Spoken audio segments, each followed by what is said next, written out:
Chapter 166. Initial formation of the team. There are only two, Water Buffalo and myself. Everyone has their own opinions, so I can't demand this of them. Fire Dance nearly choked on her words after hearing Yifeng's excited tone. Two people?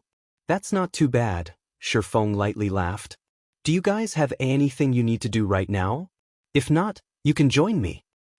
In reality, Shifeng did not particularly mind the matter with Fire Dance's teammates. Previously, Fire Dance mentioned that her teammates were not ambitious and that they were only casual players in God's domain. Hence, it was best for Shifeng if all of these people did not join him. It would save him a lot of trouble. He also did not need to waste time on training them. I don't have anything else to do here, Water Buffalo and I will meet you. Previously, Fire Dance had worried that she would disappoint Yifeng with the news. However, after listening to his relaxed tone, she could not help but sigh in relief. After disconnecting the call, Fire Dance and Water Buffalo bade farewell to everyone else. They did not know when they would meet again. I truly can't understand her. Why is she so obsessed with that guy? An assassin in leather armor said after Fire Dance departed. He could not help but sigh. I'm also very curious about that Yifeng. Just what is so good about him? If she becomes Martial Union's enemy like this, by the time we enter White River City, she might very well still be in hiding in this town, not daring to leave. Would there even be a meaning to such a gaming life? The team members that chose to stay behind voiced their confusion, one after another. Meanwhile, at the Fountain Plaza of Red Leaf Town, although it was still daytime in God's domain, the benches that decorated the plaza were currently overcrowded with players. All around, one could see couples flirting with each other. The scene was the complete opposite of a battlefield. Big Brother Feng, sorry for making you wait. Upon her arrival to the Fountain Plaza, she discovered Yifeng enjoying the breeze as he waited for someone. No worries. All our members are finally here now. In the future, we will all be members of the same team. Let me introduce you all, then. Shifeng smiled as he started introducing each of the team members. There were a total of 6 members present, excluding himself: the Guardian Knight, Cola, the Oracle, Drowsy Sloth, the Summoner, Gluttonous Mouse, the Cleric, Violet Cloud, the Assassin, Fire Dance, and the Berserker, Water Buffalo. With all 6 of them, they could be a standard dungeon party. Fire Dance, being level 9, was the highest leveled player amongst them. Following her was Violet Cloud and Water Buffalo, who were both at level 8. The remaining were all level 7. Looking at how Violet Cloud had raised herself to level 8 just through cooking, the effort and suffering she had gone through were obvious. If it were not for Shifeng's stern command, Violet Cloud would not intend to go out to grind at all. She rather preferred continuously cooking and earning money. When Cola and the others saw Fire Dance's level, admiration filled their hearts. Moreover, she was also a great beauty. They only reached level 8 with Shifeng's guidance. Even if Martial Union had not killed them, sending them back to level 7, they would only be level 8. They were still far from level 9. Moreover, Fire Dance's equipment was extremely high quality. She also possessed a few pieces of secret silver equipment, while the others were mysterious iron. One could see that Fire Dance was definitely an expert, far more amazing than themselves. As for the one who managed to recruit such an expert beauty into the team, Cola and the other 2 could not help but give Shifeng a thumbs up. This was as expected of their leader. As for Shifeng's level, nobody in the team could discern it, as Shifeng had hidden his information with the demon mask. The others could only see unknown. However, nobody felt concerned about his actions. Shifeng constantly felt like a mysterious expert to them, so it was only natural that they could see his identity. Big Brother Yifeng is amazing as expected. We've only been apart for half a day, yet the pressure you give off has massively increased. After Fire Dance met Yifeng again, she could clearly feel that he was different from before. He was like an unsheathed sword, and her 6 senses told her that Yifeng had become much stronger.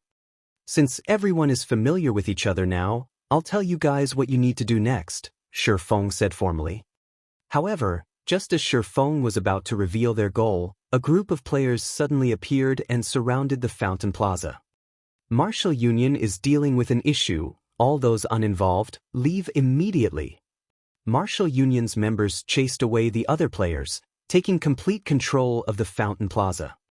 Yi Feng, you've made me look for you for a long time now, a scholarly youth said as he stepped out from the crowd. This was unstable devastation. There were over 400 members of Martial Union crowding the Fountain Plaza. When Kola and the others saw all these players, they immediately panicked, their expressions turning solemn. What? You want to take action here? Shi Feng swept a glance over the players from Martial Union. The majority of them were level 5 or level 6, only a minority were level 8 or level 9 elites. How could I possibly be such a brute? I'm only here today to give you all a final warning, Unstable Devastation said with a smile.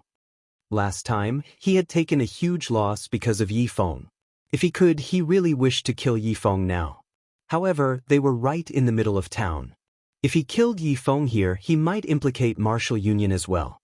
However, if he mobilized a dozen or so players against Yi Feng, they would only be helpless against him, disgracing Martial Union's reputation. This was not a result he wished to see. Warning? We've already reached the point of no return. Your warning holds zero meaning to me, it is only a bunch of nonsense, Shi Feng laughed. You are still so fearless, even when faced with so many of our members. I truly admire you for that. Unfortunately, your strength is limited, you are not an opponent for Martial Union at all. My warning isn't actually directed at you. Unstable Devastation clapped his hands, shifting his sights towards Kola and the others. He then coldly said, This time, my warning is for the teammates standing behind you. You all better come to your senses. If you sever your relationship with Yi Feng immediately, I assure you that I will not pursue past matters and let you all go. Of course, if you resolve to stand with the powerless Yi Feng, prepare to suffer the rage of Martial Union. I admit that killing Yi Feng himself is extremely difficult. However, it is only a simple matter for Martial Union to exterminate you all. Although Unstable Devastation smiled as he spoke, Kola and the others could only feel a deep chill from his words. They could not help but admit that Unstable Devastation's words sounded logical. They were not top-tier experts, and they did not possess that many life-saving skills that could help them escape. Although Martial Union could not kill Yi Feng, that did not mean they could not get rid of them. As proven, they had died once before already. There would definitely be a second time in the future. If such a situation continued, they would not have a future in God's domain to speak of. Looking at the panicked and hesitant expressions on Kola and the others, Shi Feng spoke not a single word. He remained silent as he stood there. This move of Unstable Devastation's was extremely vicious. He wanted Shi Feng to taste the betrayal of his closest friends. Not only would it reduce his overall power, but it could also become a hit to his heart. Unfortunately, Shi Feng was no longer the arrogant brat that he used to be. On the contrary, he wanted to use this plan of Unstable Devastations to refine the members of his elite team. In the future, the team he led would have to face off against many powerful foes. If they could not handle the challenge before them right now, how could they succeed in the future? Shi Feng did not desire teammates who only enjoyed the good times, but could not suffer through the bad with him. This could be Shi Feng's test for them. He wanted to see just what sort of choice they would make in such a situation. After quite some time had passed, Kola and the others exchanged glances with each other, smiles on their faces. They had all made their decisions, and they all stood by Shi Feng's side without hesitation, having zero intentions of leaving. Kola, Drowsy Sloth, Gluttonous Mouse, and Violet Cloud were originally players who others looked down on. They lived at the very bottom of God's domain, and they only possessed the levels and equipment they had today because of Shi Feng's help. By becoming enemies with Martial Union, at worst, they would only revert to their original states. So, how could they possibly betray Shi Feng in this sort of situation? As for Fire Dance and Water Buffalo, they had long since steeled their hearts to follow Yi Feng. They wished to experience the world of top-tier experts, and faced with such a threat, they paid no mind at all. Unstable Devastation, Even in death, we would never betray our leader. If you have the ability, then come. Kola laughed loudly as he looked at Unstable Devastation. Good. Very well said. Unstable Devastation smiled with indignation, saying, "Don't say that I never gave you a chance. This is something you've all chosen for yourselves, so don't blame me for not lacking courtesy. Boys, get them." Originally, Unstable Devastation thought that he could take this chance to shame Yi Feng, turning him into a laughingstock. However, he truly did not think that these people would be so muddle-headed. They must have eaten something wrong to follow Yi Feng so steadfastly. Otherwise, Yi Feng must have shown a hopeful fantasy, letting them think that they still had a future. Since he was already here, he would not let Yi Feng and the others escape unscathed. Chapter 167. The Disparity Between Realms. Immediately, more than 400 players in the Fountain Plaza surrounded Shi Feng and the others. They all unsheathed their swords and armed their crossbows as they eyed their prey. However, to Shi Feng's surprise, none of them showed any intentions of rushing forward. Instead, they parted to the sides and opened a path, letting through 20-odd players. When these 20-plus players arrived by Unstable Devastation's side, their complexions were as gloomy as water, and their expressions numbed. These players' levels were not high, only around level 5 or level 6. Their equipment was also nothing special. Compared to the elites of Martial Union, the difference was just too great. They did not seem like players from Martial Union at all. "I'll be looking forward to your performances," Unstable Devastation spoke to these newcomers harshly. He then turned his sights towards Fire Dance, revealing a fierce sneer as he looked forward to the start of a good show. These newcomers nodded their heads indifferently. They took out their weapons and walked towards Shi Feng. In the distance, Fire Dance and Water Buffalo were immediately stunned when they saw these players. "You guys, why are you all with Martial Union?" Fire Dance loudly questioned these players. The 20-plus players that walked over were not strangers to Fire Dance. On the contrary, they were the ex-companions with whom Fire Dance shared both bitter and sweet times. At this moment, Unstable Devastation looked at Yi Feng, laughter escaping his mouth as he said, "Ha! Yi Feng, I am an extremely generous person. Previously, these players aided you in killing many of Martial Union's members. I've promised them that as long as they kill you and your companions, I will forgive all of their past transgressions, and Martial Union would no longer seek trouble with them. Yi Feng, don't you think that you should do something for them to compensate their losses?" Unstable Devastation jeered. Yi Feng had embarrassed him greatly last time, so he would not let him off the hook so easily. He eagerly wished to see whether Yi Feng would dare take action or not. As long as Yi Feng took action, the headline on tomorrow's official forums would be, "Publicly acknowledged swordsman expert is an extremely treacherous person. He willingly killed his allies to save himself." At that time, only tatters would remain of Yi Feng's reputation. Unstable Devastation wanted to see just how Yi Feng intended to mingle in God's domain in the future. Unable to endure it any longer, Fire Dance abruptly burst out in rage. Her eyes sent a chill as she glared at Unstable Devastation, yelling loudly, "Unstable Devastation, you despicable little man.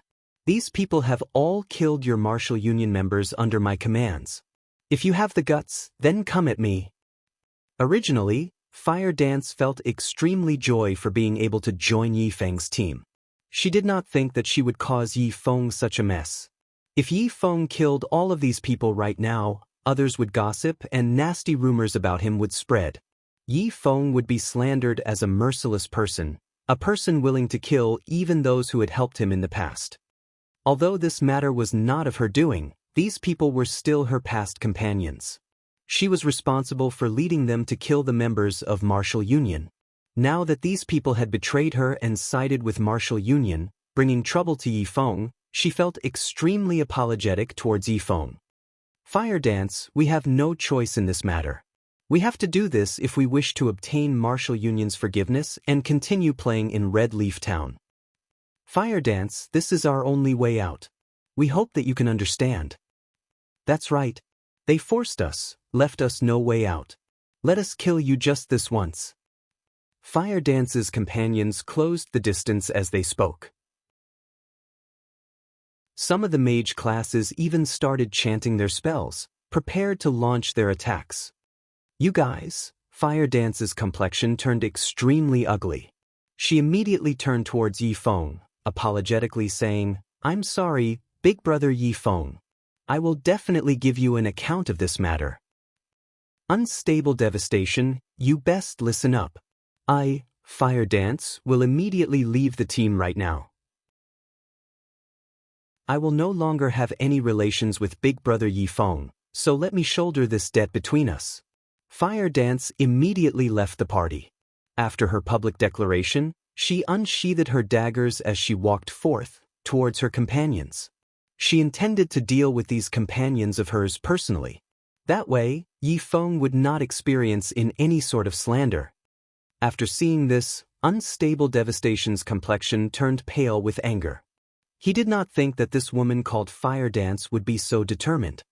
Fire Dance, aren't you just making things harder for us? Regardless of the circumstances, we were once companions in the past. How could you treat us like this? That's right. We've gone through life and death so many times together. Are you really going to treat us like this? Fire Dance's previous team voiced their accusations, one after another. These accusations deeply pierced Fire Dance's heart.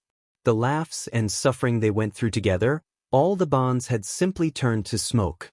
The only thing she could do was hold back her tears and kill the emotions in her heart.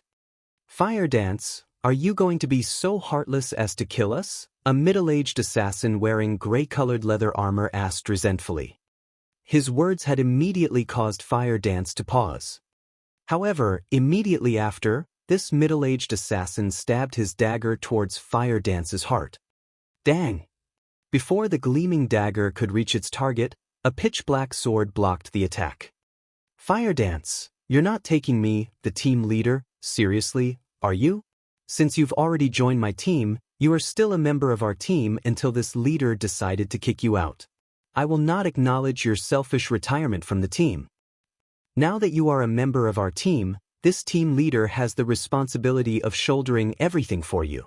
So, in regards to your painful memories, I will help you purge them all. Ever since Shi Feng re-entered God's domain, he no longer cared about what others thought of him, because only weaklings would mind how others looked at them. Oh right, I forgot to mention one more thing to you guys.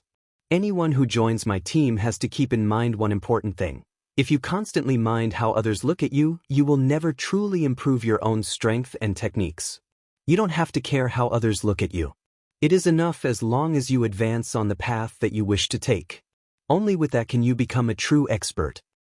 Shi Feng suddenly appeared in front of Fire Dance.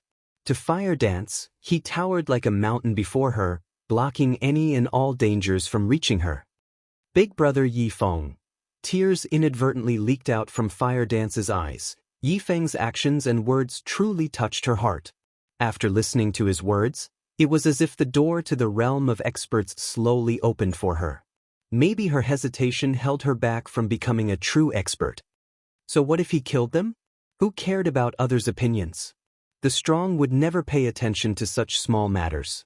The only things they needed to consider were the courage to forge ahead and constantly raising their own strength. By the side, after Water Buffalo listened to Yifeng's words, his heart was inexplicably moved. He would never have thought Yifeng would be such a dependable person, a person others could admire. Meanwhile, Cola and the other two merely exchanged glances with each other, smiles plastered on their faces. That's right.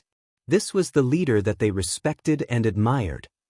Immediately, Cola and the others stepped forward, one after another, blocking Fire Dance. Well said. So, what are you guys still waiting for? Unstable Devastation felt extreme joy. He had recorded all of Yifeng's words. When the time came, he could deny his actions. Yifeng, you despicable little man. We've already helped you so much, yet in the end, you still wish to kill us? You are simply inhuman. Fire Dance's ex-companions cursed, enraged. They all rushed at Yifeng one after another, intending to slash and bash him to death. Shi Feng smiled disdainfully at their actions. Looking at the 20-plus melee and mage class players launching their attacks at him, Shi Feng only lightly waved the abyssal blade. Thundering flash. 3 electric arcs instantly weaved across the bodies of the 20-plus players. Damages ranging from -500 to more than -1000 appeared above everyone's heads, instantly killing everyone. Meanwhile, the green prism marker above Shi Feng's head instantly turned bloody red, giving others a chilling feeling. Big Brother Yi Feng. Leader. Fire Dance and the others immediately panicked. If a player actively killed other players within a town, the guards would hunt them until death. Moreover, after the offending player revived, the guards would toss them in jail. Judging by the intensity of Shi Feng's red name, he would lose at least 3 levels after death, maybe even 4. Ha! Yi Feng's name is finally red. Without the town's protection, we can kill you here without any repercussions and make you lose all of your items. Unstable Devastation laughed madly, saying, "Everyone else, get him. I will immediately promote whoever manages to kill Yi Feng into the leader of an elite team." However, immediately after Unstable Devastation finished his words, a familiar voice sounded from behind him. "Has Ironsword Lion never told you how he died?" Shi Feng asked coldly, appeared behind Unstable Devastation after using silent steps. Chapter 168, God-Ranked Expert. Yi Feng had previously killed over 20 players in a single move. The frightening damage that he dealt that was over -1000 points completely shocked all of the surrounding onlookers, and now, Yi Feng had appeared right behind Unstable Devastation. Unstable Devastation was both shocked and angered. Indeed, he did not know how Ironsword Lion had died. However, the current Yi Feng was far more powerful than he imagined. Yi Feng's strength exceeded his previous estimates. If he received an attack from Yi Feng right now, he would unquestioningly die. Unstable Devastation almost instinctively used one of his life-saving skills. He dashed forth, unhindered, then leaped high into the air. He was currently immune to all restricting effects, and by the time he landed, he was already 20 yards from his original location. Shi Feng merely smiled at Unstable Devastation's reaction. With his current reaction speed and powerful attributes, it would be an extremely easy task to destroy Unstable Devastation.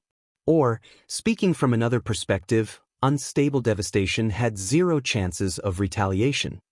However, since Unstable Devastation dared to make enemies with him, the Martial Union player needed to prepare to enter Hell. It would be too good of an ending if he allowed Unstable Devastation to die, just like that. He wanted Unstable Devastation to feel despair in front of absolute strength and then die. Shield Warriors and Guardian Knights, block him. Elementalists use ice spheres. Focus all attacks and eliminate him. Before Unstable Devastation even landed on the ground, he calmly gave out commands. Reacting quickly, the Shield Warriors and Berserkers immediately used charge at Shi Feng. Seeing that more than 10 warriors charged at Shi Feng and were about to stun him, Shi Feng abruptly leaped up, the abyssal blade carrying with it the power of thunder and lightning as he landed. Boom! A wave of thunder and fire devoured all of the warriors. Even the highest-leveled Shield Warrior could not react in time and activate Shield Wall before Shi Feng's Thunderflame explosion devoured him. The Shield Warrior received a critical hit of over -1700 damage, dying instantly. However, even a normal hit of more than -800 damage was enough to critically slash a level 9 Shield Warrior's HP, not to mention the Berserkers with less HP and defense. They all died in the blink of an eye, leaving behind a pile of equipment. The remaining survivors were all level 8 Shield Warriors. They were the fortunate ones, spared from a critical hit.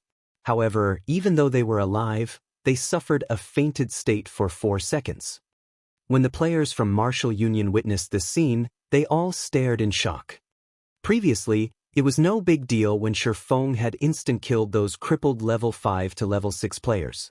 However, the players he had just killed were no random Tom, Dick, or Harry. They were all level 8 or level 9 elites of martial union. Healers, quickly heal them. Ranged players, attack with everything you've got. Only now was unstable devastation aware of how formidable Shifeng was. His monster-like attack power could even instantly kill a shield warrior that boasted the highest defense amongst all classes. No one present could defend against his attacks. Fortunately, they had the advantage of numbers. They could exhaust Shifeng to death. Immediately after several heals landed on a shield warrior, pulling his HP back up to half, another of Shifeng's slashes landed on the shield warrior's HP.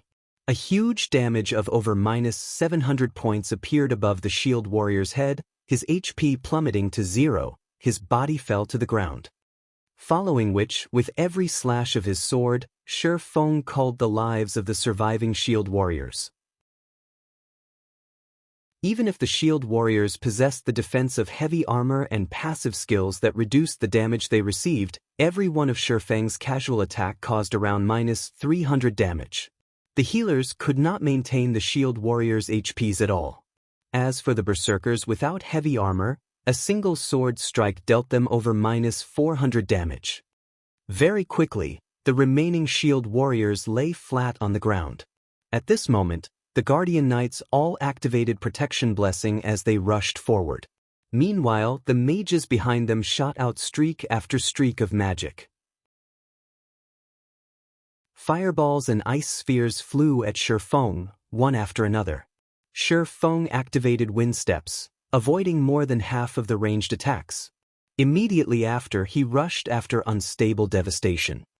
Although Shifeng dodged more than half of the spells, there were still a few occasional spells that hit him. However, the damage these spells dealt nearly dazzled the backline mages. Even when blasting a level 9 MT, skills such as the Flame Explosion and Great Fireball could deal over 100 damage. However, none of them had actually dealt more than 20 damage to Shifeng. The highest damage was only -15 points, while a majority of the spells only dealt single digits. To Shifeng, who possessed over 1,500 HP, these spells simply tickled. Shifeng's automatic recovery alone regenerated 30 HP for him every 5 seconds. This indicated that, even if Shifeng received the ice and flame magic attacks from a normal level 7 or level 8 elementalist, Shifeng would not die, even if he did nothing. Shifeng's was currently level 13, and these mages had no idea. Shifeng also had 20 points in both fire-type and ice-type resistance. Even without the level suppression of 4 or more levels, their damage to Shifeng would not exceed 40 points. There were many mages on Martial Union's side. However, their damages were too pitiful to watch. Standing behind Shifeng, Drowsy Sloth and Violet Cloud merely used one heal each, and within an instant, Shifeng's HP was already back to full. Faced with another wave of melee classes charging at him, Shifeng activated Dark Violet Dance, using the 12-yard cone attack. Taking a step forward, Shifeng instantly circled the Guardian Knights, and like a ferocious lion he pounced on the other melee classes. Before one of the swordsmen could even use parry, Shifeng's sword sent him flying. The swordsman died in mid-flight, dropping a piece of equipment as his body disappeared. To Shifeng, these swordsmen and assassins' attempts to block him were meaningless. With a single earth splitter, more than 10 players lost their lives. Shifeng's attacks were all one-hit kills. With over 100 points in strength, he could snap a common weapon in half with his bare hands. As for the current Shifeng, who held the Abyssal Blade and Silver Lake in each hand, a simple slash from either weapon could easily send the assassins and swordsmen flying and greatly damage their weapons. For some who reacted slower and failed to block Shifeng's attacks, they died under a single slash. Not only did their defensive equipment's durability greatly decrease, but they also dropped a level and lost a piece of equipment. However, this was all. There was still the cleaving effect. Before the players behind could make sense of things, they lost close to half of their total HP, and in the next moment, even that remaining half vanished. As a result, a group of players lay dead on the ground after meeting their inexplicable demise. Within a short 5 seconds, Martial Union lost over a dozen elite members and several dozen average members. Shi Feng was like the god of death that caused people's hearts to shudder. Meanwhile, unstable devastation stood only several meters away from that frightening god of death. Shi Feng's chilling gaze landed on unstable devastation. The intent he radiated sent a chill down the surrounding martial union players' backs. Just looking into Shi Feng's cold eyes caused them to retreat backward inadvertently. Everyone, block him for me. Even when bombarded with so many spells and sieged on all sides by so many players, Shi Feng still walked forth, step after step, leaving behind a massacre as he advanced. It was the first time unstable devastation felt such a deep-seated fear. To unstable devastation, Shi Feng was no longer a player, but a devil. There was also the tangible killing intent that surrounded Shi Feng. Although unstable devastation knew that this was only a game, the realistic effects of virtual reality caused unstable devastation to forget that this was just a virtual world completely. He had even forgotten how many elites of Martial Union had died and how grave losses were to Martial Union. The only thing unstable devastation knew was that he was in an extremely dangerous situation. If he did not escape immediately, only death awaited him. Immediately, unstable devastation activated a speed scroll. He then turned and ran. Shi Feng simply smiled at unstable devastation attempt to escape. With a single wind blade, his sword pierced towards unstable devastation's back. Unstable devastation spun around, firing an arrow from his bow in an attempt to hold Shi Feng back. However, he immediately discovered that Shi Feng was truly too frightening. Shi Feng's pitch-black abyssal blade easily split the arrow, and in the blink of an eye, Shi Feng arrived in front of him. A silver glow pierced his heart, and immediately after, another black glow slashed across his neck.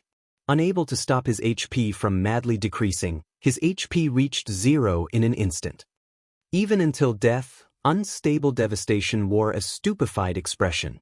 The others from Martial Union were similarly shocked as they witnessed this sight. Unstable devastation was one of the big bosses of Martial Union. He was also a level 9 ranger.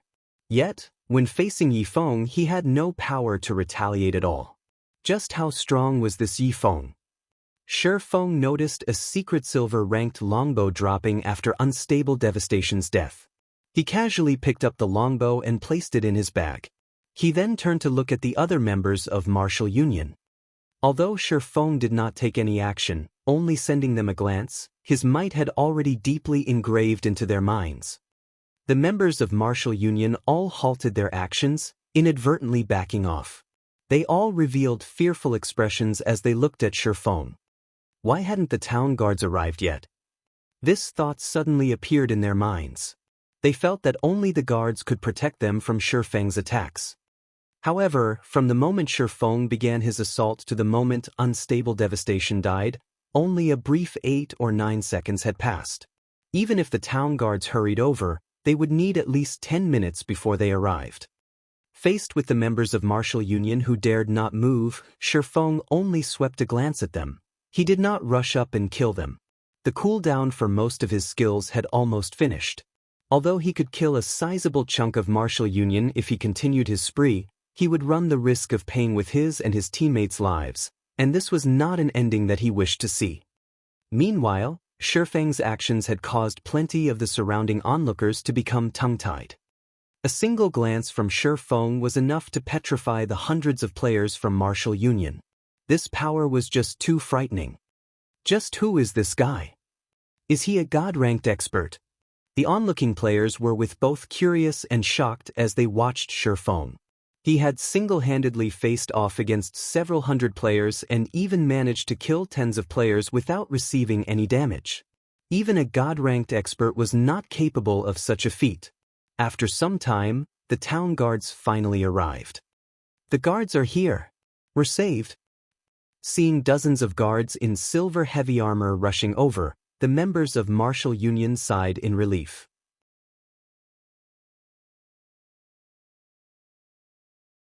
Chapter 169, The Most Awesome Red Name. At this moment, thousands of players surrounded the fountain plaza of Red Leaf Town. Due to the increase of new players in God's domain, Red Leaf Town had become the most prosperous town among the few surrounding towns. The player count in Red Leaf Town was already close to 20,000. Hence, the scene of martial union suddenly chasing away all the players from the town's fountain plaza would naturally attract the attention of other players. Curiosity would grow over the disturbance. This wasn't limited to independent players. Even the other large guilds had sent players over to investigate what martial union was up to. When all these players arrived, they discovered that martial union currently attempted to carry out a vendetta against an independent player. Moreover, they did so right in the middle of Red Leaf Town. However, Red Leaf Town possessed a protective mechanism for players. If they started a battle here, the town guards would definitely appear. Not only would they kill red players on the spot, but they would also jail them upon revival. No matter how one looked at it, killing someone in town was unwise. Both sides would only suffer losses. At this stage of the game, no matter how many players one had on their side, they still would not dare provoke the town guards. Every player clearly understood how powerful these guards were. As these guards would normally patrol around the town, players could easily find one and observe their statistics. The normal guards alone were level 60, while the guard captain was a level 80 elite. It would not matter how many players went up against them, any who resisted would only meet their demise. To put it another way, the current players in God's domain had no abilities whatsoever to retaliate against the town guards. However, nobody would have imagined that someone would actually take action. Moreover, the one who took action was that independent player. Originally, everyone thought that the independent player was fated to die. In spite of that, the results exceeded everyone's expectations. One man alone had massacred the players from martial union, instilling a paralyzing fear. This feat was too heaven-defying. Unfortunately, even if that independent player were powerful, he would still die at the hands of the town guards, who told them to start a fight right in the middle of town. The town guards that hurried over had surrounded the fountain plaza, detaining all of the players involved in causing this ruckus. Big Brother Yifeng, I'm sorry. It's my fault for dragging you into this mess. Fire Dance apologized as she walked over. Shifeng's character name had begun to turn black due to the high intensity of the red color. Just looking at it caused one to shudder. Including her past companions, Shifeng had killed more than 100 players during this battle. With this crime value, if Shifeng died, he would lose at least 7 levels. Meanwhile, the town guards had them surrounded. The guards would kill all red players, leaving Shifeng no chance to escape. This was still not the most important point. After the guards killed him, Shifeng would immediately revive in jail, and his crime value would determine the duration of his imprisonment. With Shifeng's crime value, he would be locked up for around a week before he could clear away his crime value. The players of martial union watched Shifeng with ridiculing expressions. Although they, too, would receive punishment, compared to Shifeng, theirs would significantly pale in comparison. Relax, Shifeng laughed. Cola and the others had smiles on their faces. It was especially true for Violet Cloud. This was not the first time she had experienced such a situation. Martial union had also caused the previous incident she encountered. She would have never imagined that history would repeat itself. The reactions of Shifeng's teammates confused Fire Dance and Water Buffalo. Why, as teammates, were Cola and the others not worried for Shifeng one little bit?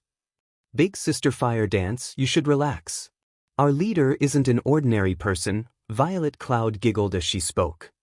The moment Violet Cloud finished speaking, a guard, donned with silvery gray-colored heavy armor, walked up.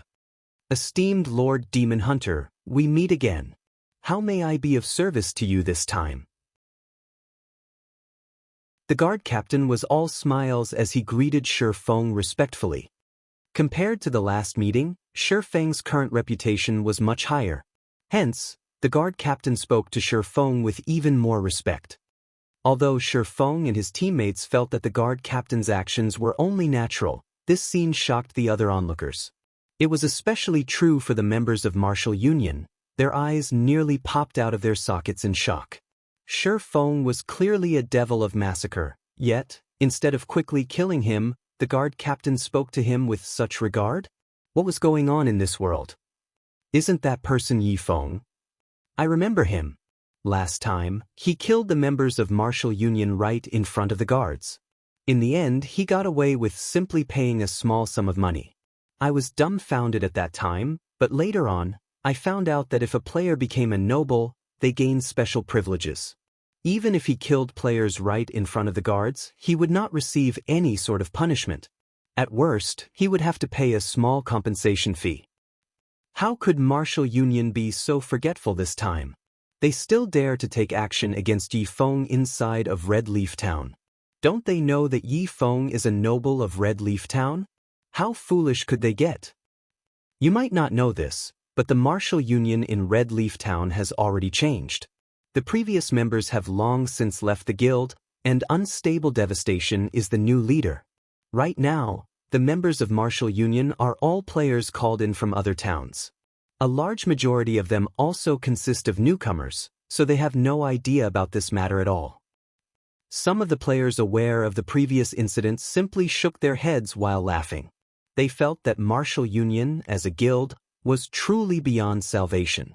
At the very least, before they tried to deal with Yi Feng, they should have investigated and tried to understand more about him. Regardless of what others said, Yi Feng was one of the few players who managed to clear the hell mode of Dark Moon Graveyard. Hearing the explanation from these knowledgeable players, the faces of everyone from Martial Union turned grim. Only now did they know why Shi Feng behaved so calmly. However, now that matters had reached this point, they could only glare at him, their gazes full of reluctance.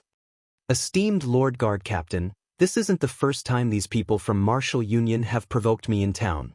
I wonder if there is any way to prevent such incidents from happening in the future? Shi Feng asked with a smile. Esteemed Lord Demon Hunter, since this guild called Martial Union has a record of past offense, with my lord's high status, you can employ your rights to chase this guild out of Red Leaf Town. However, you will have to pay a fixed amount of reputation to utilize this right.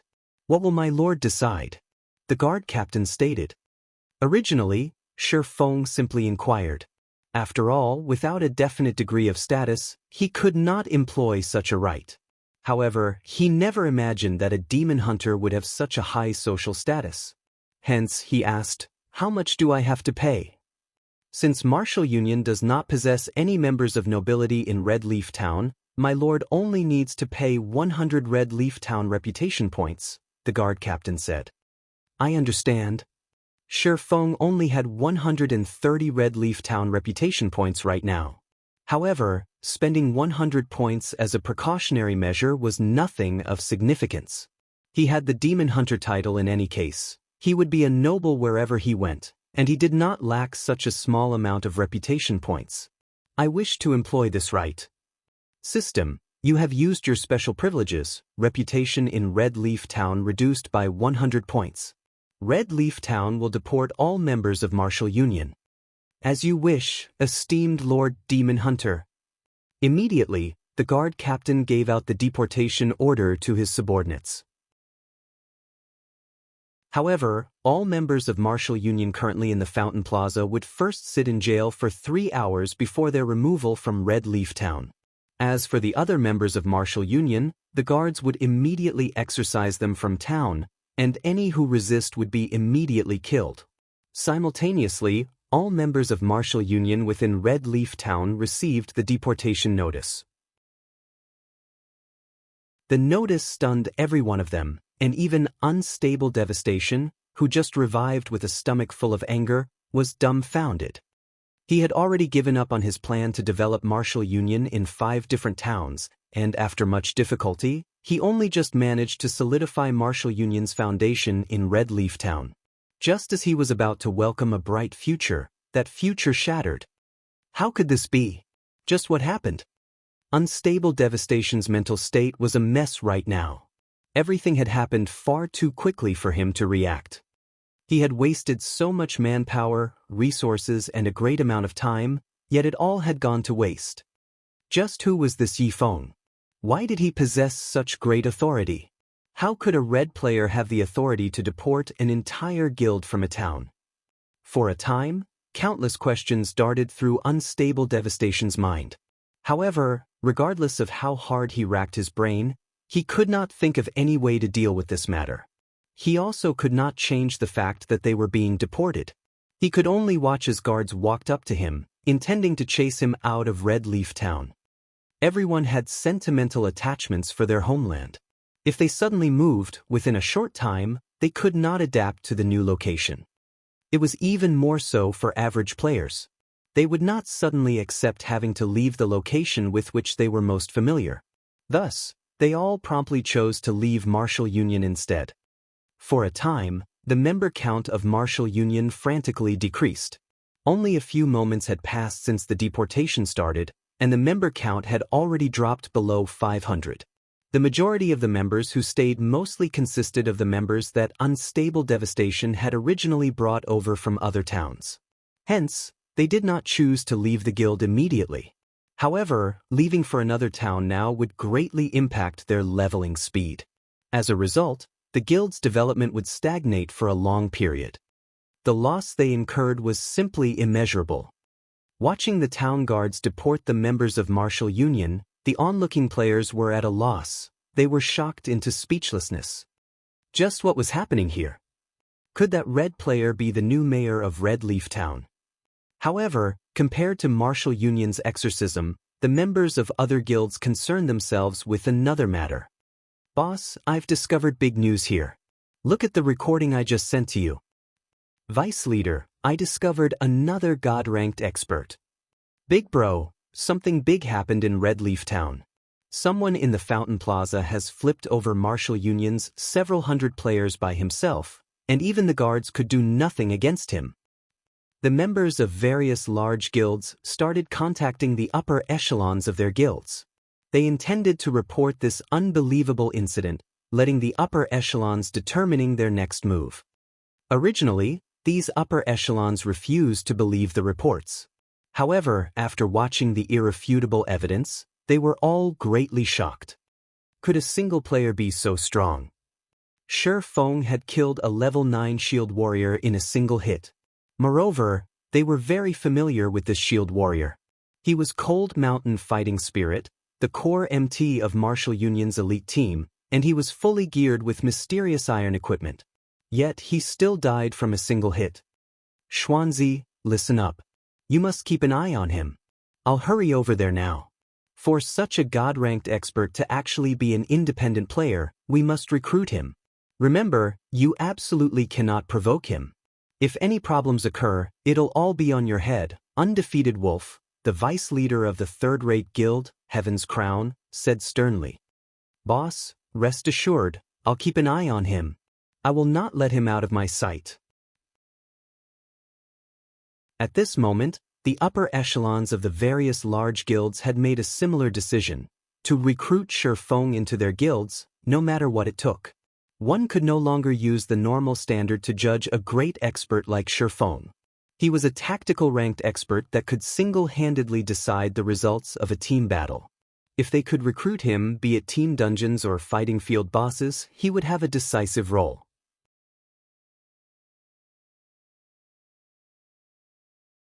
Chapter 170 Famous. After the guard captain respectfully left, Fire Dance finally understood why her new teammates were not concerned one bit for Shi Feng. However, more questions tumbled through her mind now. Just who was Shi Feng? Standing by the side, Water Buffalo finally managed to shut his hanging jaw. There was a saying commonly used in virtual reality games: a team's achievements depended on their leader. Right now, even the guard captain treated Shi Feng with such respect. With a team leader like Shi Feng, just to what heights would he lead them? In God's domain, gaming experts like Shi Feng were definitely highly sought-after characters. With a simple word from Shi Feng, countless large guilds would be willing to offer a high price to recruit him into their guilds. Even first-rate guilds were no exception. Water Buffalo never imagined that Shi Feng would form his own team instead. Meanwhile, the players who joined such a team would become the envy of others. Previously, the main reason Water Buffalo willingly joined Shi Feng's team was his trust in Fire Dance. Meanwhile, Fire Dance was, more or less, an expert herself. As for Water Buffalo, he had his own hero's dream, and he only joined Fire Dance's team to learn various techniques from her. Since the beginning, this was the first time Water Buffalo truly felt fortunate for being able to join Shifeng's team. However, it was not due to Shifeng's terrifying attack power. Instead, it was because of the techniques Shifeng displayed during battle. Be it dodging, angles to attack, timing, or a confident grasp of the surrounding terrain, Shifeng was extremely precise with all of these aspects. Otherwise, Shifeng could not have made fools out of martial union. Moreover, Shifeng was a righteous person. Regarding potential, Shifeng stood at the apex of the virtual gaming world. If Water Buffalo could learn even a little from this new team leader of his, he would have no troubles with becoming a normal expert. If he followed Shifeng's guidance, he might even set foot in the unreachable world of top-tier experts. Ugh, there's too many people here. Let's go to a restaurant with fewer people before we continue our discussion. Shifeng surveyed his surroundings, discovering that there were over 300 or 400 players staring fervently at him. This was not a suitable place to speak about his future plans. Cola and the others nodded. They could no longer endure the countless stares either. These gazes all belonged to independent players that wished to join their team. Among them, there were plenty who were level 7 or level 8. There were even quite a few wealthy players who offered tens of thousands of credits in exchange for power leveling, or in some cases, assistance with their quests. There were also plenty of good-looking female players running up, asking to become friends. That aroused the envy of many male players. However, they were helpless in the face of Shifeng's ferocity. Shifeng was like a hero from ancient times. In this day and age, men who possessed powerful techniques were very attractive to beautiful women, not to mention a god-ranked expert like Shifeng. However, something more amazing occurred simultaneously. The various large guilds in Red Leaf Town flooded Shifeng with communication requests, wishing to chat with him. He rejected them all. Sister Fire Dance, you have to strive harder. This is a great chance for you right now. In the future, as leaders' popularity grows larger and larger, who knows, there might be even more powerful beauties joining the team. Water Buffalo nudged Fire Dance, laughing quietly. Scram. Who said that I wanted to become Big Brother Yi Feng's girlfriend? Fire Dance stuttered, a light blush suddenly appearing on her cheeks. Atop a hill, outside Red Leaf Town, hundreds of Martial Union's members gathered. They could only observe Red Leaf Town from the hilltop, not daring to go near the town. Despicable! Despicable! That damnable Yi Feng! All my plans have been ruined now because of him. Unstable devastation coldly glared at Red Leaf Town, his heart burning with anger. Previously, he had looked down upon Shifeng. He merely thought of Shifeng as a vagabond expert. How powerful could he be? Only now did he realize the crux of the problem. Shifeng was no ordinary expert. As proven, he was even capable of deporting their entire guild. If Unstable Devastation had known of this matter earlier, he would not have taken such a foolish action. Yi Feng, you will only enjoy this glory for the moment. Very quickly, the footage that will ruin you will dominate the official forums. When that time arrives, everyone will condemn you. Although I can't kill you, it will be enough if I can annoy you to death. We'll see if you can establish your own team with your reputation in tatters. Without a team, a person's strength is limited. When we enter White River City, I'll deal with you slowly. I don't believe that you can deport Martial Union from White River City as well. Unstable Devastation laughed contemptuously. He then uploaded the footage he recorded to the official forums, and while doing so, he instructed his subordinates to hype things up. To save his own life, Shifeng slaughtered his own companions. Sooner or later, Shifeng's name would fall into ruin. Who would dare team up with such a person then? Inside a restaurant in Red Leaf Town, Shifeng finally managed to break away from all the pestering that had overwhelmed him. Nobody could disturb him inside a private room. After spending more than 10 minutes discussing and arranging the necessary tasks for Cola and the others, just as they were about to take action. Leader, as expected, that Unstable Devastation has retaliated. Right now, a video has appeared on the official forums. The post also stated that in order to save your own life, you willingly killed your own companions. Extremely despicable. There are also plenty of people slandering you below the post, Cola said. Fire Dance and the others took a look at the post as well. God-ranked expert is a despicable little man. Proof available. Immediately, the team's expressions turned livid. They did not imagine that their former companions would behave so shamelessly. They actually stood up to accuse Shifeng. They had clearly received Shifeng's reward, yet, they worded it as if they had only attacked Martial Union because of their friendship with Shifeng. After they realized their wrongdoings, when they tried to denounce Shifeng, he killed them all. Such a treacherous little man did not deserve to be called an expert. However, as Shifeng was too strong, and they were only a group of weaklings, they were powerless to seek justice. They could denounce Shifeng online. The proof lay in their previous leader, Fire Dance, joining Shifeng's current team. It was irrefutable, solid proof that Shifeng could not challenge. Shifeng was originally very famous throughout White River City. Not only did he clear the hell mode of a team dungeon, but he also enjoyed an indistinct relationship with the snow goddess, becoming the envy of others. Now that a scandal about him surfaced, in addition to the post being extremely one-sided, Shifeng became everyone's target. All kinds of curses were written in response to the post. Some of Shifeng's previous supporters also voiced their shock at Shifeng's hideous behavior, exclaiming their bad judgment from before. Instantly, this post became the most viewed topic in White River City. Its view count soared, far surpassing the post made during the war between Black Flame and Hammer Trading. Leader, let's start a counterattack right now. Cola could no longer endure this travesty. Unstable devastation was simply too despicable. He had failed to defeat Shifeng in an upright battle, so he retaliated from the shadows, slandering Shifeng's reputation. Although Shifeng did not suffer any substantial losses, he still needed to establish his own guild in the future.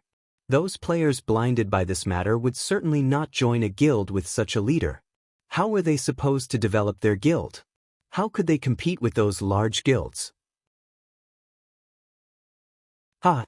It is truly well said, with both proof and logic.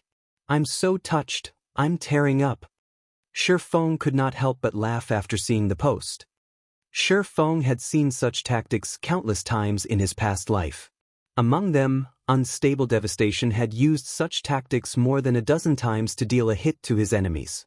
Shifeng could not help but admit that the tactic was indeed effective. However, so what? Unstable Devastation was the same as in the past.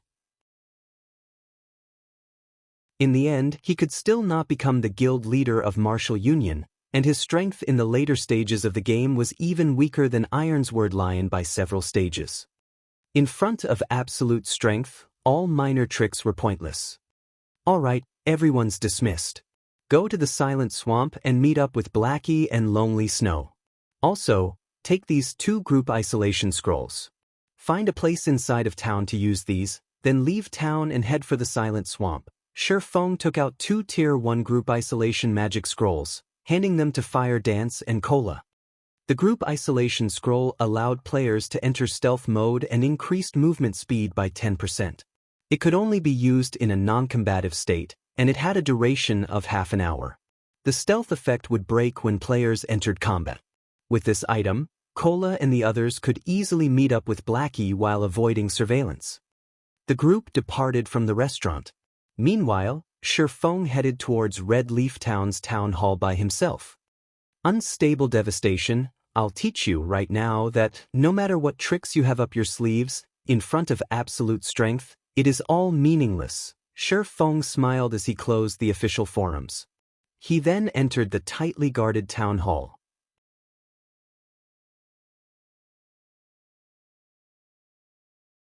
Chapter 171, Underworld Guard. Red Leaf Town, Slums, the Enchanted Bar. It was currently daytime in God's domain. A majority of the players were all out in the fields, leveling up, so there were very few players currently in the bar. However, there were currently over 10 men geared with high-level equipment sitting in the corner of the bar. A murderous air surrounded these 10-plus men, and each of them possessed a sharp gaze similar to that of a poisonous snake, causing the hairs of others to stand on end. The presence of these men kept other players a respectful distance from them, chasing them from the bar, one after another.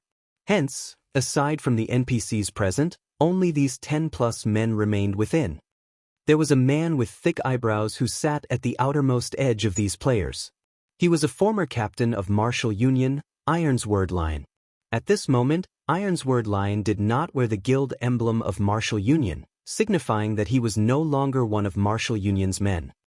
Ironsword, you've done well this time. It is only thanks to you that unstable devastation has done as I wished. Once we return, I'll give you credit for your efforts. As long as you continue working hard, sooner or later, you can be the same as Absolute Heaven, an outer member of Underworld. Seated at the head of the table, Southwolf praised Ironsword Lion. Thank you, Lord Southwolf, for your support. I will definitely give my utmost to complete all tasks given by the organization. Ironsword Lion respectfully said, his face filled with extreme excitement. Ever since Absolute Heaven had recommended him to Southwolf, Ironsword Lion discovered that his previous self was a frog in a well. His past self did not truly know how deep the waters of God's domain were. The interests involved in God's domain were simply too big for him to comprehend. If it were not for him coming into contact with a mysterious organization like Underworld, he would not know about this huge secret at all.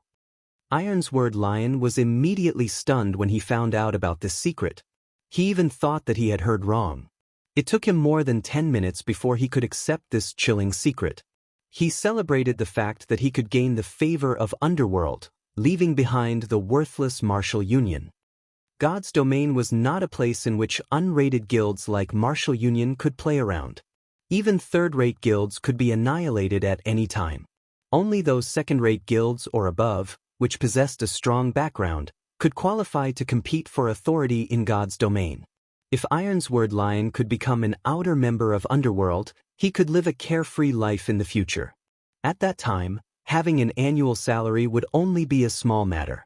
The more important part of becoming an outer member of Underworld was the status and authority that came with the position. He would be on equal standings with those big shots of corporations in the city. This was something that he had always dreamt of becoming. Let's continue by discussing how to deal with Yifeng. With unstable devastation slandering him right now, Yifeng will, sooner or later, fall from fame. The next step is destroying the relationship he has with Gentle Snow. Then, finally giving Yifeng a fatal blow, we will make him disappear from God's domain completely.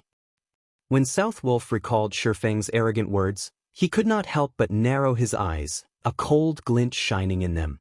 He wished he could get rid of Shifeng right this instant. However, young Master Feng had already given him a command and had even sent a party of underworld guards to assist him. Hence, Southwolf could only vent his anger by slowly toying with Shifeng. At this moment, Absolute Heaven, silent all this time, suddenly opened his mouth, saying, "It would be very simple to break apart the relationship between Yifeng and Gentle Snow. The problem is, how are we going to deal with Yifeng? From the footage transmitted to us just now, I think that everyone has clearly seen how powerful he is. Even several hundred players could do nothing to Yifeng.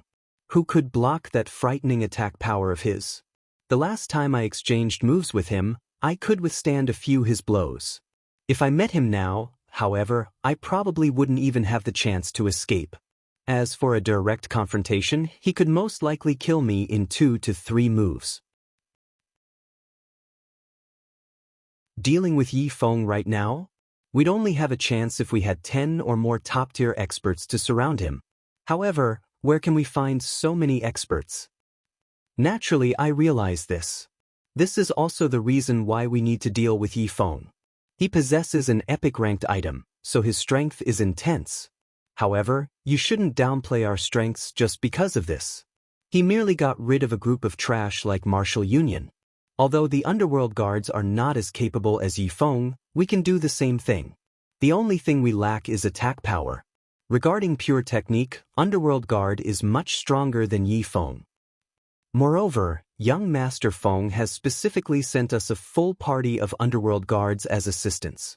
With a party of underworld guards, even if Yi Feng has an epic-ranked item, he will still be helpless against them.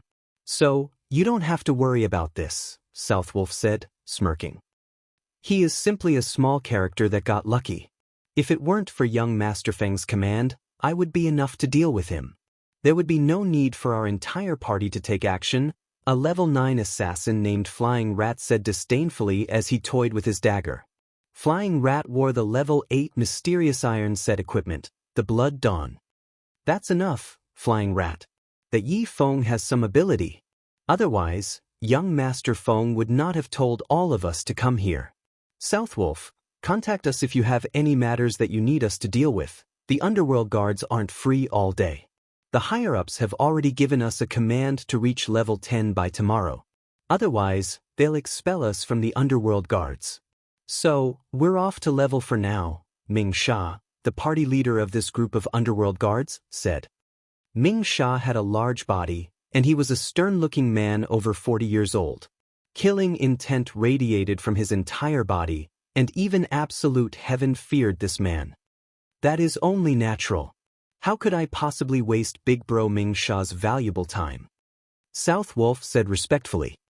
Within the Underworld organization, the position of the Underworld Guards was relatively high up as they were the core strength of all of Underworld. Normally, Underworld Guards would only listen to the commands of the guild leader or elders. As for young Master Feng, however, he was not even an elder in the organization. He could only mobilize the Underworld Guards due to his position in Underworld being slightly special. If it were any other person, the Underworld Guards would not pay them any attention. Elsewhere, Shi Feng had already walked into the town hall. Sir, how may I be of service to you today? An elegant female worker walked up and asked Shi Feng. I wish to activate the permission to utilize the teleportation circle, Shi Feng said.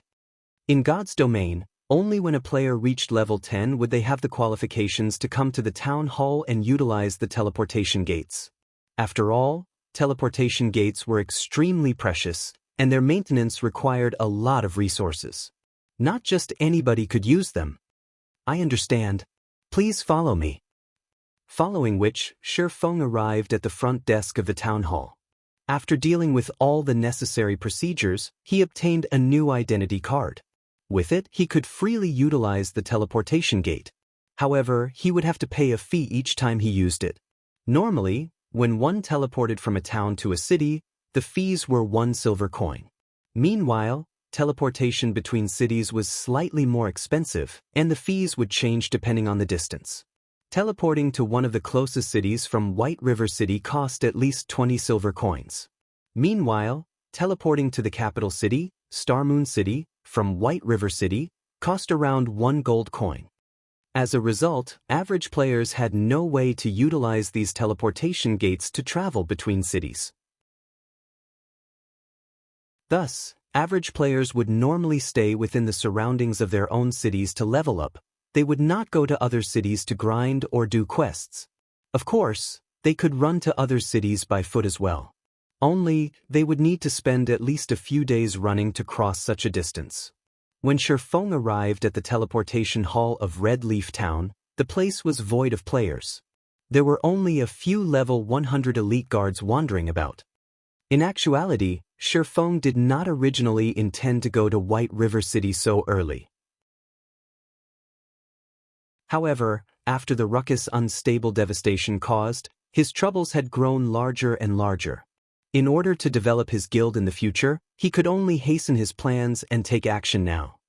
Adventurer, you have to pay 1 silver coin to use the teleportation gate. The magician guarding the teleportation gate informed Shi Feng. Shi Feng paid the fees without hesitation, walking up to the teleportation gate. Shwa. Shi Feng disappeared from the teleportation hall of Red Leaf Town. At the same time, a notification rang out throughout the Star Moon Kingdom. Star Moon Kingdom Region System Announcement. Congratulations to Yi Feng for becoming the first player in Star Moon Kingdom to arrive at a city. Rewarding 20 reputation points in White River City and the title of Honorary Citizen of White River City. The appearance of this notice immediately sent trembles through all the players in the Star Moon Kingdom.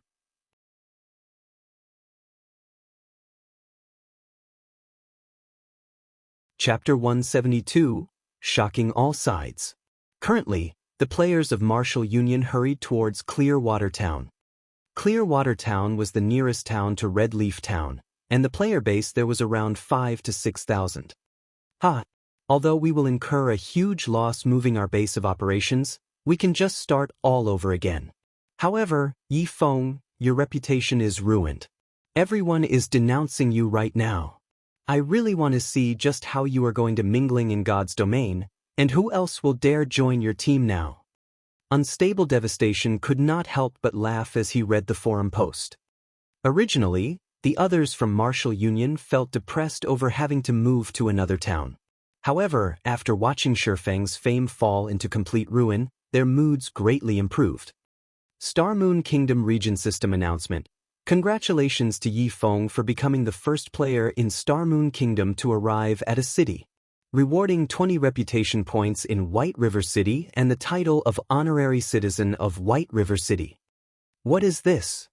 Unstable Devastation immediately froze, shocked, after listening to this system announcement. 5 to 6 seconds passed before he sobered up, and questions instantly filled his mind. How did Shifeng reach level 10 so quickly? The EXP required to go from level 9 to level 10 was several times that of the EXP needed to go from level 8 to level 9. Even for the upper echelons of first-rate guilds, the most heaven-defying were only at 70% or so of level 9 right now. Yet, Shifeng had already reached level 10. This also meant that Shifeng had reached level 10 before they had surrounded him. In regards to an independent player, such a leveling speed was simply unimaginable. Boss Unstable not good. A new post about Yi Feng has appeared on the forums, and it is filled with all sorts of reverence and support for Yi Feng. Unstable Devastation hurriedly opened the official forums. At this moment, the post his subordinate mentioned already owned the top position on the forum, with the title, The #1 Player in White River City. Instantly, the popularity of the post surpassed the post Unstable Devastation had previously submitted. In this post, aside from Shifeng's achievement of becoming the #1 player in White River City, there were also plenty of other accomplishments mentioned. There was even uploaded footage of Shifeng massacring the hundreds of players of Martial Union. In the footage, Shifeng had killed close to 100 players by himself, while he had frightened the hundreds of Martial Union's players present. Shifeng's domineering actions had caused many players to start worshipping him. Although the footage only lasted a few short seconds, even after viewing it over 100 times, one would still not tire of it. Shifeng's lightning speed dodging techniques and battle techniques were especially worth watching and learning. Previously, there had been quite a few people writing harsh words about Shifeng, stating that he edited the footage and that it was impossible that he could be so powerful. They also argued that Shifeng was only a backstabbing, traitorous bastard, that there should be a limit to how far he could go, even when severing relationships. These people warned others not fall for such tricks, claiming that people like Shifeng did not deserve praise. However, very quickly, people started standing up and speaking for Shifeng. These people had all personally witnessed the entire incident and knew more information than others. Moreover, videos recorded in God's domain could not be photoshopped, as these videos were under the supervision of the main God system. Thus, the law acknowledged both the videos recorded and contracts signed in God's domain. Immediately, those who slandered Shifeng fell abruptly silent, as they knew that they would only become a joke if they continued mindlessly causing trouble. Simultaneously, plenty of people who explained the truth of the matter came out of the woodwork. These idiots only scandalize others because they can't stand others living a better life. I'm a player of Red Leaf Town, and I witnessed the incident very clearly. Even Martial Union was helpless against Yi Feng. Do you think he'll need that trash's help? Those losers were people who took the bounty Yi Feng offered, and they slandered Yi Feng simply because they were afraid of Martial Union taking revenge on them. I've also heard about it. Those people are the scum of society. To avoid Martial Union's retaliation, they were even willing to kill their own team leader. Meanwhile, Yi Feng killed all of them because he simply could not sit back and watch. Now, not only have these people not repented for their actions, but they also took the initiative to blame Yifeng. They are simply too despicable. Ha! Those people received a big slap to their faces. Yifeng can frighten hundreds of players from martial union into a pause. Do you people really think that you are fit to become a god-ranked expert's companions? You even have the gall to say that you helped Yifeng? Is your second-grade syndrome incurable? You guys don't know how awesome Yifeng is. Just a word from him, and right now, all of Martial Union is being removed from Red Leaf Town. You can't find a single player from Martial Union standing on the streets now. Yifeng is just too awesome. As expected of a god-ranked expert, when God slaps faces, all of those haters will have to dismiss themselves. Unstable Devastation was immediately dumbfounded as he read the replies to the post. He had only managed to slander Shifeng after great difficulties. Yet, in the end, without even saying a word, Shifeng had recovered using a single system announcement. Not only did he solve the problem, but he had also increased his fame to greater heights. As for Fire Dance's companions, when they saw the system announcement and the forum post, their expressions turned extremely ugly, even their intestines turned green with regret. They did not imagine that Shifeng was actually so powerful. How great would it have been if, at that time, they had joined Shifeng's team with Fire Dance. Instead, they were now scorned and verbally abused by others. Furthermore, they had lost another level due to their deaths at Shifeng's hands. They could not even compare to average players anymore. At that time, they only acted in such a way to avoid the retaliation of Martial Union. In the end, however, Martial Union was deported from Red Leaf Town, so they wouldn't be able to retaliate against them in the first place. Such an end left them feeling empty and lost. Just why had they chosen such a path? Meanwhile, it wasn't just Unstable Devastation who was shocked by this development. On Underworld's side, both South Wolf and the Underworld guards were similarly stunned by this news. Wasn't this Yifeng's leveling speed a little too fast? South Wolf nearly spat blood in anger. Now that Shifeng had entered the city, his previous detailed plan was useless. He needed to start from the very beginning again. When Gentle Snow, who was currently in a level 10 monster area, discovered this news, she fell into deep thought for quite some time. I truly underestimated him. Although my level is already quite high, I still have to grind for 5 to 6 hours before I can reach level 10. During these 5 to 6 hours, Yifeng might very well widen the gap in our levels even further after entering White River City. Gentle Snow laughed bitterly. Everyone knew that all virtual reality games shared a common point: the resources available were limited. There were only so many leveling resources available in every region. Unquestionably, the more resources a person possessed, the greater their leveling and development speed would be. As for the resources available in the city, without a doubt, the earlier one entered the city, the more resources one could obtain. There were plenty of high-level quests in a city. The existence of teleportation gates also enabled fast travel to leveling areas. Hence, by entering the city ahead of others, one could quickly monopolize the best areas for leveling up. In the city, the tools and items sold were also limited. These items would be of great help to a team's speedy development. This gap of 5 to 6 hours would allow Shifeng to do plenty of things in the city. By the time we reach White River City, most likely, we would have to discuss matters of cooperation with him once again. Gentle Snow revealed a helpless smile. In actuality, Gentle Snow wasn't the only person who intended to discuss matters of cooperation with Shifeng. The various large guilds around White River City also tried desperately to contact Shifeng. They all wished to recruit Shifeng into their command. As for the guilds outside of White River City, they all developed a curiosity towards Shifeng. An independent player was actually the first player to reach level 10. It was an incredible feat. If Shifeng were some great character from a large guild, they might not have thought much about this matter. However, this was not the case. The upper echelons of the various guilds all had a group of elite players aiding them with grinding monsters. Thus, their leveling efficiency was much higher than other players. However, against all odds, the first person to enter a city was an independent player. How could this not shock them? At the same time, Shifeng's entrance into White River City had rung alarm bells to the many guilds out there. Someone had already started their development in a city. If they continued dragging their feet, this would become a big threat to their futures. To increase their leveling speed, they all focused on crafting whetstones. They purchased hard stones in bulks, inflating the cost of hard stones once more. However, all these large guilds were unaware that their actions were precisely as Shifeng had planned. White River City, one of the 5 major cities in Star Moon Kingdom. From afar, one could see towering buildings erected throughout the city. It was a sight no town could ever hope to compare with. Just the number of NPCs residing within the city exceeded 100,000. Moreover, the city could hold over 2 million players within its walls. It was a sight that many guilds would fight to possess.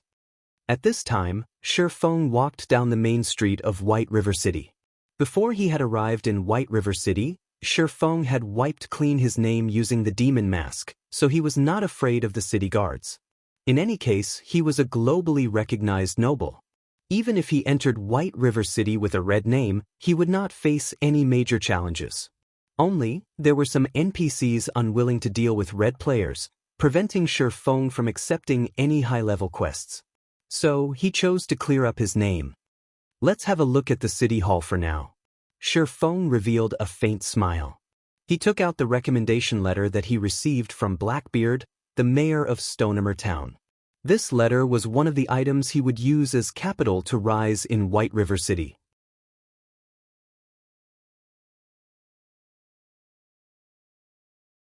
Chapter 173, Magistrate Weissman. White River City was the 5th most populated city in Star Moon Kingdom. Although it was incredibly small compared to Blackwing City, if one wanted to explore the entire city fully, one would need at least several days. The teleportation hall of White River City was located on the southwest side of the city. It was relatively close to the city's entrance. Meanwhile, the city hall was situated right in the heart of the city, by the White River Plaza in the trade area. White River City was considered a city because its administration was far more strict than a town's. At the same time, it was also much active. Being the focal point of several hundred towns, there were many more merchants here. On either side of the main street, one could easily find various item shops, bars, restaurants, fruit stores, clothing stores, leather clothing stores, armor stores, magic stores, alchemy workshops, smithies, and much more. In the city, players were not allowed to set up their own stalls. If they wished to sell their items, they needed to purchase a shop. However, it was extremely expensive to purchase a personal shop in the city. Ordinary players could not afford a shop by themselves. Not just any player could purchase a shop either. Players needed a set amount of reputation points before they were able to do so, and the locations of the shops they could buy depended on their status. However, this didn't mean that players had no chances of selling their items at all. The first method players could employ, other than purchasing their own shops, was the auction house. The auction house of White River City was extremely prosperous as it connected to the closest 8 cities with lower populations. As long as players put their items up for auction, players from the other 8 cities could access them. However, the auction house charged an extraordinary fee for their services. The registration fees depended on an item's selling price and the duration the owner wished to auction for. There was also an 8% auction fee after the item sold. If players sold an item in the auction house, overall, they would have to pay 15% of the item's value in fees. It was not worthwhile in the least. Items sold in a city's auction house were extremely expensive. Some of the minor items were not even worth auctioning. As for the second method, there would be a large-scale market once every 3 days in the plaza of White River City. Players only need pay a small fee, and they could set up their own stalls to sell their items. This method suited independent players extremely well. The only unfortunate aspect was that the market only occurred once every 3 days. Moreover, the market began at night and only lasted for 10 hours. For players uninterested in grinding and adventure, yet still desiring development within God's domain, opening their own shops in a city was of the utmost importance. Only with a shop could players conduct business 48 hours in a day.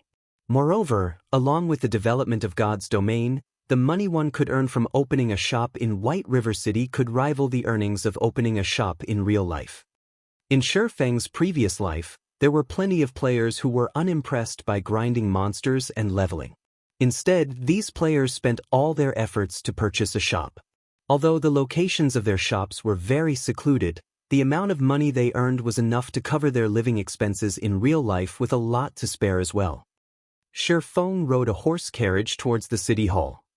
Compared to the town hall in Red Leaf Town, the city hall in White River City was a much more spectacular sight. The building had a total of 10 floors, and the area it covered was about the size of a football field.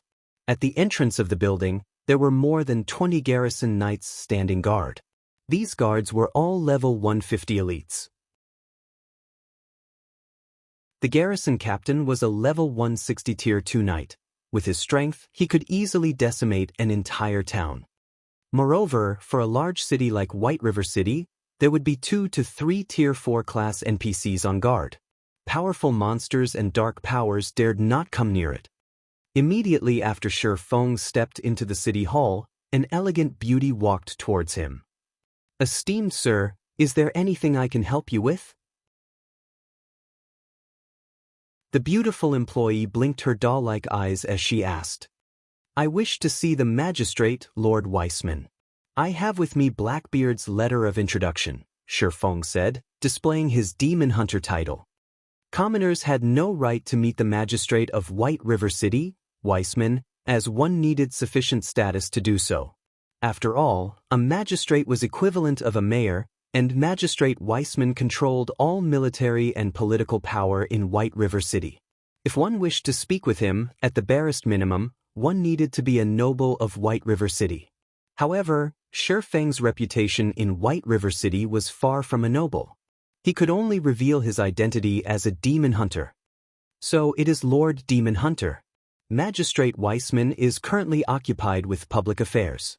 My lord will have to wait for some time before he becomes available. If you are not in a hurry, you can wait in the lounge, and I will notify Lord Weissman of your arrival." The beautiful employee showed respect upon seeing Shifeng's title. A noble was not an existence commoners like her could afford to provoke, even if she worked for the kingdom. "Yes, please notify him for me," Shifeng nodded. He then wandered towards the city hall's lounge. Sitting in the empty lounge with nothing better to do, Shifeng switched his system communications back on. Previously, to avoid interruption, Shifeng had intentionally switched off the system communication function. Nobody could contact him that way. However, the moment he switched it back on, he discovered hundreds of communication requests pending his approval. Shifeng was familiar with many of these players. A majority of them were the upper echelons of large guilds situated in White River City. Some were even the vice leaders or elders of guilds. Of course, Stabbing Heart and Gentle Snow were no exception to this list. After all, the advantage of entering White River City ahead of others was far too impressive to ignore. Before entering White River City, information such as the best leveling grounds and the best locations to farm resources were a big mystery to everyone.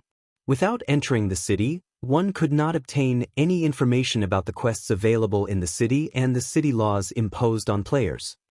To a guild, obtaining such information before others was a great boon. They could occupy the best leveling spots and obtain high-level quests a step ahead of others. They could purchase daily and weekly limited items and gather herbs, ores, and such resources ahead of others. Guilds were most eager for this information as it would enable them to rise ahead of their competitors. Especially now as these guilds neared level 10 and the ability to enter White River City. If they could obtain this information beforehand, they could adapt to the new environment quickly and confidently go out to grind and gather resources. They would not need to waste time collecting this information. They could also use the time saved to pull ahead of the other guilds developing in other cities. With so many benefits, these guilds would not Shifeng slip through their grasps. They would find a way to contact him. Unfortunately, the results of their efforts simply dumbfounded all of them. They did not think that Feng would shut down all forms of communications, leaving them with no way to contact him at all. The only choice they had left was to leave Feng messages. As a result, thousands of messages filled Feng's mailbox. If he read all of them, he would need to spend at least 4 to 5 hours. However, since Feng had nothing better to do right now, he looked at the messages sent by guilds worth contacting. After all, he was an independent player. If he did not sell even any information, he would only gain enemies. With his current strength and influence, he would only end up in tragedy by doing so. So, he would choose a few to do business with. Naturally, Stabbing Heart and Gentle Snow were on his list of business partners. Feng was already friends with them no matter how he looked at it. He would sell them information at a reduced price.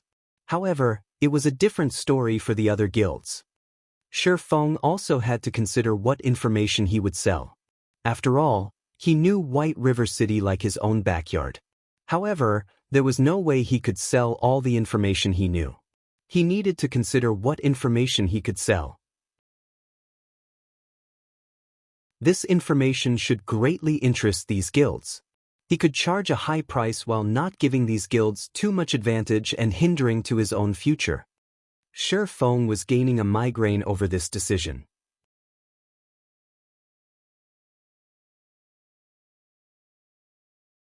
Chapter 174, Blacksteel's Contract.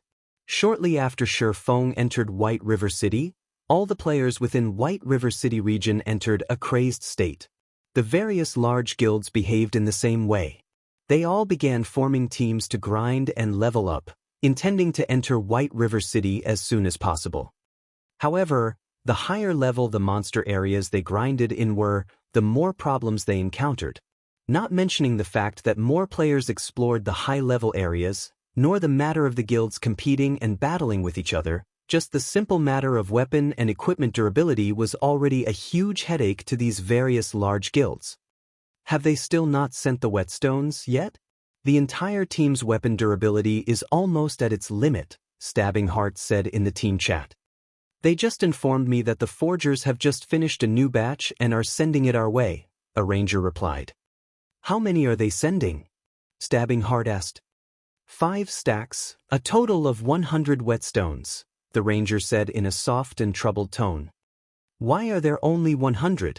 Didn't we buy over 500 hard stones? Stabbing Heart's expression sunk, turning extremely ugly to behold. There were over 60 players in their elite team, and they all were currently grinding in a level 10 monster area. Each whetstone could recover 3 to 7 durability points on a weapon, and 100 whetstones would only last them around an hour or so. They've already used all 500. We are trying to purchase them in bulk, but we simply can't find any. Many players are just paying forgers to turn their hard stones into whetstones. We've already sent out many of our newcomers to grind for hard stones in Dark Moon Valley. However, ever since God's Domain's upgrade, the drop rate of hard stones has decreased. Moreover, the 10+ forgers we've nurtured are only basic forging apprentices right now. They have a very low success rate for making whetstones. The success rate would be higher if they were intermediate forging apprentices. We wouldn't have to waste so many hard stones. However, the increase in proficiency in forging is just too slow. Right now, they don't have enough proficiency points to become an intermediate forging apprentices at the moment. The ranger's face turned awkward as he explained. Nurturing forgers and potion makers had been very important to their guild for some time.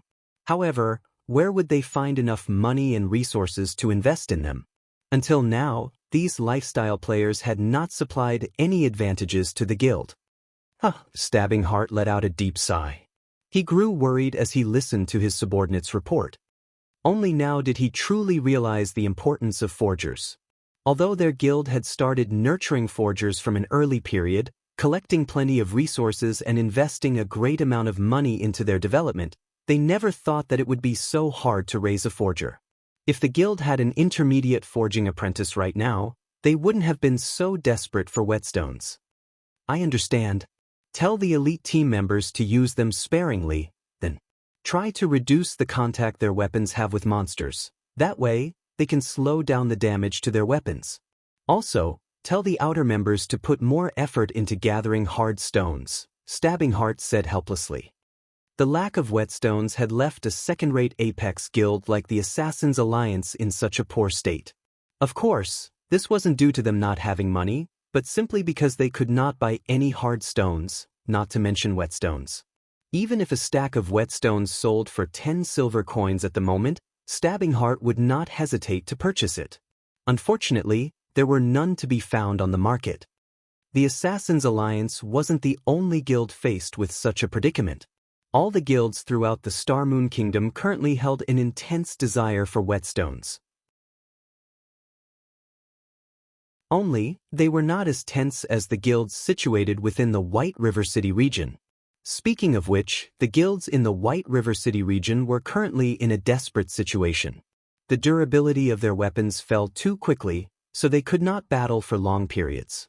However, without weapons, how could they battle at all? Even though they had such a large-sized guild, there were only a scarce few forgers that could create whetstones. An average guild based in a town would normally have an elite team of around 30 players grinding in high-level monster areas. As for the third-rate guilds in the White River City region, they had elite teams of around 500 to 600 players, while second-rate guilds had over 1,000, and first-rate guilds had over 3,000 to 4,000 players. Of course, there were still the independent players. Right now, the demand for whetstones throughout the White River City region was intimidating. However, due to all of these guilds desperately grinding towards level 10, the price of hard stones soared once again. Each stack of hard stones sold of 1 silver 20 coppers right now. Yet, even with such a high price, the many guilds in the White River City region still failed to purchase any. White River City, City Hall. Unknowingly, more than half an hour had passed since Shifeng began his wait. During this half hour or so, Shifeng managed to tidy up all the information regarding White River City. To the guilds in the White River City region that did not know anything, this information was gold. Meanwhile, Shifeng had organized this information into 2 versions. One was the simplified version, the other was the luxury version. After players read the simplified version, they would only have a rough understanding of White River City. For example, they would know that White River City held a large-scale market once every 3 days. However, the simplified version would not touch on the topic of resource distribution. On the other hand, the luxury version would give a rough introduction to it. It would tell the owner which locations were suited to certain classes for leveling, and which locations would have the most of a particular resource and more such information. This was the information large guilds needed the most. Originally, Shifeng intended to sell this information to these guilds personally, converting it into gold coins. However, it was simply too troublesome to carry out these tasks. Moreover, Shifeng did not lack gold coins right now but credits. After some careful consideration, Shifeng finally decided to sell the information through the official forums. He would conduct the trade in credits. The simplified version would target the independent players, while the luxury version would target the guilds. Shifeng sold the simplified version for 300 credits. If players possessed the simplified version, it would be the equivalent of purchasing a guidebook of the city. At the very least, players would not be at a complete loss after entering the city, not knowing a single thing. As for the luxury version, Shifeng sold it for 20,000 credits. Although these guilds would, sooner or later, discover the information themselves, they would need to waste a lot of time to do so. According to Shifeng's estimates, at the very least, they would need to spend 2 to 3 days' time investigating. Moreover, the information they obtained by themselves would not be as accurate as Shifeng's. 2 to 3 days' time was incomparably precious to a guild, so they would not pay any heed to wasting 20,000 credits. Lord Demon Hunter, Magistrate Weissman waits for you in the parlor. Please, follow me, the beautiful employee suddenly returned to Shifeng's side, softly saying. All right, lead the way. Shifeng stood and nodded. He followed the female employee up to the parlor on the building's 2nd floor. When he stepped into the spacious and elegant-looking parlor, The person waiting for him wore a silvery gray-colored robe. The well-dressed man was in his 50s, and he held a staff with a deep blue-colored gemstone embedded in it. The man currently sat by the window side, gazing at the scenery outside the window in silence. This man was the magistrate of White River City, Weissman. He was also a Tier 4 wizard, and he was a level 200 NPC. Without question, he was one of the strongest individuals currently in White River City. Even though Weissman stood there in silence, Shifeng could clearly feel the elemental mana in the room frantically gathering around Weissman, forming a weak magical domain that pressured others. However, this was merely an unconscious action of Weissman's. It went to show just how frightening a Tier 4 powerhouse was. If Weissman employed his magical domain, he could instantly turn Shifeng into a pile of ash. Although Weissman only appeared to be a man in his 50s, his true age was well over 100 years old. He was, without a doubt, an old monster. "Young man, I hear you have a recommendation letter from Blackbeard?" Weissman asked, smiling at Shifeng. Although the Demon Hunter title held sway over normal NPCs, to a powerhouse like Weissman, it was nothing worthy of mention. Weissman's identity as a Tier 4 class far exceeded the status of a Demon Hunter. "That's right. Mayor Blackbeard wanted me to pass this to you." Shifeng took out the recommendation letter, handing it over to Weissman.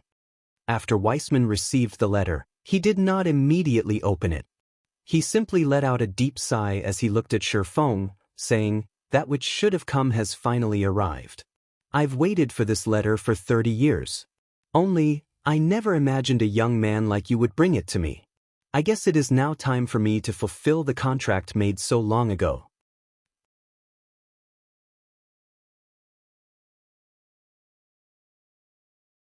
Chapter 175, Demon's Heart. Contract. Shifeng silently murmured, confused. From the information he collected in his previous life, there was no mention of a contract. That fortunate player had not revealed this information, so naturally, Shifeng had no idea.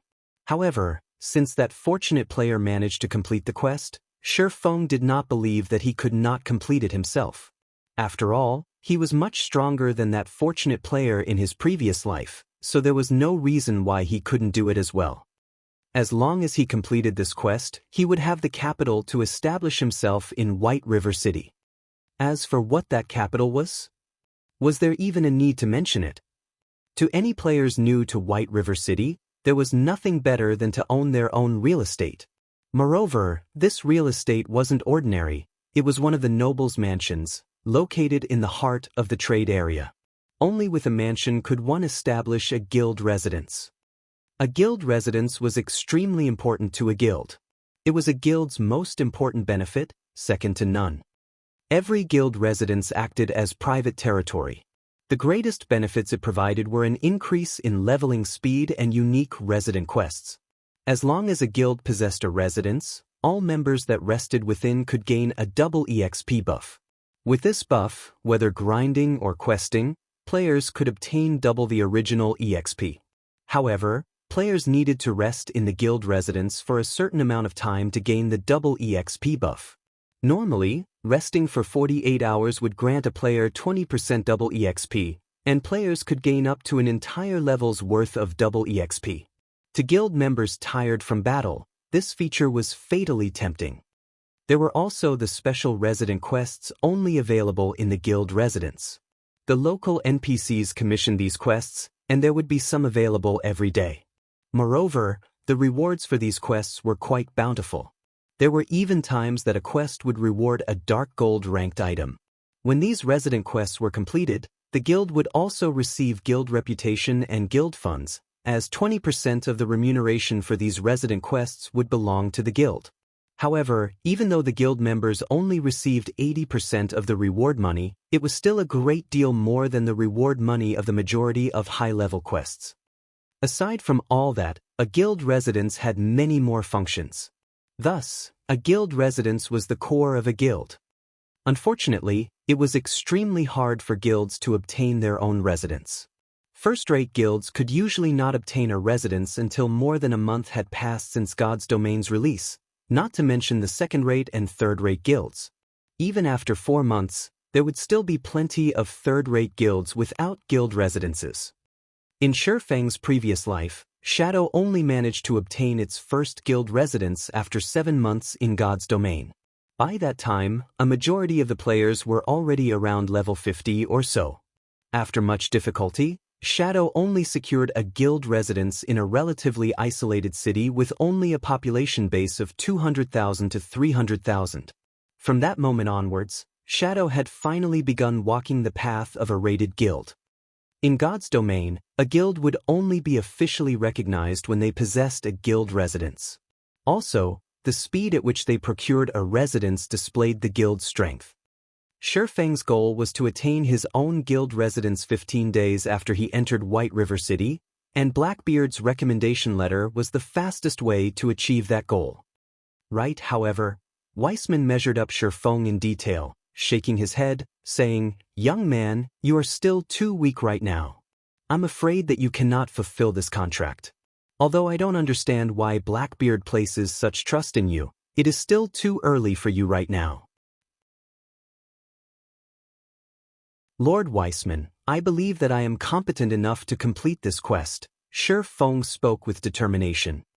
Weissman couldn't help but smile. Young people are so confident. However, they will realize their ignorance when they meet true trouble. He immediately replied, "Young man, how about we make an accord? If you can pass the test I give you, I'll agree to your request. I will even aid you in completing Blackbeard's contract. If you fail, however, then please only return after you have officially become a swordsman. How about it?" Shifeng lowered his head in silent contemplation. Based on what he could recall from his past life, that fortunate player also received his private territory when he was only around level 10. Meanwhile, Weissman insisted that Shifeng only return after officially becoming a swordsman. At the beginning of the game, players did not actually start out with official classes, they were merely class apprentices. If they wished to receive an official class, a Tier 1 class, they needed to reach level 20. Players would then need to apply for a class examination at the class association. Only when players passed the test would they officially be a Tier 1 class. In Shifeng's case, after he passed the class examination, he would officially become a swordsman. At that time, not only would his attributes greatly increase, but he could also learn skills that catered to Tier 1 swordsmen. He would also receive an official swordsman's emblem. If even that level 10 fortunate player could clear the quest, Shifeng did not believe that he couldn't. After all, he was already level 13, he hadn't just reached level 10. Moreover, the equipment he wore was extremely good quality, so there was no reason for him to fail the quest. "Lord Weissman, I accept your test," Shifeng nodded his head in affirmation. "My requirement is very simple. Bring me a demon's heart. In the Cursed Land, there is a demon's castle. Originally, it was the residence of a lord. However, after being tempted by a demon, that lord became a demon himself, reborn as the Dark Knight Gaia. He then cursed the land he ruled over, turning all of its people into demon-kin. I need you to retrieve Gaia's heart to dispel this curse. I wonder if you would be willing to go to that cursed castle and kill Dark Knight Gaia, fetching his heart for me?" Weissman asked, his tone stern. "The demon's castle in the Cursed Land?" Shifeng could not help his shock. That was where the Apex 20-man team dungeon for levels 10 to 15 was. In the past, there had been countless guilds who experienced team wipe after team wipe raiding the demon's castle. They had all died at the hands of Dark Knight Gaia. "That's right. If you can't accomplish even this task, I can only advise you to give up on the contract," Weissman persuaded. "Is there a time limit?" Shifeng asked. "None. It will be fine even if you complete the task after you've been promoted to an official swordsman," Weissman smiled. "Alright then. I accept this agreement." Shifeng released a breath. Most of the players in God's Domain had yet to reach level 10. If there were a short time limit, he could not complete this quest at all. If there were no time limit, however, then there would not be any huge problems. Shi Feng finally understood how that fortunate player completed this quest. At that time, a large majority of the players had already reached level 20 or so. The elite team of a third-rate guild could easily raid and conquer the demon's castle, obtaining the demon's heart. However, to the current guilds in God's domain, it was an impossible task. At the very least, a team of 20 players was necessary to raid the demon's castle. Moreover, their levels needed to be around level 12 or level 13, and they needed to possess adequate equipment. Otherwise, raiding the demon's castle was only a pipe dream. It seems that I need to hurry up and establish a team. Shi Feng now had an approximate goal in his heart. The fellowship party being held in a few days' time was an especially a good place for Shi Feng to recruit new members. If he had sufficient capital, he might be able to establish a powerful team. At that time, conquering the demon's castle would be much easier. Watching Shi Feng leave, Weissman suddenly thought of something. He called at Shi Feng, saying, "Young man, wait a moment. I still have something very important to tell you."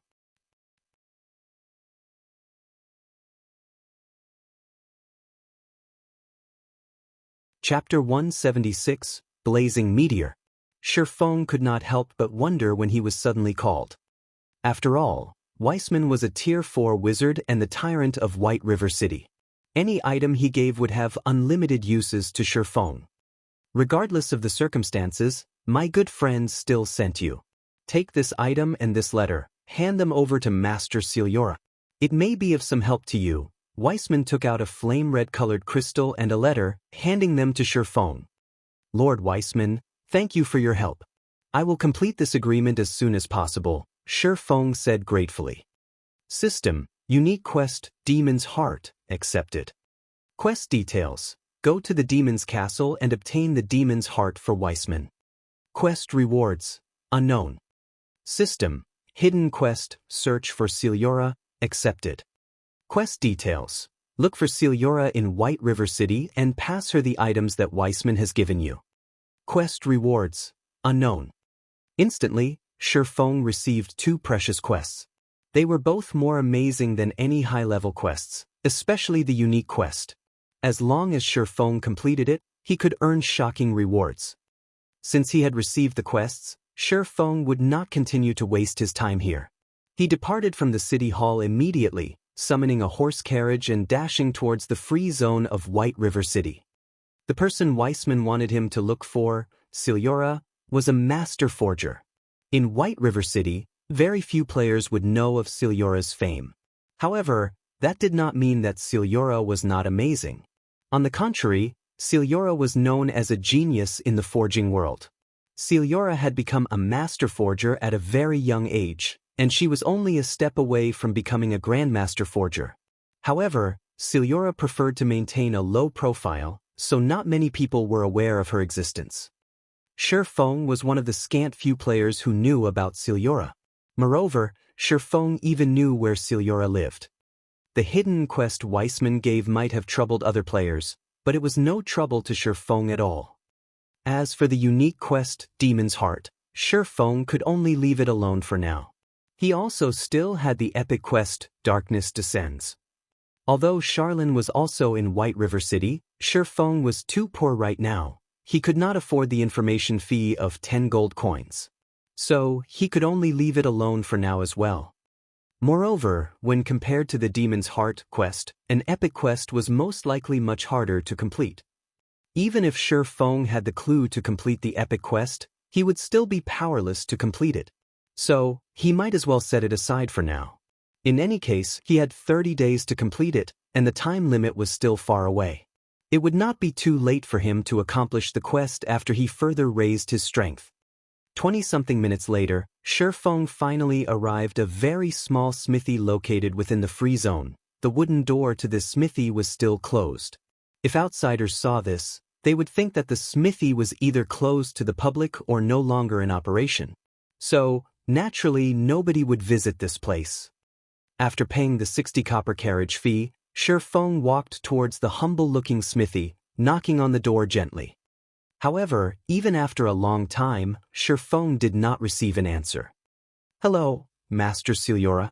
I was sent here by Lord Weissman. I have with me a letter for you from the magistrate. If Shi Feng barged into the smithy, even after having knocked for a long while without an answer and possessing the status of a noble, the guards would apprehend him and lock him up in jail for a good while. Hence, Shi Feng could only use a big character like Weissman to lure Celiora out. That way, Celiora would not continue feigning ignorance. After some time, there was finally some movement in the house. The thick wooden door opened, and a great beauty dressed in a black leather shirt stepped out. Below the large V-shaped collar, her ample bosom revealed itself. The beauty wore a pair of extremely short leather pants, revealing her long and slender legs. Her skin was a healthy wheat color, and her dark hair cascaded down to her fine and delicate waist. Her entire body gave off a wild charm. The woman before him was indeed the master forger, Celiora. If Blackie could see this sight before Shi Feng right now, he would whistle his praise, his drool puddling on the ground. For Shi Feng, however, he had long since grown accustomed to such a sight. Celiora was the black rose of the forging world, and she was one of the rare few beauties who worked as a forger. After all, most forgers were muscular barbarians, unlike Celiora, who was a young beauty, both sexy and attractive. "I'm very busy. Pass me the thing and leave," Celiora spoke impatiently, glancing at Shi Feng. Hearing Celiora speaking in such a way, Shi Feng felt extremely familiar with these words. He felt as if he had heard of them before from somewhere. After giving it some thought, Shi Feng suddenly recalled something. Wasn't he usually fond of using these words? "This is the letter that Lord Weissman wanted me to give you." Shi Feng took out the letter, passing it to Celiora. Celiora received the letter. Not sparing the letter a single glance, she arbitrarily said, "You can return now." Celiora started shutting the wooden door. Shi Feng was immediately left speechless, even though he had long since known of Celiora's personality. He couldn't help but admit that any sort of master would have their own strange personality. Celiora was no exception. However, Shi Feng had made Celiora submit in his previous life, so there was no reason he could not do so now. Moreover, he seemed to have learned his catchphrase, "I'm busy," from Celiora. "I'll leave then." Shi Feng took out the flame-red-colored crystal given to him by Weissman as he said so. He toyed with the crystal as he turned to leave. The flame-red crystal gave off a dazzling red-colored glow. Just by taking it out, the fire-type mana in the surrounding area started crazily gathering around the crystal. The flame-red glow increased its brilliance, attracting the attention of all onlookers. "Wait!" Celiora suddenly called out to Shi Feng. "Master Celiora, do you still have some other matter?" Shi Feng turned, a faint smile on his face as he asked. At this moment, Celiora's large eyes were already glued onto the flame-red crystal in Shi Feng's hand. She was like an enamored little kitten, and her eyes followed the flame-red crystal's movement in Shi Feng's hand, going up and down with great interest. Although Celiora's personality was somewhat strange, she too faced a common problem that all forgers faced, the desire of rare forging materials. There was not a single forger out there who did not wish to create an item, famed throughout the entire continent, in their lifetime. Meanwhile, the prerequisite to create such an item was incomparably precious materials. Take the abyssal blade in Shi Feng's hands for example. In order for its fame to spread throughout the continent, the famous smith, Alice's, used the Black Dragon King's Fang as its core forging material. What was the Black Dragon King? That was the king among dragons, which represented destruction. It was a frightening creature that was the closest being to a god. Just the breath it spat out could destroy a city with millions of inhabitants. It was a frightening existence that could single-handedly destroy an entire kingdom. Meanwhile, to create the abyssal blade, the most precious Fang of that frightening existence's body was necessary. In the end, after the abyssal blade's creation, it became one of the 36 famed swords in God's domain. The abyssal blade's existence shook all of God's domain, and even after thousands of years, its might was still boundless. "Can you sell me that item?" Celiora asked, her face filled with desire, her tone making a complete transformation. Shi Feng shook his head, saying, "I am truly sorry, Master Celiora, but Lord Weissman originally wanted me to bring this item to you to forge an item for me. However, seeing as you are busy, I would feel bad to continue disturbing you. So, I intend to look for Master Prost and see if he will make the item that I want." "What?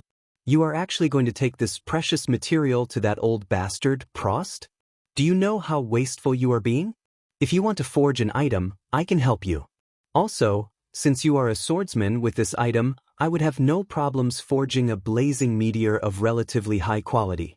If you give this material to that old bastard, he will definitely ruin it."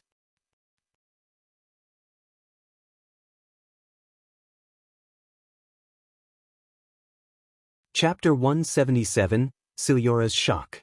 Celiora stared at Shi Feng with her almond-shaped eyes, her hands on her hips. She looked like an angry lioness. This scene dumbfounded Shi Feng. He did not know what to say in this situation. Before, Celiora simply reacted with cold indifference towards him, yet, now, she was so obedient. The blazing meteor was a weapon that only Celiora knew how to create, and it was also her most famous creation. It was a weapon that all swordsmen dreamt of having. In Shi Feng's previous life, as long as one was a swordsman, they would definitely have begged Celiora to create a blazing meteor for them. Many players were even willing to go bankrupt to obtain a blazing meteor. Shi Feng, who at that time had already become a sword king, was no exception. He only managed to obtain one with much difficulty after a very long time. Although Shi Feng had already met his goal, he still toyed with Celiora by pretending hesitation. Immediately, Celiora started panicking. If she truly allowed that old bastard Prost obtain such a large starfire crystal, that old rat would come over to her place to show off, and very often at that. "You should know that I am the most amazing master forger in White River City. None of the items I forge are of ordinary quality. Moreover, I am in a very good mood right now, so I will even use a rare material from my exclusive collection to forge a blazing meteor suitable for you. If you don't believe me, then come in and have a look." Celiora hurriedly pulled Shi Feng into her smithy, letting Shi Feng witness the masterpieces she had created. After entering the house, one would immediately discover that the exterior and interior of the house were practically two entirely different worlds. Although the exterior of the house was broken down and humble, the interior was both beautiful and magnificent. Fine weaponry and equipment were all showcased within crystal cabinets. Not a single one of these weapons or equipment were of ordinary quality. They were all masterpieces of fine gold rank or above. These were all masterpieces because, when compared to items of the same rank and level, the attributes of the weapons and equipment made by Celiora were far superior. "How is it? Do you see that dark red-colored greatsword placed in the highest position? That's an epic weapon that I personally made." Celiora stuck out her chest, boasting. Indeed, it was as Celiora had said. Among all these weapons and equipment, the most amazing item was the level 120 epic weapon. In terms of strength, it exceeded the Mavis protection by leaps and bounds. It was Celiora's greatest creation to date, and it was also the only epic-ranked item that she had ever made. The reason Celiora bore the title of Genius of the Forging World was due to her accidentally creating this epic weapon. After all, it was nearly impossible for a forger to forge an epic weapon intentionally, as the success rate for even a master forger was abysmally low. Normally, only grandmaster forgers could achieve this feat. Unfortunately, Celiora was stuck at a bottleneck, and she would constantly be a step away from becoming a grandmaster forger.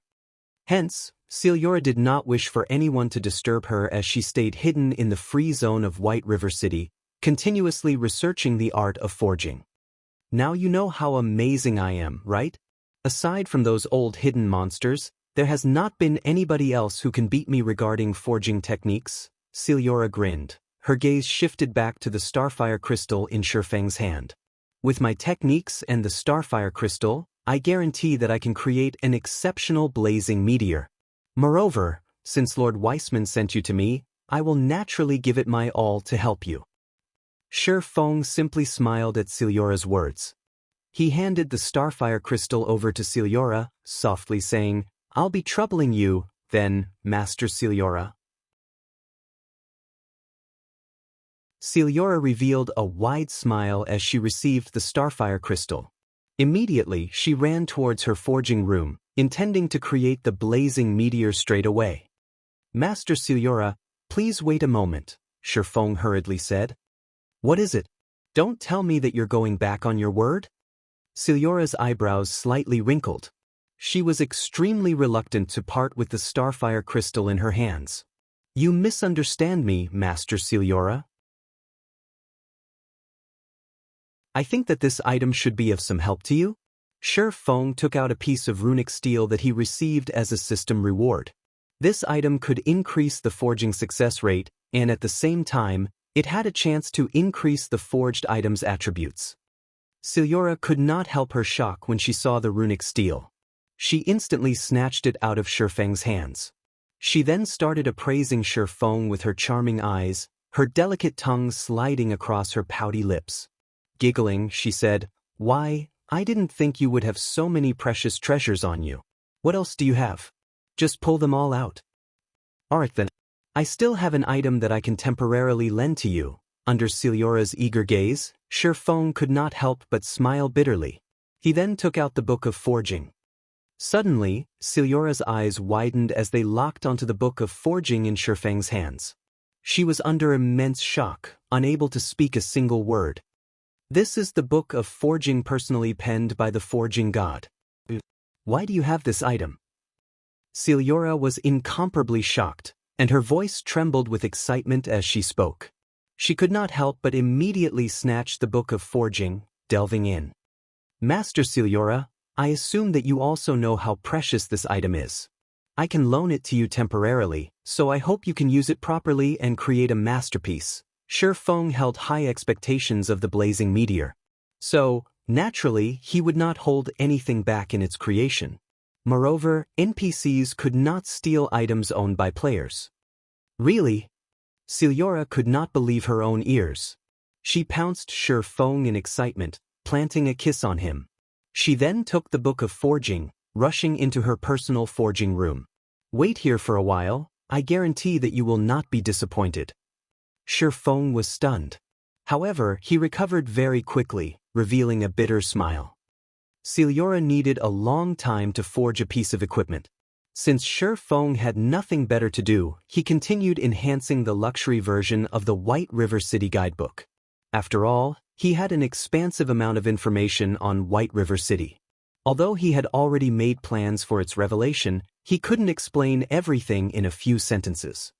Time flowed by unnoticed, and 2 hours had passed since Shifeng entered White River City. Meanwhile, the various guilds in the White River City region were in full swing. They continuously purchased and exchanged whetstones, and at the same time, desperately grinded in high-level monster areas. Snow, the number of players here grows larger and larger, and it is slowing our leveling speed by a lot. Why don't we go to the Gloomy Valley to level up? With a single triple flame barrage, Zhao Yueru finished off a low HP level 10 shadow werewolf. She then turned to Gentle Snow and spoke. Originally, there had not been that many players in this level 10 area. However, due to Shifeng's actions, level 8 and level 9 players began arriving, crowding the area. Every region had limited leveling resources, and every extra player in a region decreased the availability of those resources. With a decrease in resources, naturally, leveling speed would similarly fall. Thus, Zhao Yueru suggested going to the Gloomy Valley, which was a monster area of an even higher level. The Gloomy Valley was a level 11 to level 14 monster area. With their current equipment, they could still deal with level 11 and level 12 monsters. Only, the danger would increase significantly. However, their leveling speed there would surpass that of this place by leaps. The Gloomy Valley was also only a short distance from their current location. If they hurried, they could reach it in just half an hour. If they used a speed scroll, they could arrive there in 10 minutes or so. Gentle Snow looked at her surroundings, discovering that the number of players had certainly increased. Moreover, These players were all elites of various large guilds. Whether luring or snatching monsters, they were all extremely experienced. As a result, the number of monsters available decreased, and their current leveling speed was less than half of what they started with. The players gathered here were still increasing in number. If this situation continued, they might not even reach level 10 within 7 to 8 hours grinding here. Alright then. After we receive the new batch of whetstones, we'll head for the gloomy valley. Gentle Snow looked at her weapon's durability as she spoke. Only 9 points remained. As her weapon was secret silver rank, she could still wield it for over an hour before its durability reached a critical point. At this moment, Gentle Snow's communicator rang out. Originally, Gentle Snow intended to reject the call without giving it much thought. However, when she saw that the caller was Shifeng, a faint smile appeared on her face. Previously, after Shifeng entered White River City, she had tried contacting Shifeng as well. However, Shifeng had immediately shut down all forms of communication, leaving her with no way of contacting him. She could only send him a message. Now that he was personally contacting her, it was possible that he had finally seen her message.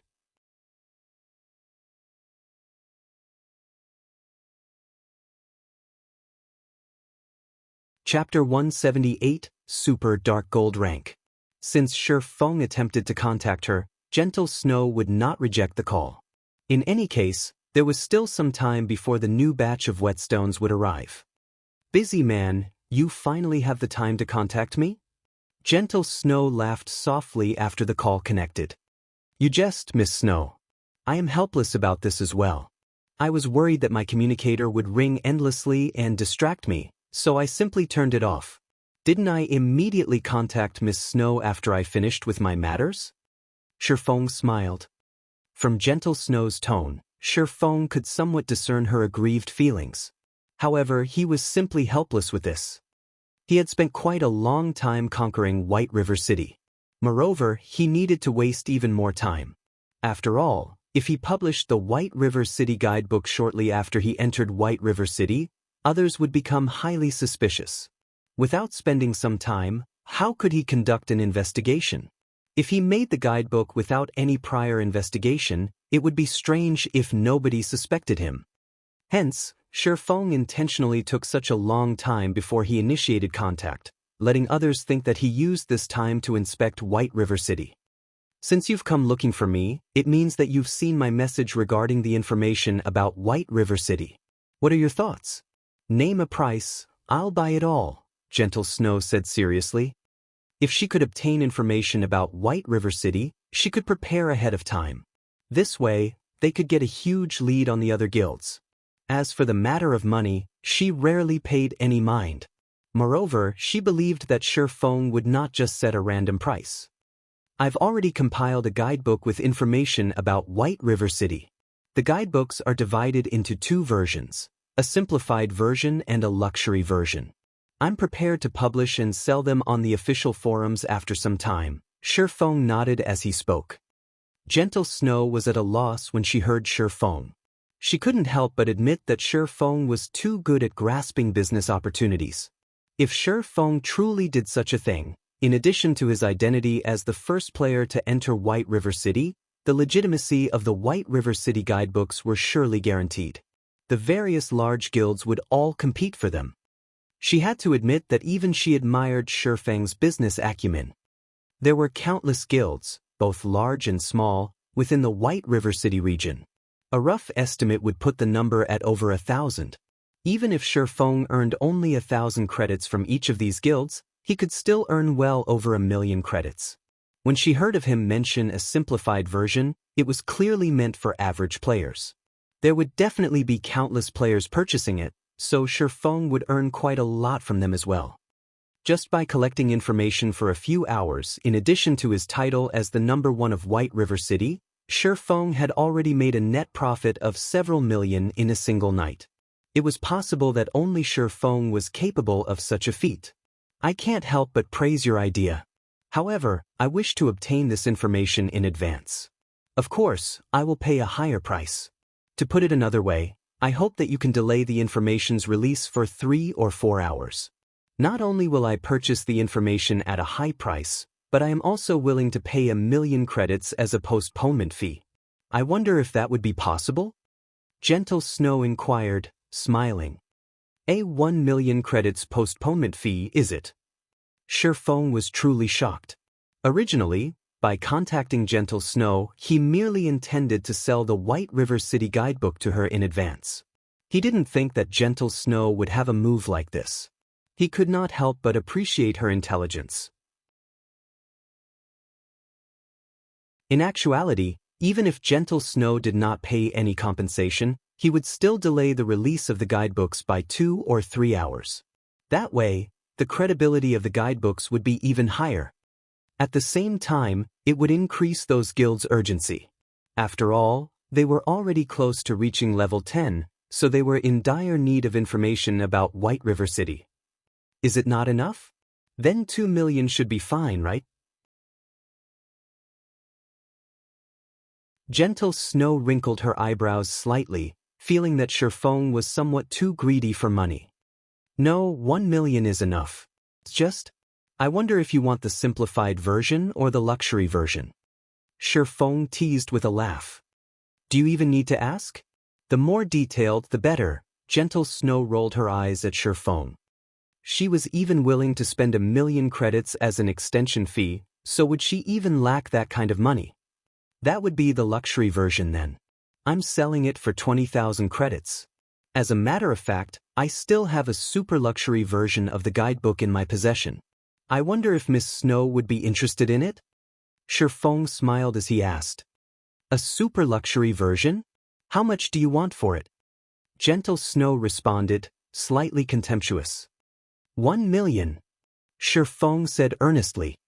The luxury version is selling for 20,000 credits, but you're selling the super luxury version for 1,000,000 credits? Are you taking me for a fool? Gentle Snow accused. How could that be? I've poured my blood into making it. If you don't want it, so be it.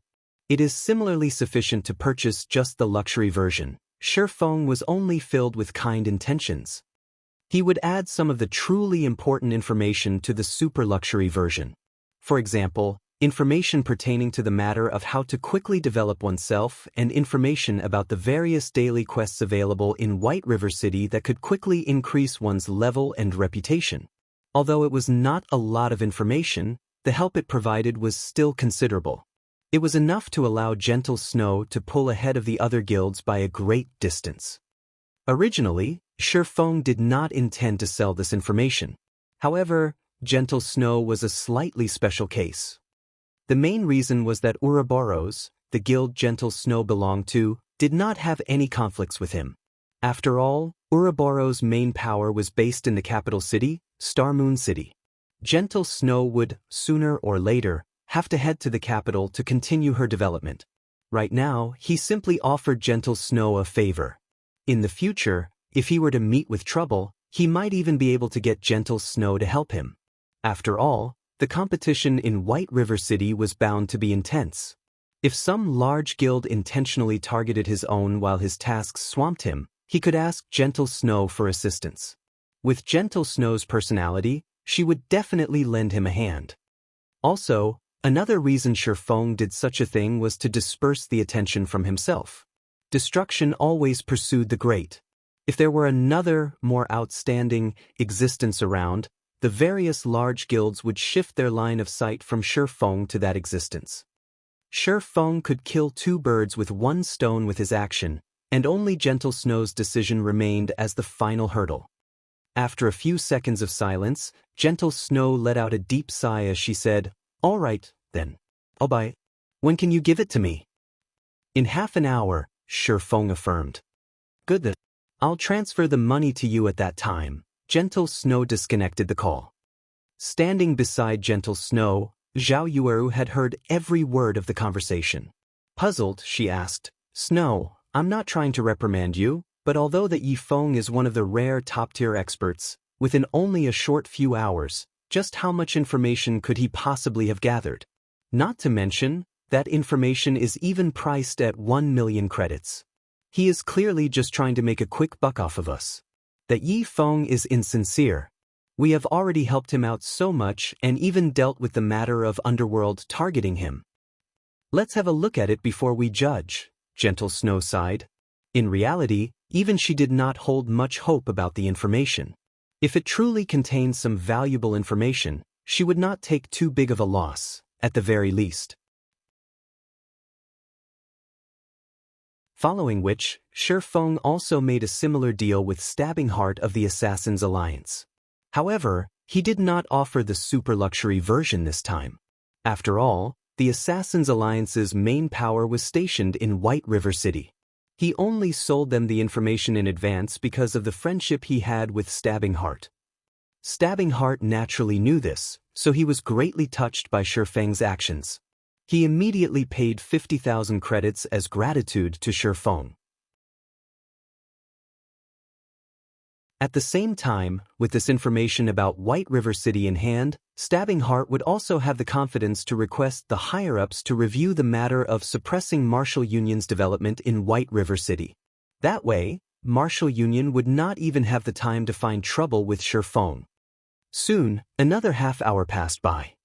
Shi Feng finally managed to compile and arrange the super luxury version of the White River City guidebook.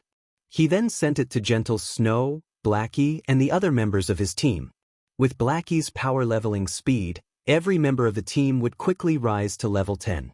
They would be much faster than Gentle Snow, so Shi Feng had to provide Blackie and the others with a better understanding of White River City ahead of time.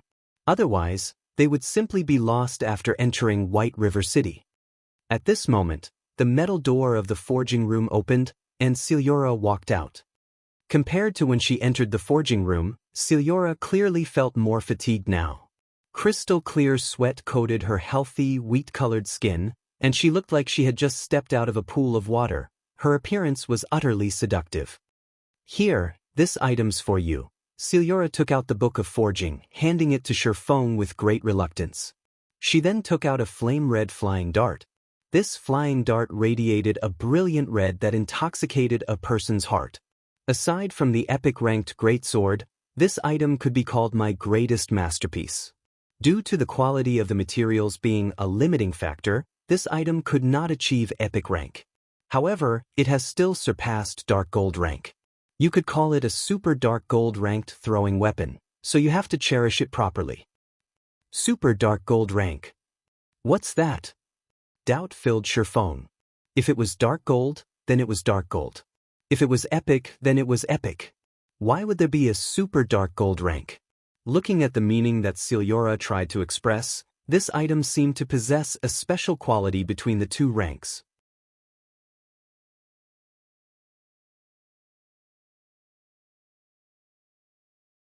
Chapter 179, Pseudo-Extraordinary Attributes. Within Shi Feng's memories, there was no mention of a super dark gold rank. However, if a master forger like Celiora called it such, that's what it was. Only, just what kind of attributes would this blazing meteor possess? Are you unsure of what the super dark gold rank is? Celiora was in a very good mood after forging such a masterpiece. Hence, she explained, it is utterly understandable that you have not heard of it. Matters like these are only privy to those old monsters of the Grandmaster Forger rank. Even I discovered it by chance. Indeed, in God's domain, the rank after Dark Gold is epic. However, between these two ranks, there is a humongous threshold. One could say that items undergo a massive leap in quality when upgraded from Dark Gold rank to epic rank. Don't you feel that it is strange? Shi Feng nodded, deeply expressing his agreement. It was just like Celiora had said. Dark gold equipment was only somewhat stronger than fine gold equipment. However, regarding attributes, epic equipment was several tiers above dark gold equipment. Take the Mavis Guard in Blackie's hands for example. It was far superior to the Silver Lake in Shi Feng's hands that possessed attributes rivaling a dark gold weapon. Simply equipping an epic weapon instantly gave Blackie a stronger damage output and attack power than Shi Feng's. The power of an epic-ranked item was obvious. It seems that you also understand the gap between these two ranks. Celiora revealed a smile, saying, in actuality, epic-ranked items possess another name. Another name? This was the first Shi Feng had heard of this. That's right, another name. This is also something I found out after researching the book of forging you lent me, coupled with the literature I've collected over the years, Xianxia nodded. During the ancient times, epic ranked items were also called extraordinary items. The owners of these items would possess an absolute strength that allowed them to surpass ordinary mortals. Thus they were known as extraordinary.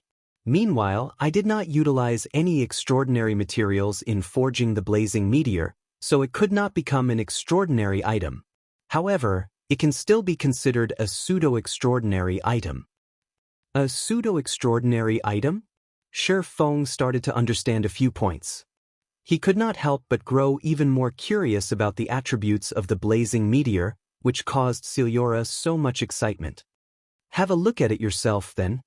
Xianxia handed the blazing meteor over to Shi Feng, softly saying, "A pseudo-extraordinary item is the maximum limit that mortals can achieve with their own power, while this blazing meteor can be considered a masterpiece, the closest thing to an extraordinary item." Shi Feng's heart started beating quickly as he heard those words. It was an item that approached the quality of an epic-ranked item. Most likely, aside from his magic weapon, the Abyssal Blade, no other item in his possession could rival this blazing meteor. Furthermore, the blazing meteor he received in his previous life was only dark gold rank. He did not expect to obtain a pseudo-extraordinary item in this life. Shi Feng immediately received the blazing meteor from Xianxia, taking a look at its attributes. Blazing meteor, throwing weapon, dark gold rank. Equipment requirement, strength 120, agility 140. Attack power, player's strength 2. Strength plus 50, agility plus 65, endurance plus 10. Attack speed plus 5. Maximum throwing distance, 45 yards. Ignore levels plus 8. Attack speed increased by 15%. When attacking, 35% chance to ignore target's defense. 30% chance to activate quadruple phantom effect, each phantom causing 50% flame damage. 10% chance to activate knockback effect. 5% chance to activate burning flames effect, dealing 200 flame damage to the target every second for 10 seconds. Stacks up to 5 times. Additional skill, Flame God's Fury. Deals physical and flame damage to enemies within a 403-yard area. Deals 900% damage to the initial target and damage reduces by 10% with each consecutive enemy hit to a minimum of 500% damage. Cooldown, 3 minutes. The blazing meteor was forged by the Grandmaster Forger, Xianxia. Due to the limit of its materials, it is only a pseudo-extraordinary item possessing strength at the very limit of mortal men. The blazing meteor can be reforged into an epic-ranked item after gathering epic-ranked fire-type materials. User restriction, Yi Feng. Unable to be dropped. Unable to be traded. Shi Feng was instantly dumbfounded when he saw these attributes.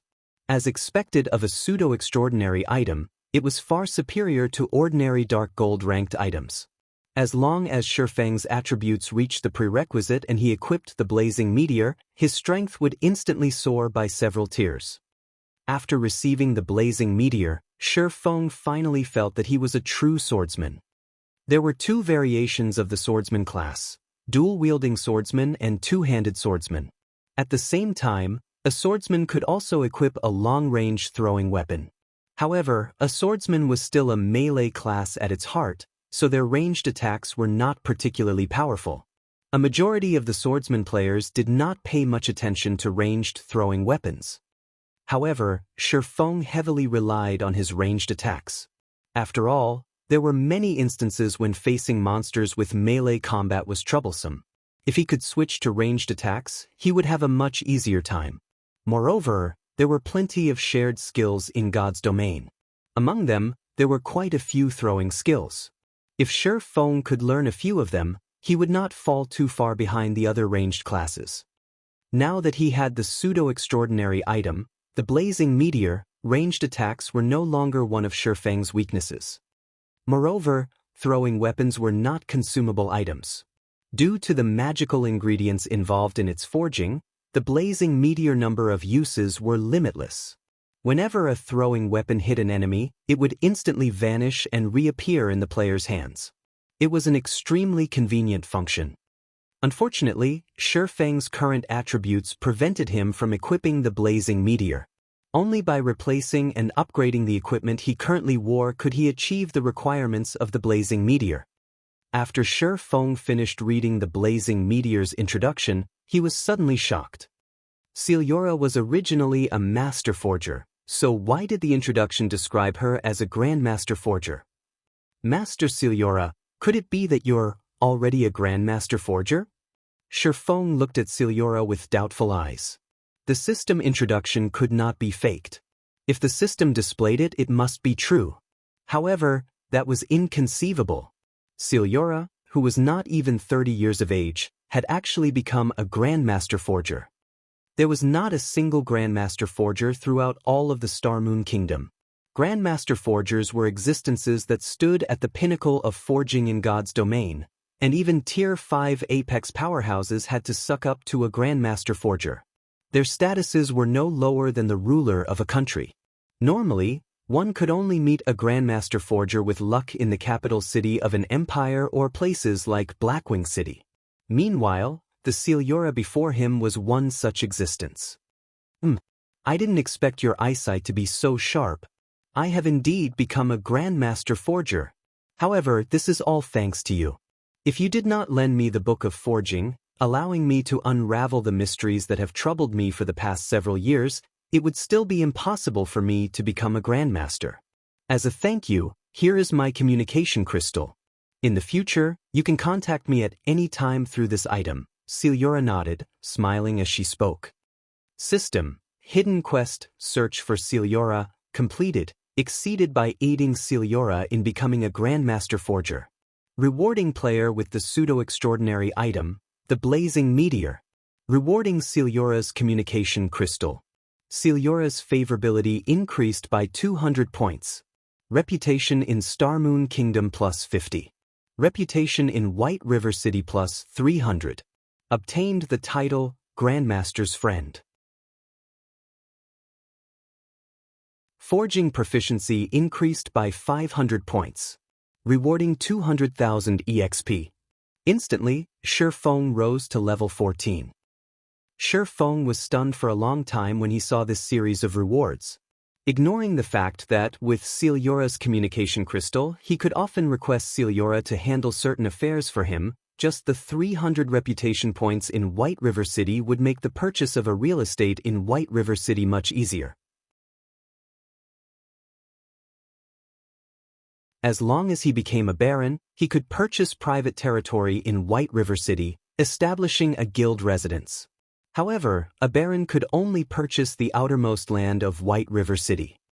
As for Xianxia, she had only recently become a grandmaster forger, so she intended to go on a journey. She wanted to commemorate her achievement by making her first epic-ranked item, so she needed to explore and search for materials. Soon after, Shi Feng departed from the smithy. Seeing that the time was just about right, Shi Feng posted the White River City guidebook on the official forums, setting the post to publish in 3 hours. He then used the pass to Blackwing City, teleporting there. Shortly after Shi Feng departed, another batch of players set foot in White River City. Immediately, White River City region system announcements rang out.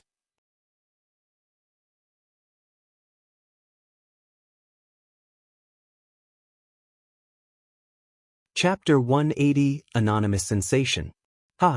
We finally arrived in White River City. This place looks spectacular. Such amazing NPCs. The moment Blackie and the others arrived in White River City, the amazing sight stunned them all.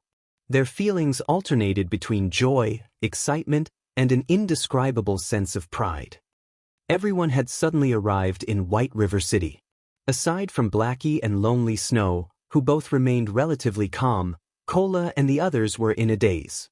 They thought that they were in a dream. When Fire Dance and Cola regrouped with Blackie, They discovered that Blackie and Lonely Snow had actually brought them to deal with a group of level 20 monsters. At that time, they nearly had heart attacks from the shock. God's Domain was unlike any other virtual reality game, and killing monsters of a higher level in God's Domain was an extremely difficult task.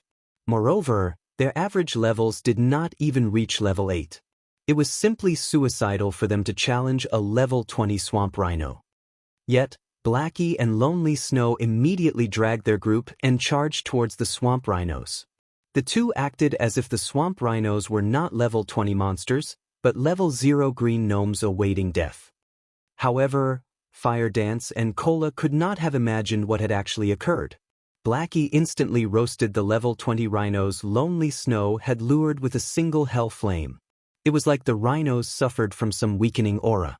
At that time, their experience bars instantly increased by a huge chunk. Looking at this scene, Cola and the others' eyes nearly popped out of their sockets in surprise. There was a saying, after 3 days had passed, one could no longer use one's old perspective to judge others. However, that involved the prerequisite of 3 days passing. It had only been several hours since separated from each other, but the growth rate of Blackie and Lonely Snow had switched from ascending by climbing a ladder to ascending by using an elevator. It was as if their growth rates had received hormone injections, increasing by tens of times. Within half an hour, they had all collectively gained a level. When they asked about Blackie and Lonely Snow's levels, Cola and Fire Dance were both utterly shocked. They were both already level 13. This gap made a world of difference. How did Blackie and Lonely Snow suddenly become so powerful? The only possibility they could think of was that their team leader, Shifeng, had power leveled the two. It was also the only logical explanation for Blackie and Lonely Snow's achievements. Meanwhile, Fire Dance and Water Buffalo were both utterly shocked by Shifeng. It would be fine if Shifeng were the only one so powerful. However, their team even had 2 other level 13 powerhouses. Just how powerful was this team? If others discovered this, they might be less shocked by the sky falling. After several hours, Cola and the others reached level 10, one after another. Meanwhile, Blackie and Lonely Snow had both risen to level 14. They acted in accordance with Shifeng's request, entering White River City and familiarizing themselves with the city. They would then receive some of the rare and daily quests, obtaining some rare items in exchange for the quest's completion. However, shortly after they entered White River City, a system announcement entered their ears. White River City Region System Announcement. 5 players have entered White River City. Activating White River City's ranking list. White River City Region System Announcement. 5 players have entered White River City. Activating White River City's ranking list. White River City Region System Announcement. 5 players have entered White River City. Activating White River City's ranking list. After the announcement repeated thrice, all the players within the White River City region were sent into a daze.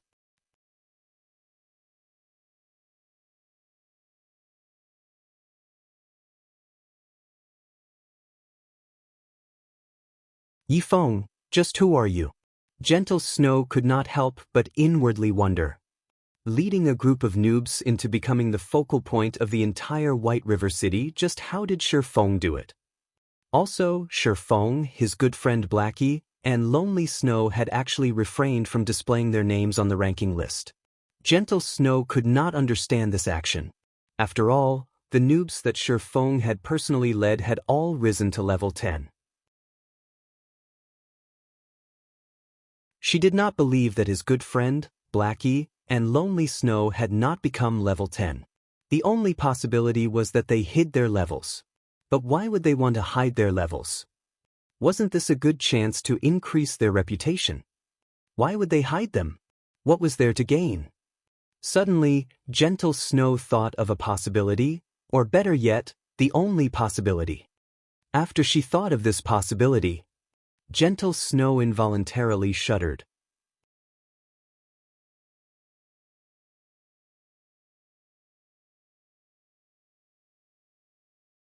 Chapter 181. A Joke. One had to admit that virtual reality was extremely realistic. There was only a small change to Gentle Snow's expression, yet, Zhao Yueru immediately discovered it. "Snow, what's wrong?" Zhao Yueru worriedly asked. It was the first time she had seen such a surprised look on Gentle Snow. Although it was indeed unexpected that the group of noobs had become the level 10 players, it shouldn't be that much of a surprise to Gentle Snow. "It's nothing. I just thought of some matters, that's all." Gentle Snow waved her hand, dismissing Zhao Yueru's concern. Gentle Snow paid no attention to Cola and the others who entered White River City, nor did she care that they had taken the top 6 spots on the ranking list. What she was truly concerned about were Shi Feng and his friends' levels. If it were really as she imagined, becoming friends with Shi Feng was a very wise decision. Elsewhere, when Unstable Devastation and Fire Dance's past companions saw the ranking list, they were all dumbfounded. This was especially true for Fire Dance's past companions. Not only had Fire Dance reached level 10, but Water Buffalo had also risen to level 10. As a result, envy and regret ate at their hearts. If they had chosen to follow Fire Dance and join Shifeng's team, they would be their team members right now. They enjoyed the envy and admiration of all players throughout the White River City region, a situation that many dreamt of experiencing. Unfortunately, they were no longer related to this matter. As they looked at the ranking list, they tried to contact Fire Dance and Water Buffalo. They all tried to apologize, and they wished that they could mend and recover their past relationships. After all, this was only a game, there was no need to be so serious, and they had only been joking. Meanwhile, Fire Dance and Water Buffalo had received their calls. However, they merely gave a single reply. "There is no point crying over spilled milk. I do not wish to stay in touch in the future." Did they think that pushing off their actions as a joke would resolve everything? Now, that really was a joke. Fire Dance's and Water Buffalo's words had unquestionably shattered their final hopes, sending them spiraling into a sea of endless regrets. As for Unstable Devastation, envy nearly drove him mad. He clearly remembered that his team had killed Cola's group of 3 once before, their levels dropping to level 7. When they met in Red Leaf Town's fountain, they were still level 7. On the other hand, Unstable Devastation's level had dropped to level 8 after dying once. During these past several hours he had frantically grinded monsters and was about to reach level 9. Yet, Cola's group had all reached level 10 during this same period. Just what sort of leveling speed was this? At first, it was Shi Feng who had reached level 10. Now, even Cola and the others had risen to level 10. There was definitely something fishy about this. There must be some sort of method that allowed them to reach level 10 quickly. Shi Feng obviously knew this method. It might even be some gigantic bug in the game. However, Unstable Devastation could do nothing against Shi Feng. He had no way to force this secret out of Shi Feng. Suddenly, an idea popped up in Unstable Devastation's head. If he published this matter on the official forums, revealing this bug, the system might punish Shi Feng for exploiting it. On the other hand, if it were not a bug, the other guilds would definitely not let go of this great chance to rise to level 10 swiftly. They would force Shi Feng to reveal this leveling method. If Shi Feng kept his lips sealed, he would make enemies out of every guild in the White River City region. Meanwhile, if he revealed this leveling method and the system fixed it, it would similarly enrage the various guilds. Regardless what Shi Feng did, he could no longer continue mingling in the White River City region. However, Unstable Devastation could not allow Shi Feng to take any of these actions yet. "Yi Feng, no man is wise all the time. I have finally grasped a hold of your weakness." Unstable Devastation grew excited. As long as he used this move to threaten Shi Feng would obediently hand over the secret. Immediately after, Unstable Devastation sent Shi Feng a communication request. The first time, Shi Feng did not pick up. The second time, Shi Feng did not pick up. Unstable Devastation made more than 10 consecutive calls to Shi Feng. However, Shi Feng did not answer any of them. As a result, Unstable Devastation nearly vomited blood in anger. However, when he thought of his beautiful future, he endured.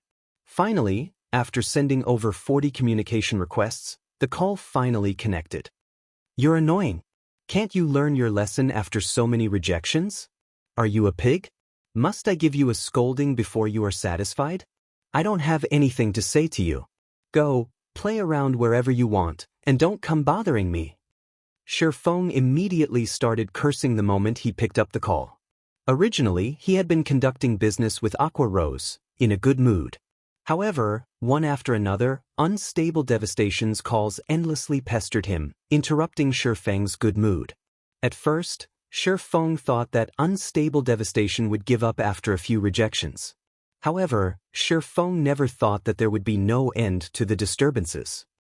Hence, after telling Aqua Rose that he had some matters he needed to attend to for a moment, he looked for a place without people and gave unstable devastation a good scolding, soothing his mood. He then placed unstable devastation on his blacklist, preventing unstable devastation to further annoying him. Yifeng, you dare to cut my call. After making over 40 calls, unstable devastation burned with anger. Now that Shifeng had insulted him, his blood boiled and his face turned crimson. The blood vessels in his face had nearly burst. However, just when he was about to curse at Shifeng, the call disconnected. This thoroughly enraged unstable devastation, and immediately he called Shifeng again. However, this time, his calls did not even ring. He was on Shifeng's blacklist. Unstable devastation nearly fainted in anger. He had wasted so much time trying to call Shifeng, yet the only thing he got in return was a scolding. Shifeng had even blacklisted him. How was he supposed to threaten Shifeng now? How was he going to force Shifeng's obedience? Unstable devastation immediately directed one of his subordinates to contact Shifeng. After attempting to contact Shifeng a few more times, the call finally connected.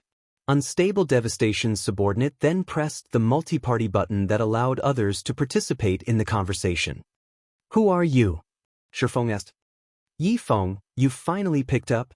I have in my hands your speed leveling secret. If you don't wish to become an enemy of the entire White River City region, obey my wishes. Otherwise, I'll post the evidence on the official forums. I'm thinking that many guilds would be interested in your teammates' leveling secret, and they will go all out to deal with you. This time, unstable devastation spoke his piece quickly, fearing that Shifeng would hang up on him again.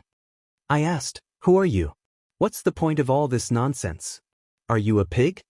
Shifeng demanded. You're the pig. Everyone in your whole family is a pig. I am unstable devastation. I know that you have some secret to your team's leveling speed. You need to understand the situation you're in right now. If you dare continue to speak to me with such a tone, I'll release this secret of yours to everyone else. All the players in the entire White River City region will start trouble, and the various large guilds will hunt you down to learn your secret. When that happens, there will no longer be any place for you in God's domain. Unstable devastation hated being called an idiot. Now that Shifeng had repeatedly called him a pig, he could no longer endure it. So, you really are a pig. Hello, pig. Goodbye, pig. Shifeng immediately disconnected the call, blacklisting the new character ID as well. Shifeng had never been a person to feel threatened by others, and regarding unstable devastation's threat, he paid no mind to it at all. The only reason he did not let Blackie and Lonely Snow reveal themselves was to avoid unnecessary trouble from those various large guilds, as that would delay their development. However, if there really were a need for a battle, he would not shrink from it. In fact, they could all bring it on if they wanted. The final winner and loser had yet to be determined. Master Black Flame, it looks like you have met with some trouble. As an ally of yours, why don't you let Twilight Echo deal with it for you? The graceful Aqua Rose suddenly walked over, smiling at Shifeng as she offered her assistance.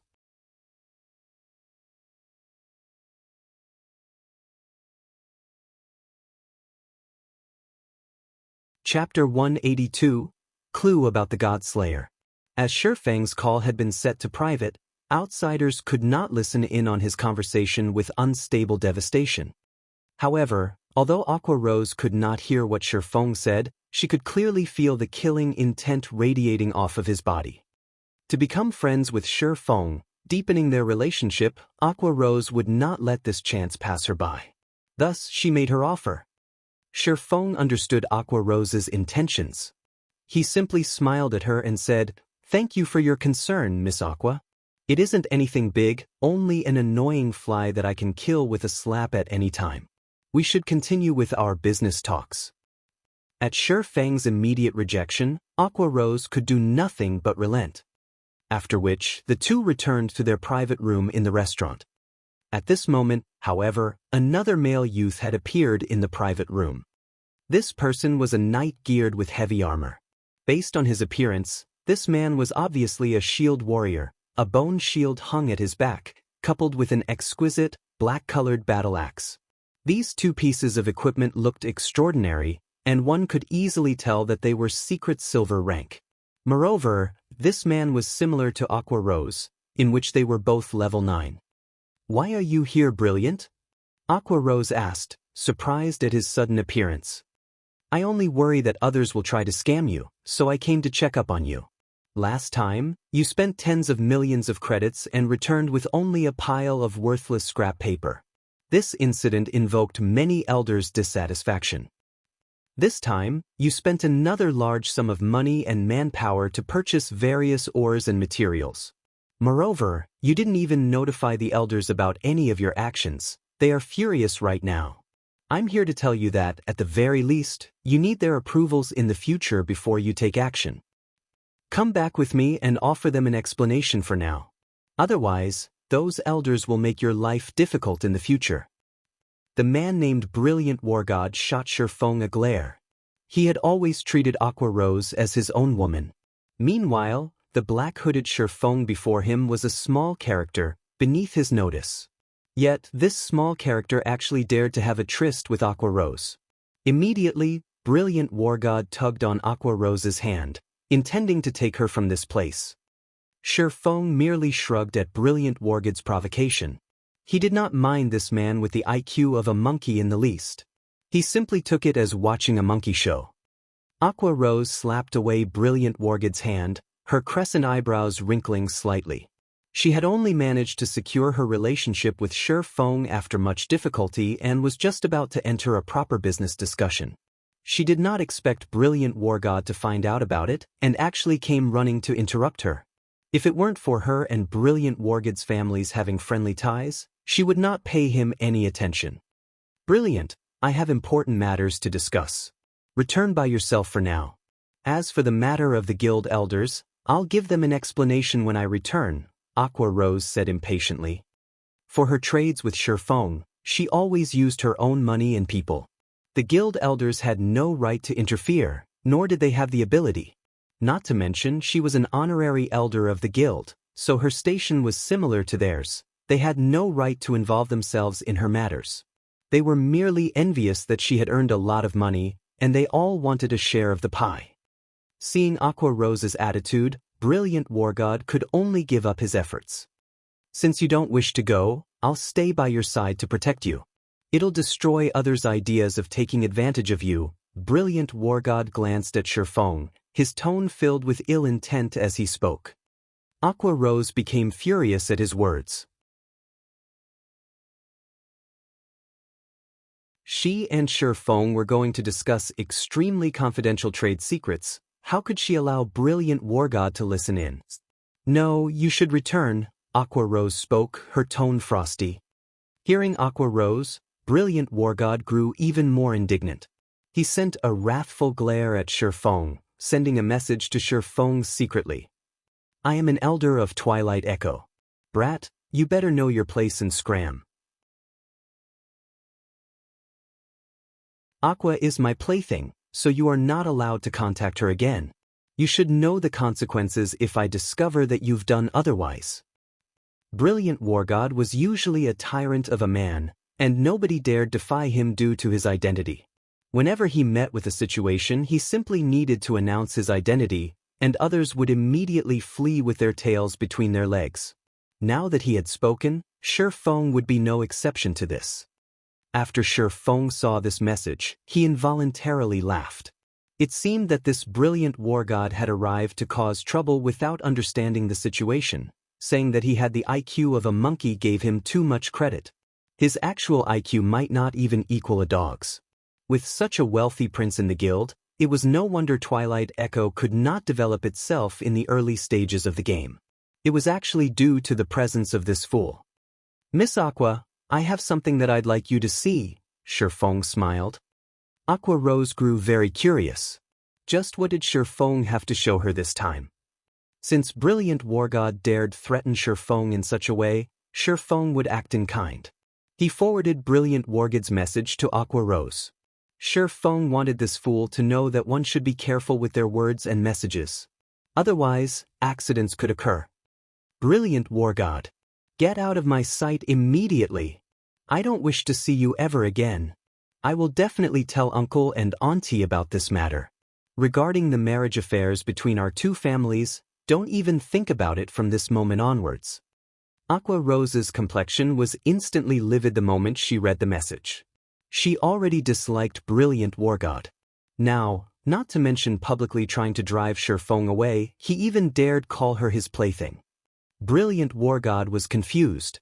Before he could even wonder why Aqua Rose wanted to sever their relationship, she had already kicked him from the private room.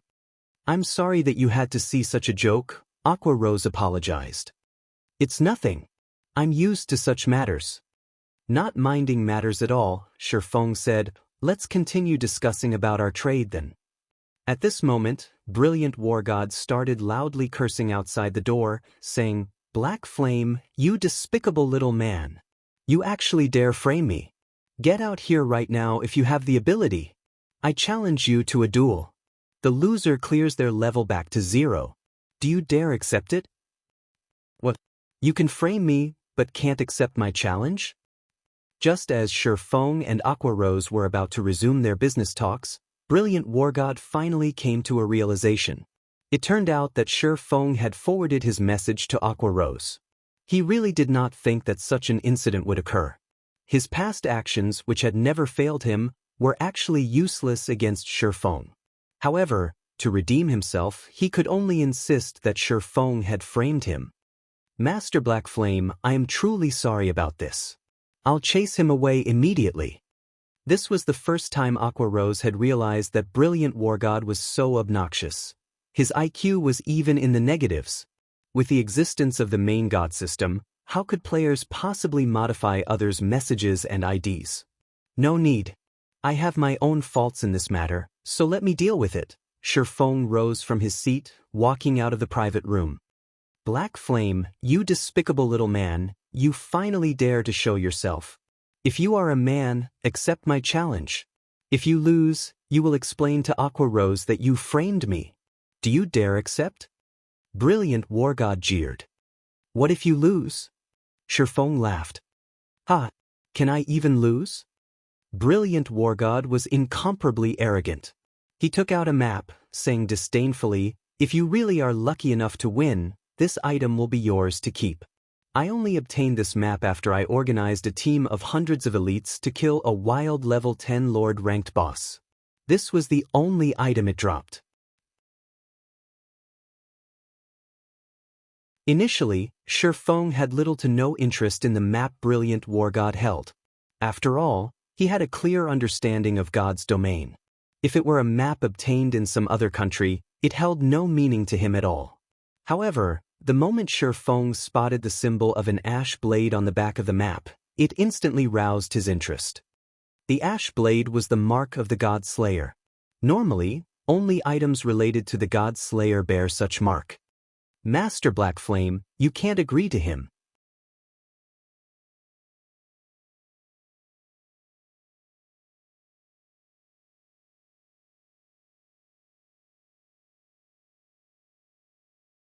Chapter 183, Special Condition. What did you say? Brilliant War God was stunned. Of course, I accept your challenge, Shi Feng smiled.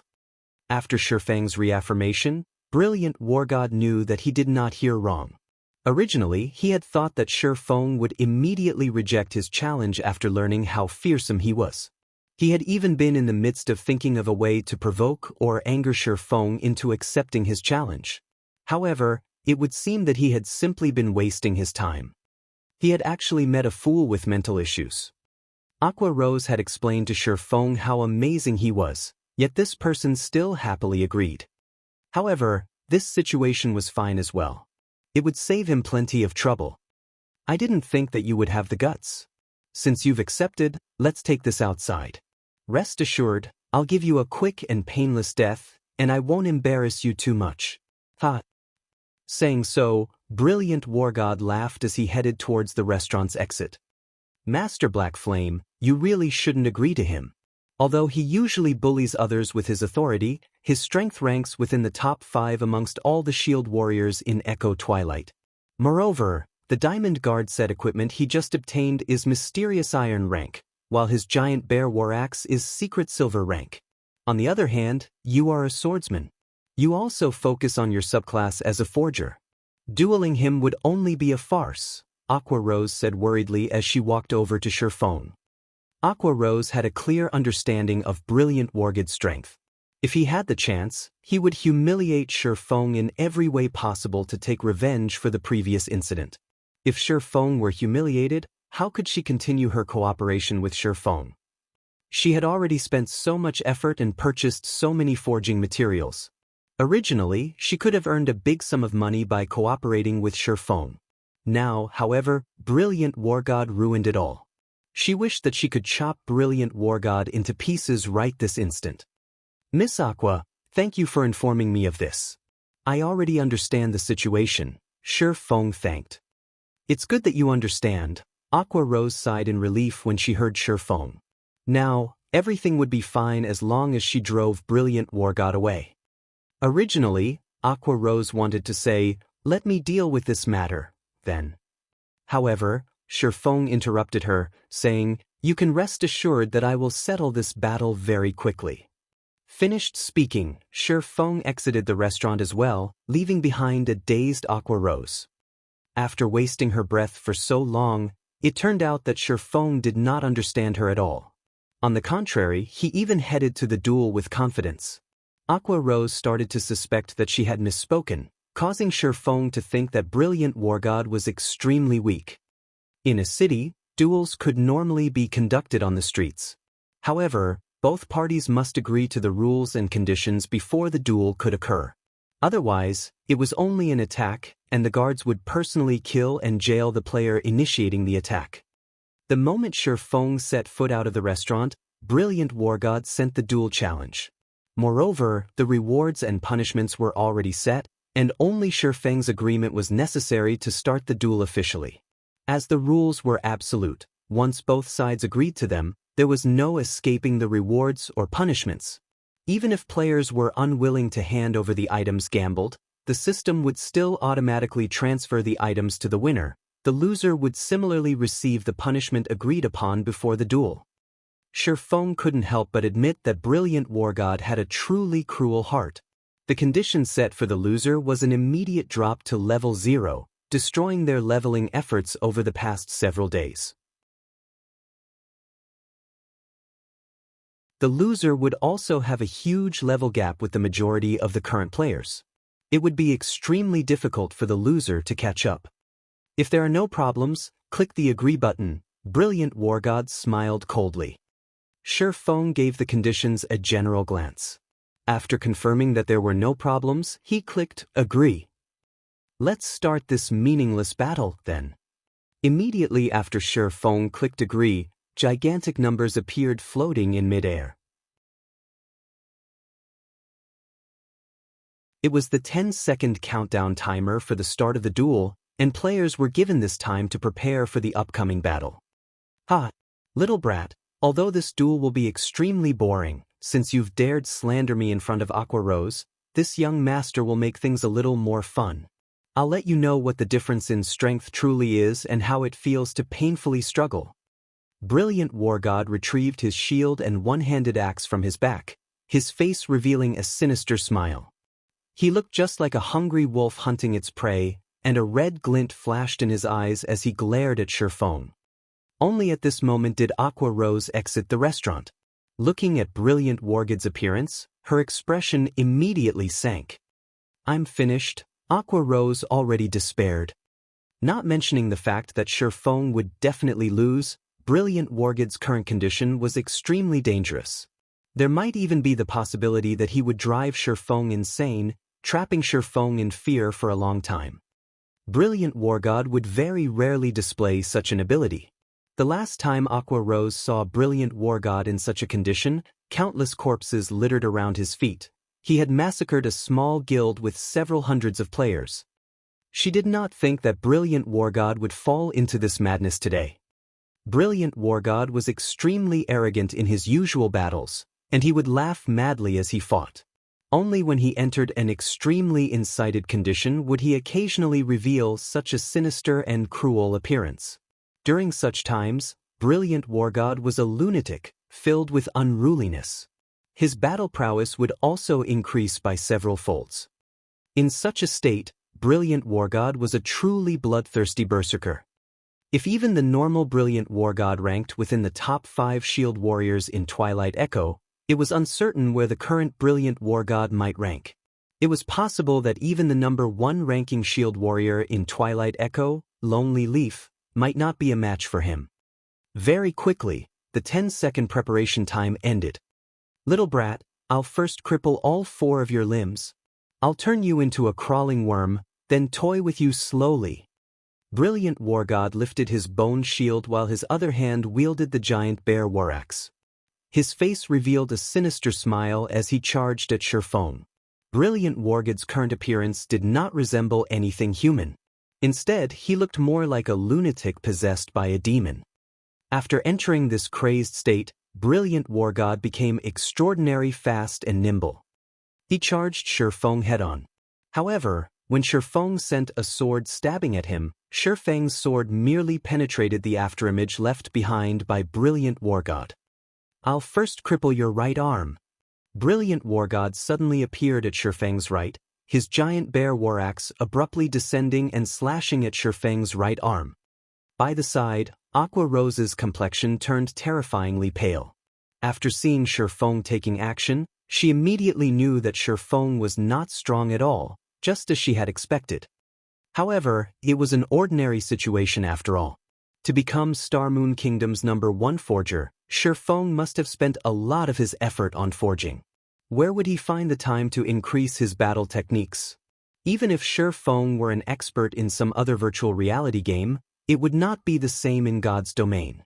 After entering God's domain, even the experts of other virtual reality games would only be slightly stronger than others. A lot of time was necessary to sharpen oneself in God's domain, and one needed to constantly battle monsters to improve. However, Shifeng clearly did not possess that much time. Brilliant Wargod would torture Shifeng here and now. He would fall into mental derangement for a long period. Even if he did not go crazy, he would be in a daze for a long time. How was she supposed to continue their trade with Shifeng in such a state? "It seems that I can only wait longer," Aqua Rose said helplessly as she looked at the right arm Brilliant Wargod targeted. Surprisingly, however, Shifeng did not scream in pain.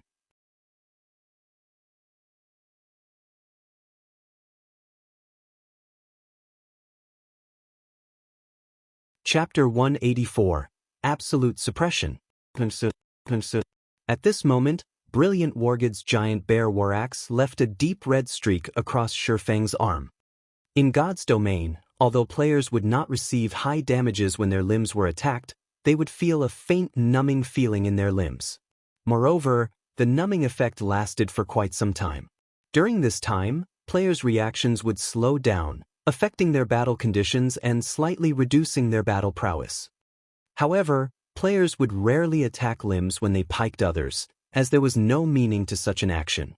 Compared to attacking the limbs, the body was a much easier target.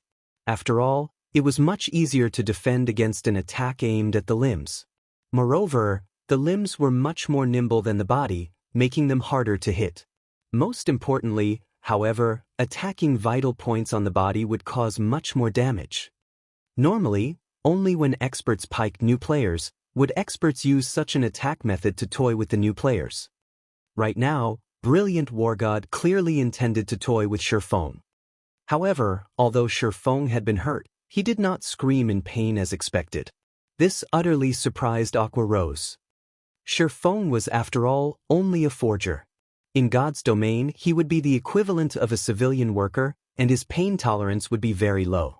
Even if he were a battle veteran of God's domain, his face would at least twitch, and he would suck in a light breath when he received an attack. No matter how she looked at it, with Shifeng's subclass as a forger, he should at least make a sound as he was hit. Was it possible that Shifeng had turned off his pain perception completely? Normally, experts would maintain their pain perception at 30%, and only the newcomers and noobs would turn it off as they could not endure the pain. However, a majority of the players in God's domain would maintain it around 20%. No matter how one looked at Shifeng, he was by no means a newcomer or a noob, so it was impossible that he would turn off his pain perception completely. Yet, his arm sustained the hit just now, but not the slightest hint of pain showed on his face. On the contrary, a smile filled his face right now. This was simply too abnormal. However, Brilliant War God paid no mind to these matters. Although he felt that something was missing, such as the screams of pain, that would not deter his continued attacks on Shifeng. Axe swing after axe swing landed on Shifeng's four limbs, and after a full 5 seconds, Brilliant War God nearly roared with excitement from his ceaseless attacking. Meanwhile, Aqua Rose's shock grew as she stood a distance away and watched the scene before her. Black Flame, which location's god are you? However, she was not shocked due to how precise Brilliant War God's crazy attacks were. Instead, she was shocked by the HP bar above Shifeng. Brilliant War God's frantic attacks barely reduced Shifeng's HP. As of this moment, Shifeng had only lost 10% of his total HP. On the contrary, after 5 seconds passed, Shifeng's HP once again rose to 95%. The most shocking thing to Aqua Rose was how little damage Brilliant War God inflicted on Shifeng. Although Brilliant War God was a shield warrior, and his damage was much less than a berserker with the same standards, at the end of the day, Brilliant War God still wore a set of level 9 Mysterious Iron set equipment. He also wielded the secret silver rank giant bear war axe, so his attack power was no less than a normal level 9 berserker. Even though Brilliant War God did not use any skills, his normal attacks failed to cause over -15 damage with each strike. Wasn't Shifeng's defense a little too frightening? Why do you still have so much HP? Brilliant War God, who had attacked all this time, suddenly stilled his hands. He had wanted to see Shifeng's suffering expression, yet he was immediately shocked to discover that Shifeng did not lose much HP at all. He then looked at his damage log, discovering a series of damages that was only around -10. You have keen reactions, precise attacks, good battle techniques, above average standards, and you're capable of activating extraordinary condition. It's as expected of Twilight Echo's 5th ranking shield warrior. Shifeng made a general deduction of Brilliant War God standards.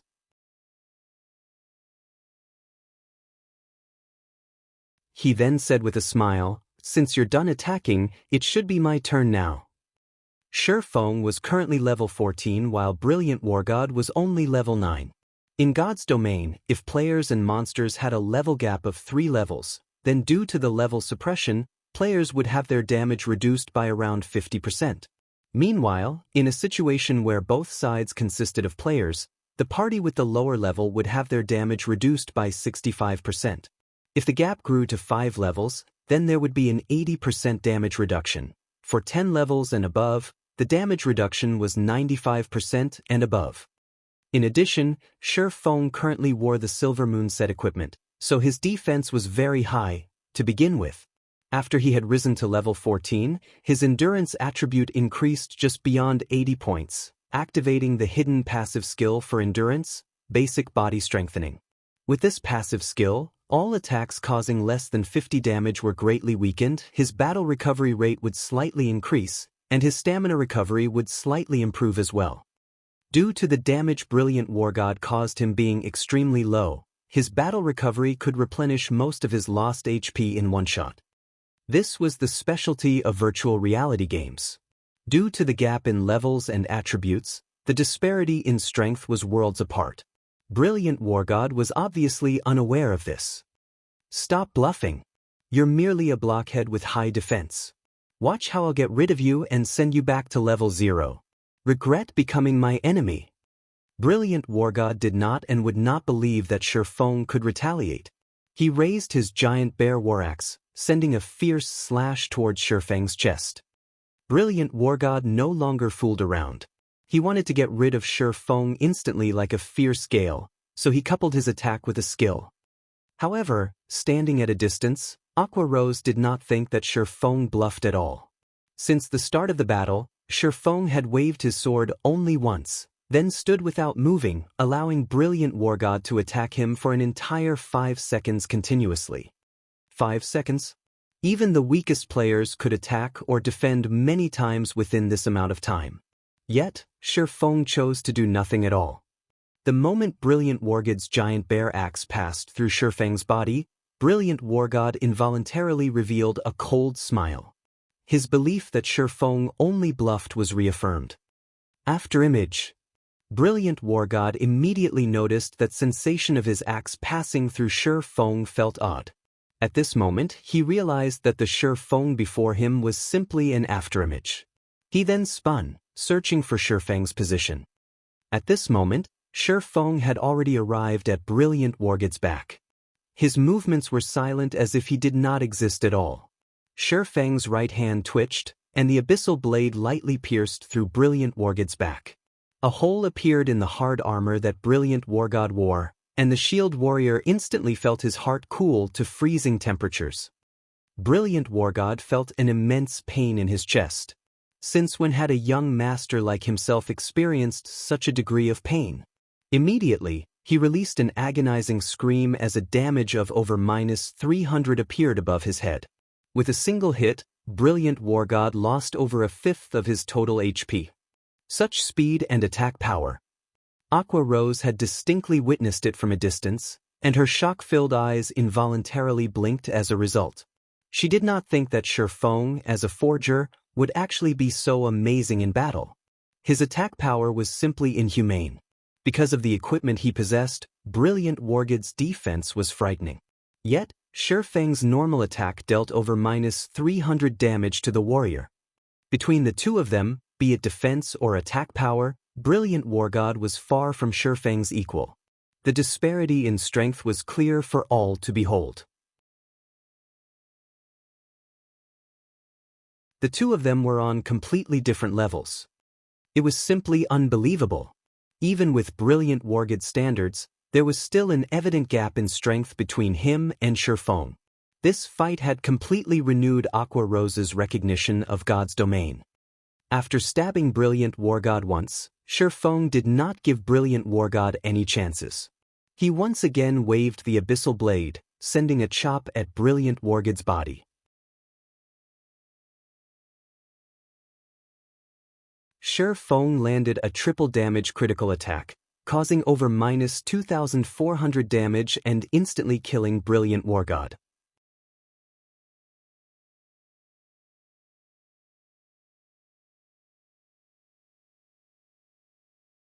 Chapter 185, Ruined Mountain Range. Shifeng pulled back his sword, sliding it back into its scabbard. Immediately after, an agonizing wail resounded throughout the streets. Brilliant War God stared Shifeng with eyes filled with poisonous hatred. However, there was also a thread of fear hidden within that hatred. After all, Shifeng had only used a single swordsman's skill, chop, to kill him instantly. Brilliant War God's past confidence and arrogance had, at this moment, shattered. He quietly watched as his HP frantically decreased, and in the blink of an eye, he only had 1 HP remaining. Brilliant War God fell to his knees, his eyes filled with shock and fear. As this was only a duel, Brilliant War God could escape death this time. However, as Brilliant War God regained some of his spirit, he finally understood Shifeng's comment of this would be a boring battle. At that time, Brilliant War God had still thought that it was Shifeng's arrogance, not knowing the immensity of heaven and earth. In reality, however, No! Brilliant War God exclaimed as he noticed his levels swiftly decreasing. In the blink of an eye, he had already fallen to level 0. Although duels would not allow players to die, the punishment the losing party received would not be altered in the slightest. The sinister punishment Brilliant War God had previously set for Shifeng had all come biting back at him. The system also transferred the map he gambled into Shifeng's inventory. This time, not only had he dug his own grave, but he also bought his own coffin, suffering twice the loss. Miss Aqua, I'm done. Let's continue our talks. Shifeng looked towards Aqua Rose with a smile as he spoke. Brilliant War God glared at Shifeng with a malicious expression, his teeth gnashing. Immediately after Shifeng turned his back on Brilliant War God, the shield warrior took out a Tier 1 magic scroll, using it on Shifeng. Black Flame, die. The Tier 1 magic scroll that Brilliant War God used was a flame-type spell called Flame Spear. The scroll contained a relatively strong, single-target, destructive spell. In any case, Brilliant War God had already fallen to level 0. He would not suffer a loss if the guards captured and jailed him. At worst, he would just have to delete his account and start all over again. It would be acceptable if he could kill Shifeng and appease his hatred. Careful! Aqua Rose warned. Shifeng did not expect Brilliant War God to be insane enough to dare attack him in the middle of Blackwing City. However, due to the short distance between them, it was too late by the time Shifeng realized Brilliant War God's actions.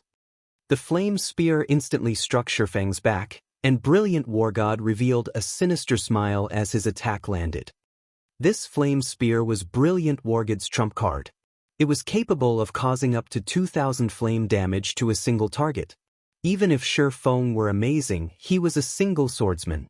How high could his HP be? It would already be heaven-defying if he had 1,200 HP. With this 2,000 damage, Shifeng would unquestionably die. After the raging flames dissipated, Shifeng's HP madly fell. Ha! So what if you are amazing?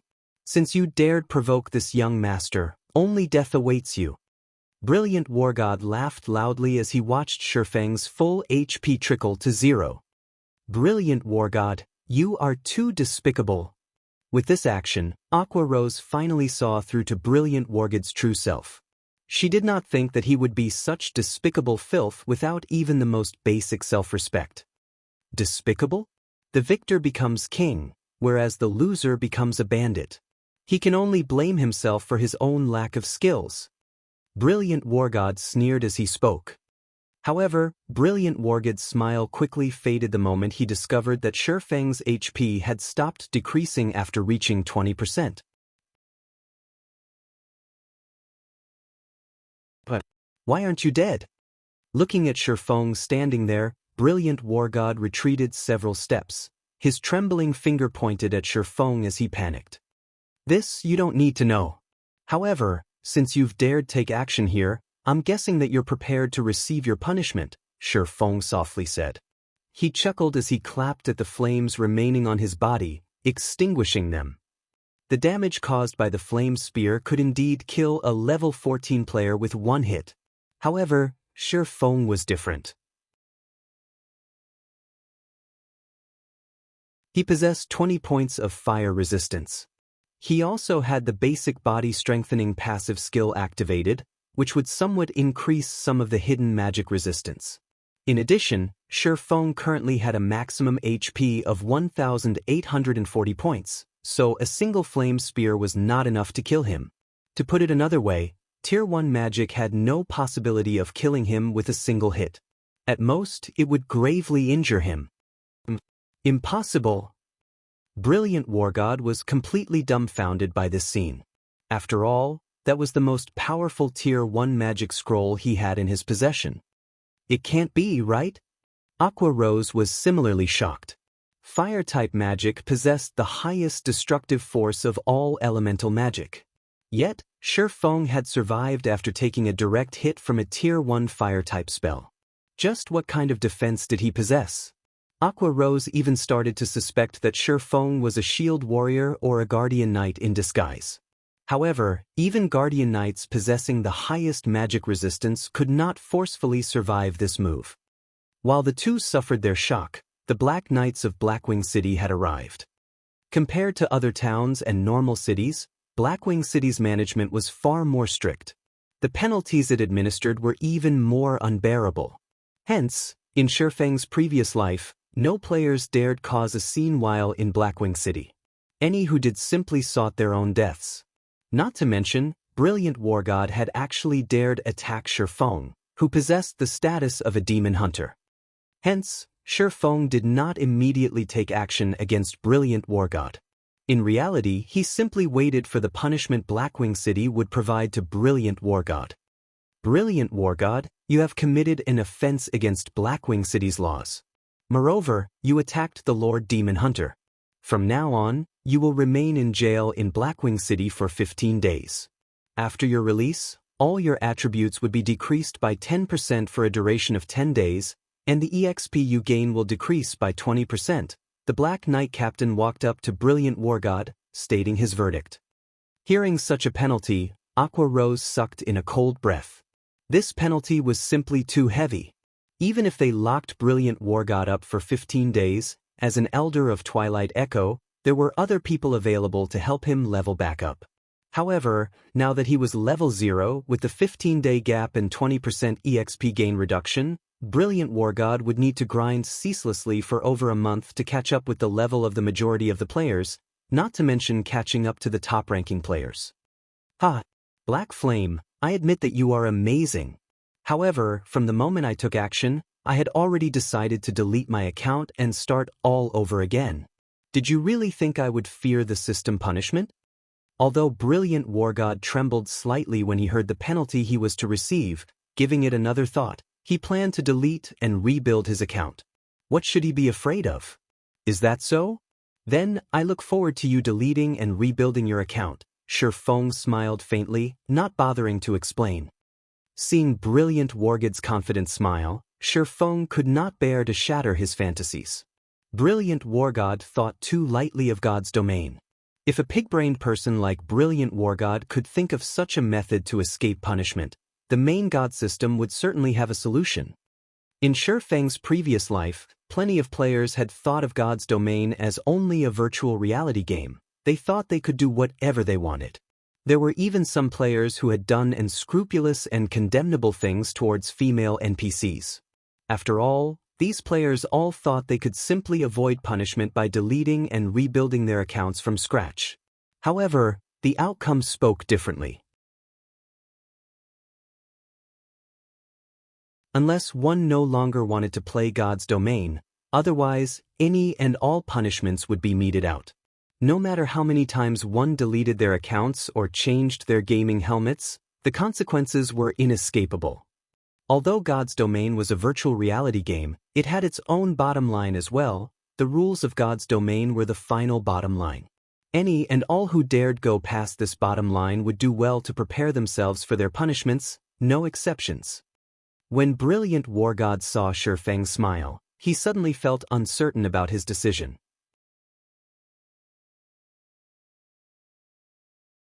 However, when he gave it more thought, it was possible that Shifeng just tried to frighten him. Immediately, Brilliant War God logged out of God's domain, preparing to delete and rebuild his account. Meanwhile, Shifeng no longer cared to pay any attention to this brainless princeling. He then opened his bag, examining the clue to the God Slayer that he had just obtained.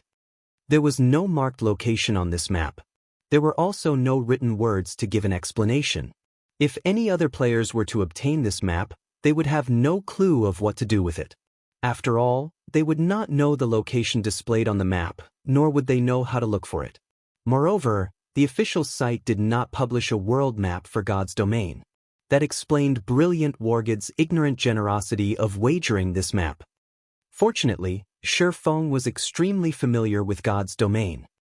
In Shifeng's previous life, the various major guilds in God's domain made their own maps of God's domain, and Shadow was no exception.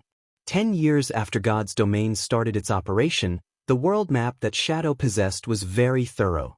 Meanwhile, familiarizing oneself with the world map was one of the basic requirements of a guild leader. including Shifeng. However, the map currently in Shifeng's hands displayed very complicated terrain.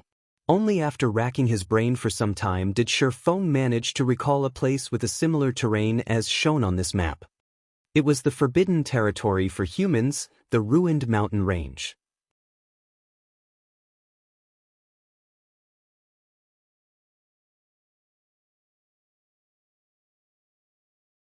Chapter 186, State A Price. Just as Shifeng recognized the location shown on the map. For level 200 blackguards appeared on Light Street, each wielding a black spear in their hands and walking towards Brilliant Wargod, they intended to take him away. Don't even think of catching me. Brilliant Wargod immediately logged out of the game. However, an unbelievable situation occurred. One could describe this as an out-of-body experience. Like an empty shell, Brilliant Wargod's body suddenly fell to the ground, motionless. However, the 4 blackguards did not care much about this. 2 of the knights grabbed a hold of Brilliant Wargod's body from each side, dragging him away from Light Street. Soon after, the Black Knights also dispersed from the scene. Master Black Flame, what is going on here? Didn't Brilliant Wargod log off? Logically, his body should also have disappeared. Aqua Rose looked at Shifeng, her shining eyes blinking as she asked. Although Aqua Rose did not know why she would ask Shifeng, her instincts told her that Shifeng might know the answer. If Shifeng knew that Aqua Rose had asked him about this matter out of instinct, the fearsomeness of a woman's intuition would certainly surprise him. Hearing Aqua Rose's question, Shifeng simply smiled and said, "It should be that the system doesn't allow players avoid punishment." Blackwing City's judgment was, without a doubt, the system's judgment. If Brilliant Wargod had properly received his punishment, he would only have to pay the smallest price. However, if Brilliant Wargod deleted and rebuilt his account, not to mention losing the money and equipment that he originally had, he would also lose all the reputation he had earned in God's domain. Reputation was not easy to gain. After all, many of the quests that rewarded players with reputation points were unique quests. So, it is like that. Aqua Rose understood the truth of the matter. Otherwise, if everyone simply deleted and rebuilt their accounts the moment they did something nefarious, wouldn't that turn God's domain into a heaping mess? However, along with the passing of time, player levels would become higher, while the chances of such matters occurring would decrease as well. After all, players had dedicated a great amount of time and energy onto cultivating their God's domain accounts. There would be few people with the courage to start all over again. However, if players encountered a situation like Brilliant Wargod's, a majority of them would choose to delete and rebuild. After all, it would be much faster to start all over again, and it could be a way to take advantage of the system. Naturally, the main god system would not make such a mistake. Regarding the calamity that had befallen Brilliant Wargod, Aqua Rose did not display a hint of sympathy. On the contrary, she was very grateful for Shifeng's significant help. Her and Brilliant Wargod's families had always been friendly with each other, and both families intended to increase and widen their wealth and influence through marriage. On the other hand, Aqua Rose had, from the very beginning, opposed this notion. She intended to create a legacy for herself, increasing her right of speech within her family to oppose this marriage. God's domain just so happened to have given her this very good chance. As long as she could further herself in God's domain, and adding in Brilliant Wargod's actions, she could easily vanquish the notion of marriage between the two families. After dealing with the matter of Brilliant Wargod, Shifeng and Aqua Rose returned to the restaurant and resumed their business talks. Originally, Shifeng wanted to investigate the God Slayer's whereabouts. However, he set it aside for now. In God's domain, the Ruin Mountain Range was an absolutely forbidden place for humans. In Shifeng's previous life, many players did not believe this fact. In the end, all who went there found only death.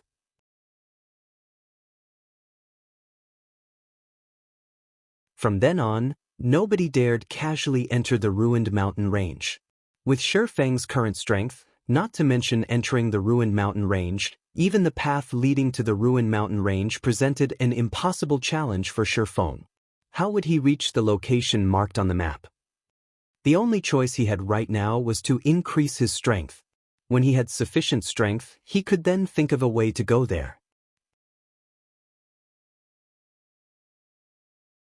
Master Black Flame, these are the various forging materials that you've requested. Due to limited bag space, I've only brought the rare and precious materials. This time, Master Black Flame has helped me a great deal, so I'll sell these to you at a lower price. You just need to pay me 43 gold coins for them. Aqua Rose displayed the transaction list, smiling as she spoke. The cost of purchasing all these materials came to a total of just over 37 gold. Originally, Aqua Rose intended to sell all these materials to Shi Feng for 50 gold. However, since Shi Feng had helped her out, she chose to earn a little less in this transaction. Initially, Aqua Rose had not possessed enough gold coins to purchase all these materials. However, she made a big profit from the glimmer chestplate forging designs, which she bought from Shi Feng last time. Not only had she earned over 100 gold coins, but she also earned back all the credits she used to purchase the forging designs. She still had quite a few glimmer chestplate forging designs remaining. If she sold all of them, she could still earn tens of gold coins and hundreds of thousands of credits. Even for an Apex first-rate guild like Twilight Echo, the entire guild's currently available fluid funds only amounted to 20 to 30 gold. Meanwhile, Aqua Rose had over 100 gold in her possession, invoking the guild's elders' jealousy. After having the first tastes of profit, Aqua Rose greatly anticipated the surprise Shi Feng was about to create. 43 gold? When Shi Feng looked at the transaction list, his heart skipped a beat. He had not expected Aqua Rose to be so capable. She had actually gathered so many materials. Taking a quick glance at the transaction list, the materials listed were all rare, required for forging mysterious iron and secret silver ranked items. There were even some extremely rare fine gold ranked materials. At this stage of the game, it was absolutely impossible for players to find any of these materials in Star Moon Kingdom. Aqua Rose had also bought a large quantity of hard stones, as Shi Feng had specially requested a lot of them.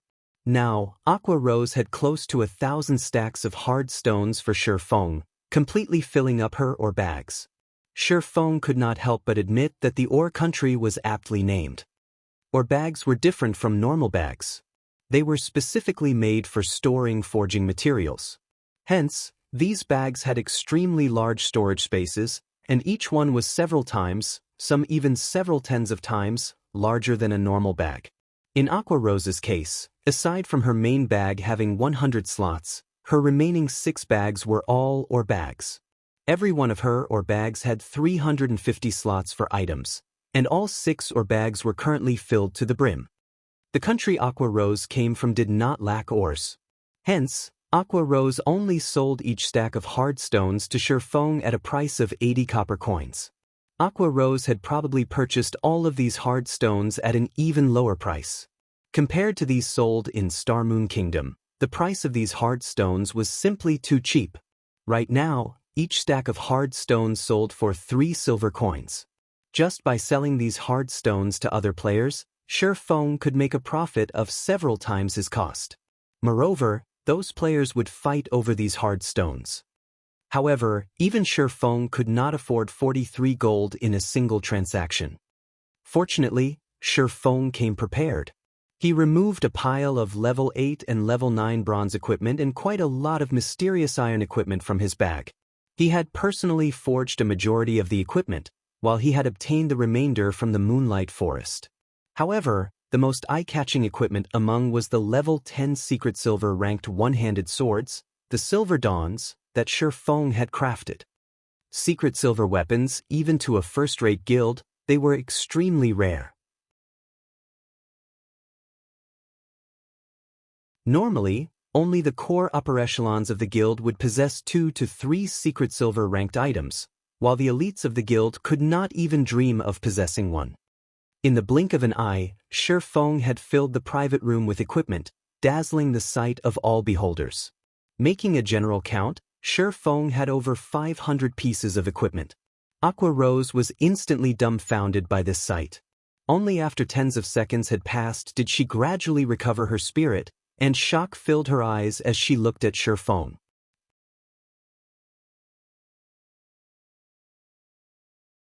One could easily outfit a large elite team with this much equipment. Moreover, Shi Feng had forged the majority. Aqua Rose was greatly confused at how Shi Feng could forge so much equipment all by himself. After all, she had personally witnessed forgers create equipment before. The process could be summed up in one word: slow. These were all bronze and mysterious iron ranked equipment. If one were not careful while forging them, the result would easily fail. So, the process of forging equipment of such quality was definitely much slower than that of common equipment. Since the last time Aqua Rose met with Shi Feng, only a little more than 3 days had passed. Even if Shi Feng continuously forged equipment without sleep or food during this period, it should still be impossible for him to forge this much equipment. Miss Aqua, I already brought the equipment. State a price. Shi Feng smiled. Aqua Rose immediately felt as if she had been cheated. Originally, she intended to make a big profit off of Shi Feng. However, with 500+ pieces of high-level equipment placed before her, even if she sold herself to Shi Feng, it still might not be enough.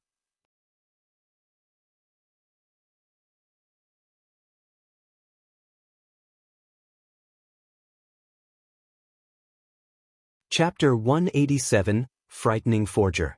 The private room of the restaurant was very large. However, it was insufficient to contain all of the weapons and equipment that Shi Feng had taken out. The entire room was cramped with items right now. After counting for a long while, Aqua Rose finally had a firm grasp on the number of weapons and equipment that Shi Feng had brought. Among them, there were over 200 level 8 and above bronze weapons, over 300 pieces of level 8 and above bronze equipment, 70 level 9 and above mysterious iron weapons, 80 pieces of level 9 and above mysterious iron equipment, and 20 level 10 silver dawns. There was close to a total of 700 weapons and pieces of equipment. With this much equipment, Aqua Rose would have no problems gearing up even a 100-man team. The attributes of the silver dawns were especially frightening. Compared to the giant bear war axe that Brilliant War God had, the silver dawn's attributes were much stronger. Twilight Echo had sacrificed many of their elite members to obtain Brilliant War God's level 9 giant bear war axe. After all, it was only a normal occurrence to lose over 20 elite players when dealing with a chieftain-ranked field boss. Chieftain-ranked field bosses were extremely rare in God's domain, and meeting one all depended on luck. Moreover, after meeting one, sacrifices were necessary to bring it down. This was the exchange of the lives of the guild's elites for equipment, and it was a huge loss to the guild. Yet, Shi Feng casually displayed 20 secret silver weapons. Aqua Rose no longer knew how to describe Shi Feng. Despite having an immeasurably high strength, his standards as a forger were also at their apex, as Aqua Rose had yet to hear news of any player forging a secret silver-ranked item. Shi Feng's existence simply caused others despair. At the same time, Aqua Rose had finally come to an understanding of just how frightening a forger could be. If any guild could have a forger like Shi Feng, that guild would not have to worry about trying to obtain equipment. As long as they had the forging designs, they could have whatever equipment they wanted, and at any time they wanted it. There would be no need for them to waste tremendous effort to kill bosses. Moreover, killing an extremely powerful boss would only yield several pieces of equipment. On the other hand, as long as a forger had the materials, they could create as many pieces of equipment as they wanted. It was much faster and more convenient. Miss Aqua, you look a little pale. Are you all right? Shi Feng looked at the dazed Aqua Rose, asking with concern. Me? As Aqua Rose regained her senses, she involuntarily wiped the sweat from her forehead. I'm fine. Why would I have any problems? Is it possible that Miss Aqua can't afford this many weapons and equipment? If this is so, just pick as many as you can. Shi Feng could sympathize with Aqua Rose's situation. After all, even a first-rate guild could not buy up all this equipment in one go, not to mention Aqua Rose by herself. Master Black Flame, I want all of these items. However, can we carry out the transaction with credits? Otherwise, if I give Master Black Flame all of my gold coins, I would starve. Aqua Rose smiled bitterly. There were so many good items before her eyes, and it would be a sin not to gobble all of them up right now. What did the various large guilds lack the most? The answer was obvious: high-level weapons and equipment. Level 8 and above weapons and equipment just so happened to be what guilds lacked the most. Just a single piece of level 8 bronze equipment was worth well over 20 silvers on the market right now. Level 8 bronze weapons even sold for 30 silvers or more, while level 9 mysterious iron equipment was worth 50 silvers or more, and level 9 mysterious iron weapons sold for 80 silvers or more. As for the level 10 secret silver weapons, the Silver Dawns, they were priceless treasures, and not a single person out there would willingly sell one. If a price were truly to be set, with the Silver Dawn's attributes, at the very least, it would sell for 2 gold coins or more. 20 Silver Dawns would then equate 40 gold coins. That was nearly half of all the game currency Aqua Rose owned. Moreover, this was the lowest price for the Silver Dawn. That's fine as well.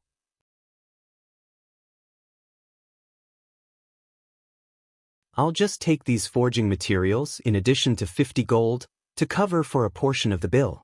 You can pay the remainder using credits, Shi Feng spoke after giving it some thought. This, Aqua Rose hesitated for a long time. In the end, however, she gnashed her teeth as she agreed, saying, "All right, I understand." Hearing Shi Feng's words, Aqua Rose really wished that she could recruit Shi Feng. In just a few moments, Shi Feng had taken away a greater half of the gold coins she had earned after much effort. Aqua Rose felt extreme frustration in her heart. However, Aqua Rose suddenly discovered that she truly did not possess anything that could attract Shi Feng to her side. Regarding weapons and equipment, as a forger, Shi Feng did not lack any of these, to begin with. His money-earning capabilities were obvious. As for status, although he was simply a nobody right now, the moment the name of the Black Flame Forger spread, his status would become undeniably grand, earning the respect of others. The only thing remaining was a girlfriend. If Shi Feng did not have one right now, there were plenty of great beauties in Aqua Rose's elite team. Every one of them possessed beauty that could easily move one's heart, and their bodies were all curved in the right places. Plenty of men often tried to court these women. Aqua Rose would be rich if she could get one of her team's beauties to hook up Shi Feng. However, it would be unquestionably foolish if she asked Shi Feng this question right now. She could only wait until their relationship grew before digging for some hints. If Shi Feng knew the thoughts Aqua Rose had in her head right now, she would probably frighten him away. After all, who would have thought that the elegant and cheerful Aqua Rose could be so cunning? Very quickly, the two of them completed their transaction. Aside from obtaining the 43 gold's worth of materials from selling the equipment, Shi Feng also obtained an additional 50 gold coins and over 2 million credits. Just by striving for 3 short days, Shi Feng had instantly multiplied the 10+ gold he had initially spent by more than 10-folds. Shi Feng had made a huge profit from this trade. This time, regarding gold coins, Shi Feng had once again become the richest person in White River City. Meanwhile, Aqua Rose was also greatly pleased. With this many weapons and equipment, she could greatly strengthen her own legion and very quickly turn it into the #1 legion in Twilight Echo. At that time, her right to speak would also grow, while those elders would no longer dare speak nonsense in front of her. Master Black Flame, let's schedule next trade for 4 days from now. It just so happens to coincide with the day the Blackwing auction will be held. What do you think? Without realizing it, Aqua Rose treated Shi Feng as a good friend now. Alright, I can also save the number of uses left on the pass. Shi Feng nodded in agreement. He had earned simply too much this time. He also needed quite some time to forge new weapons and equipment. Now that Aqua Rose had yet to obtain additional Blackwing City passes, it was also beneficial to have a time extension. Soon after, the two parted ways. Shi Feng then went to purchase more frost grenades. This time, he bought a full stack of 200 intermediate frost grenades for 18 gold. He also bought 5 stacks of 1,000 basic frost grenades for 13 gold, 50 silver. In just a short moment, he had spent 31 gold, 50 silver. However, Shi Feng did not feel any heartache over it, as the money he obtained from Aqua Rose just now was simply the tip of the iceberg. The true iceberg was still within his grasp with the incomparably popular hard stone. To Aqua Rose, whetstones were neither rare nor special. After all, being from the ore country, such items were available in abundance.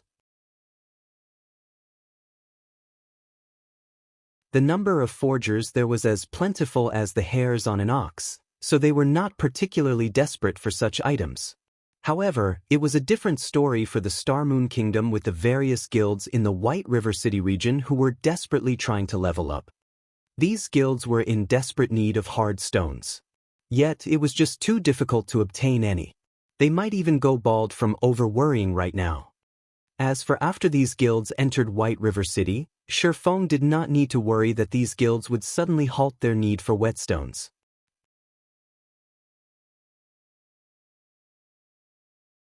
Even after everyone entered White River City, the issue of durability would still plague them. It might even become a much more serious issue. Hence, Shifeng did not worry in the slightest that he could not sell his hard stones. He merely had to decide at what price he would sell them for. Just as Shifeng was about to return to White River City, Blackie suddenly sent news. "Brother Feng, this is not good. Right now, all of the guilds within the White River City region are looking for you. They say that if you do not give an explanation on the official forums, all the guilds within the White River City region will add us to the wanted list."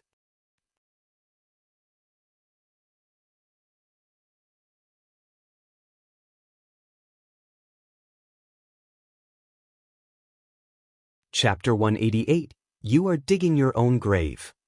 After reading Blackie's message, Shifeng was confused. Why would the guilds within the White River City region suddenly look for trouble with them for no reason? Moreover, they even wanted an explanation.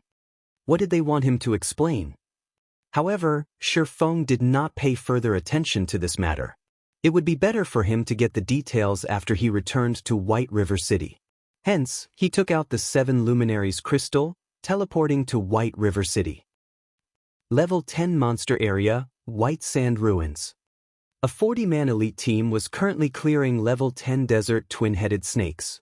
Every member of the team took action in an organized fashion, and very quickly, the team dispatched all of the tens of desert twin-headed snakes, turning them into an abundance of EXP. This elite team belonged to the Guild, Martial Union, chased out of Red Leaf Town by Shifeng. Meanwhile, the leader of this team none other than Unstable Devastation. "Boss Unstable, the deed is done. I've already told them the conditions, pros and cons. At that time, we'll share the secret Shifeng used to reach level 10 quickly. Currently, there are a total of 8 unrated guilds that have agreed to enter our little alliance." An assassin came running, reporting. "Good, you've done well." Unstable Devastation laughed with a smirk on his face. He then said confidently, "Yi Feng, you are the one courting death. You actually dared ignore my words. Now, the entire White River City region has discovered the leveling secret you used to reach level 10. I've also established my own alliance. Whether you reveal that leveling secret or not, you will be finished." When Shifeng had utterly rejected him, Unstable Devastation had been sent into a daze for a long time. He did not think that Shifeng would act so decisively. However, since Unstable Devastation could not control Shifeng through threats, he could only use a more strenuous method to deal with Shifeng, publicizing the matter about this secret to all of the other guilds. Now that the competition between the various large guilds was so intense, every one of these guilds worked towards swiftly raising their members' levels to level 10. Meanwhile, Shifeng possessed a leveling secret that could allow these guilds to achieve such a feat, so these various large guilds would naturally want it. After all, while the other guilds still worried over the matter of reaching level 10, Shifeng's entire team was already level 10 and currently developed themselves further in White River City. Their situations were worlds apart. Currently, Shifeng's team occupied all of the resources available in White River City. With that access, they could increase the gap even further. By the time the majority of the players in the White River City region entered White River City, Shifeng's team may already occupy all the high-level resource areas available in the city. How were other players supposed to mingle in White River City then? That was to say, if any guild could obtain Shifeng's leveling secret, they would become a tyrant in White River City in the future. With such a temptation in sight, who could resist? Not to mention, Shifeng was merely an independent player. He did not have the protection of any major power. God's domain was still not kind enough to allow a weakling exclusive monopoly on treasures. With treasures up for grabs, how could any of these guilds let go of this chance? They would do whatever they could to snatch it. As for obtaining the leveling secret through fair trade, it was an impossible notion. After all, the initial criterion for a fair trade was that both parties had to be of equal power. How could a single independent player possibly equal a large guild? If Shifeng did not obediently hand the leveling secret over, there would only be a single ending for him: death.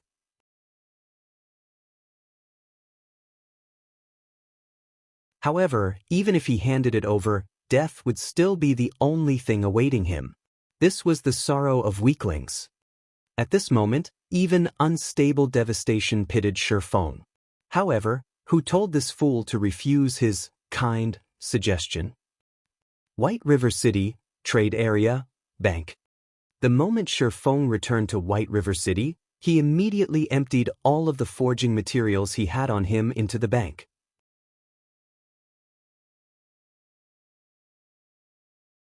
Seeing over 10,000 slots of his warehouse full to the brim, Shifeng could not help but grow emotional. After all, in his previous life, he did not possess such a rich and spectacular warehouse. He wondered just how much money he could make if he sold all of these items. At the very least, it should be enough to serve as his guild's reserve funds. In actuality, Shifeng's current fame could allow him to establish a guild easily. However, Shifeng chose to do it surely, but steadily. He should first deal with the welfare of the guild. After finishing that, the guild he established would shock the world, and no power out there would be able to touch them. Even if those third-rate and second-rate guilds wished to suppress his guild, they could not stop his guild's swift development. After all, his guild would already possess a sturdy foundation and huge funding at that time. A small skirmish would not easily destroy it. After he finished tidying up his warehouse, Shifeng opened his system message log, taking a look at what was actually going on. Previously, to prevent unstable devastation from disturbing his trade, Shifeng had set his system communication and messages to prevent strangers from disturbing him. However, he did not think that so much would occur during the time he did so. Compared to when he entered White River City, the messages he now received exceeded 10,000. Independent players had sent a majority of them, while various guilds had sent the minority. After reading a few of these messages, Shifeng managed to grasp the general gist of what these players wanted. A majority of these players wanted to privately purchase his strategy of quickly reaching to level 10, while a minority of them directly demanded that Shifeng hand the strategy over. Naturally, this minority consisted of guild representatives. Every one of the words in their messages contained force. Although they did not use threatening words, their intent was unmistakable. They told Shifeng to do whatever he saw fit, but he would have to take responsibility for the consequences. Meanwhile, the demand for an explanation posted on the forums was also the doing of these guilds. They were clearly trying to force him into a corner.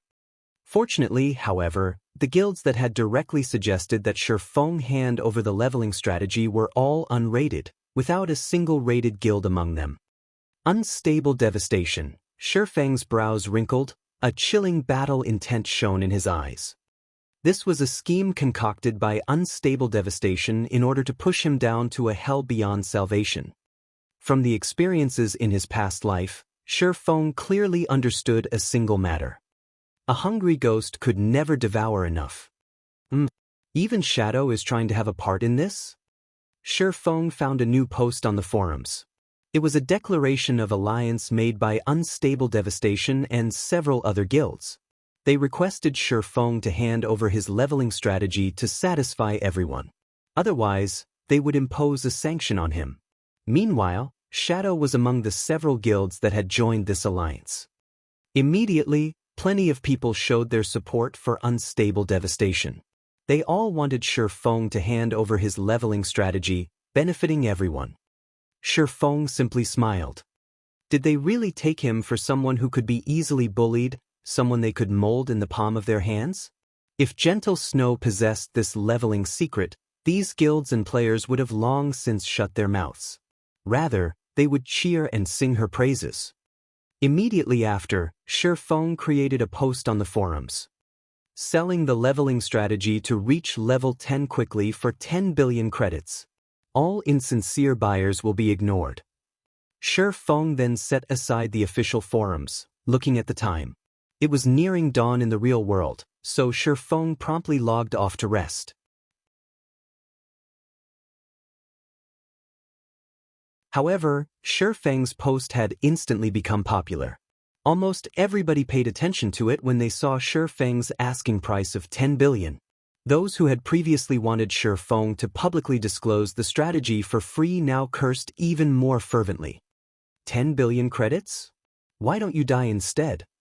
Unstable Devastation and other unknown guilds had all involuntarily cursed the moment they saw Yifeng's post. This Yifeng had simply gone insane for money.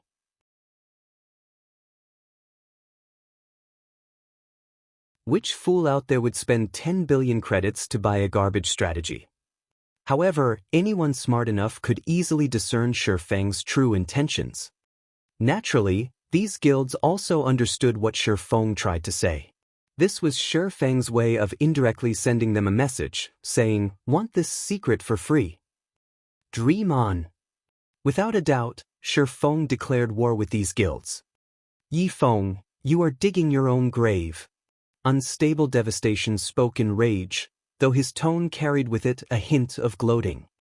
He was furious due to Shifeng ridiculing him for being poor, while he was happy as there were over 30 guilds who would deal with Shifeng. Even if Shifeng were amazing, he would still be finished the moment these guilds entered White River City. Unless, of course, Shifeng could repeat the scene from last time, banishing all of these guilds from White River City. However, was that possible?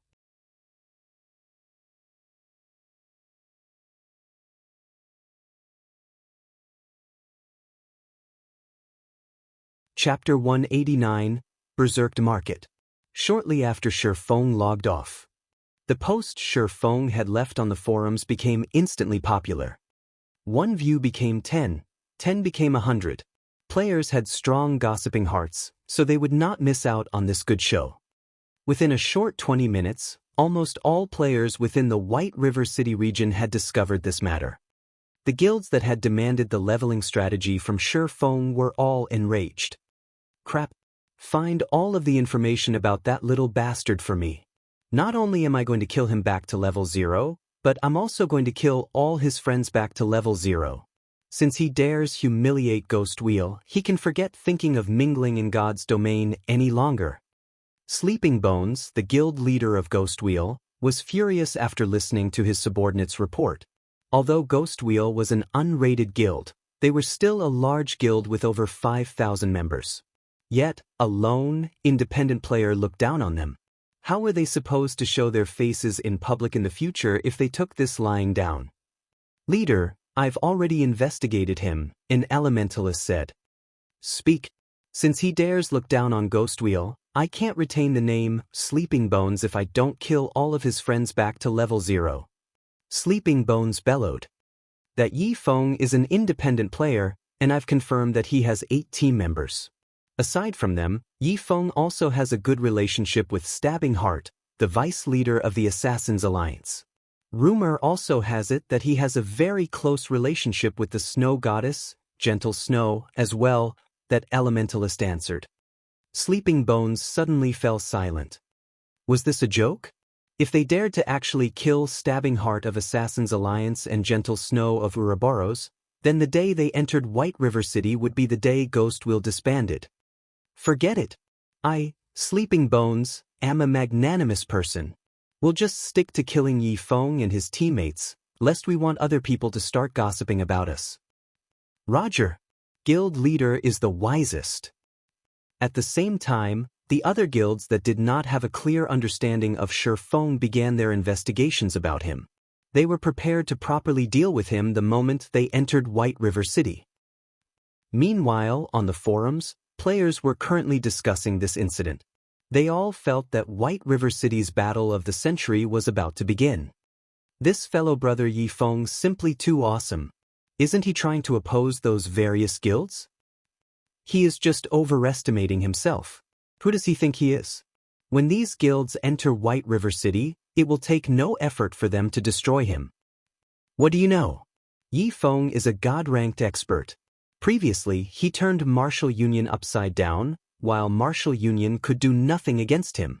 They were even chased out of Red Leaf Town. Now, Yi Feng is even facing off against so many strong powers. He is truly my generation's role model. What's so amazing about that? I could do it as well. Don't forget, that incident happened in a town. The various large guilds' strength scattered. How many members could they possibly have in a single town? It was only natural that they were defeated. There were many players browsing the forums. However, a majority of them did not feel optimistic about Shifeng's chances. They were especially confused about Shifeng's actions. Just how stupid could Shifeng be to actually dare taunt the guilds? Was he not afraid of these guilds taking revenge and killing him back to level 0? Along with the growing intensity of the discussions, the so-called God-ranked expert had also become a courageous fool. Many started ridiculing Shifeng. Just when the forums reached their zenith, Shifeng's White River City guidebook post revealed itself the moment the preset time arrived. The post's appearance caused a massive ripple effect. The White River City guidebook was undeniably what various large guilds needed the most right now. A few level 9 independent players also urgently needed it. If these players had the White River City guidebook, they would not have to spend a large amount of time exploring the city. They only needed to refer to the guidebook to learn what they needed to know.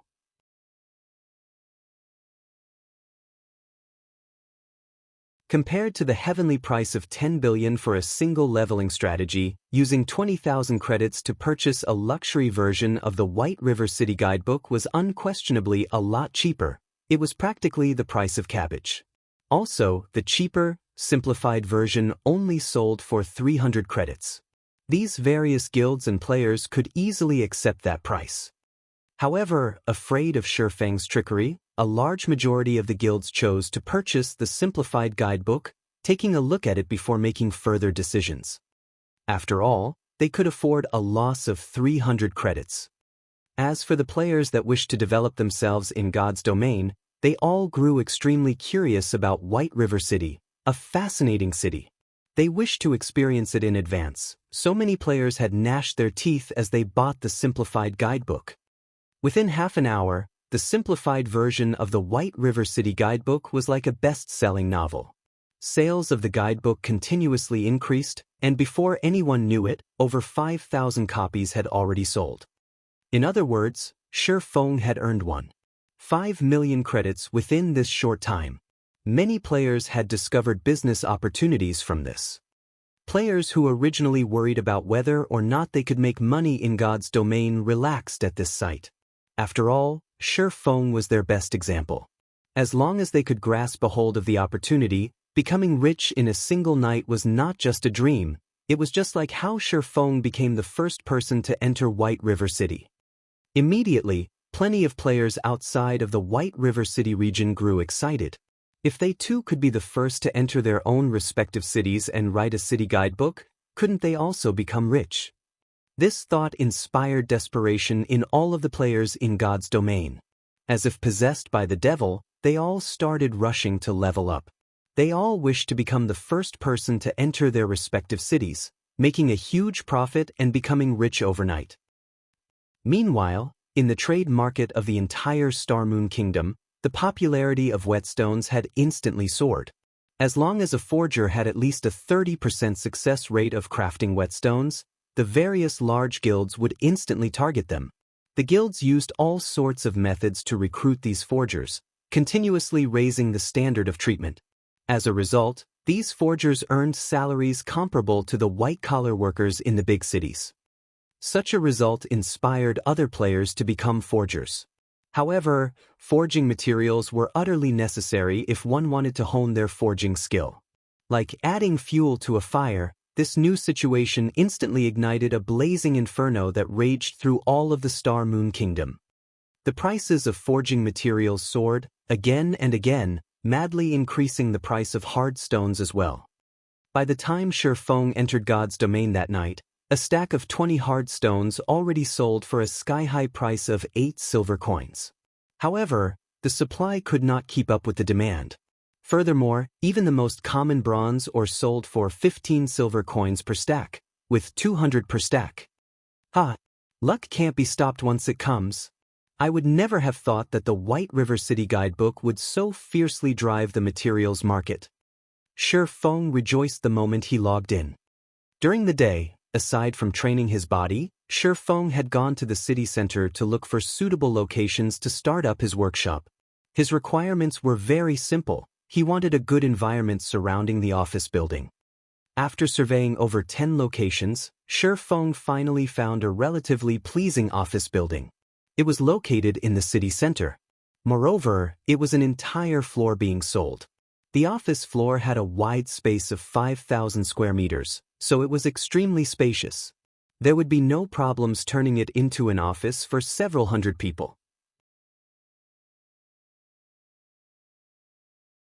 Moreover, the surrounding environment and traffic were convenient.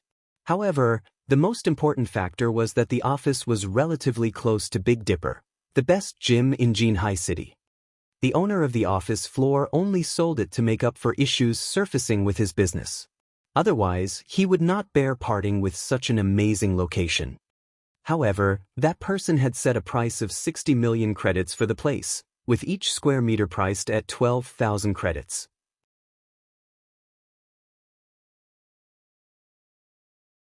Although such a price was not considered expensive in the city center, it was not cheap either. Shi Feng only had somewhere over 20 million credits stored in his bank right now. He still needed that money for the fellowship party hosted by his school. In the end, Shi Feng could only ask the owner for 15 days to think it over. Shi Feng never imagined that he would be given a fright the moment he returned to God's domain. When he saw the sales of the White River City guidebook, he even thought his eyes were playing tricks on him.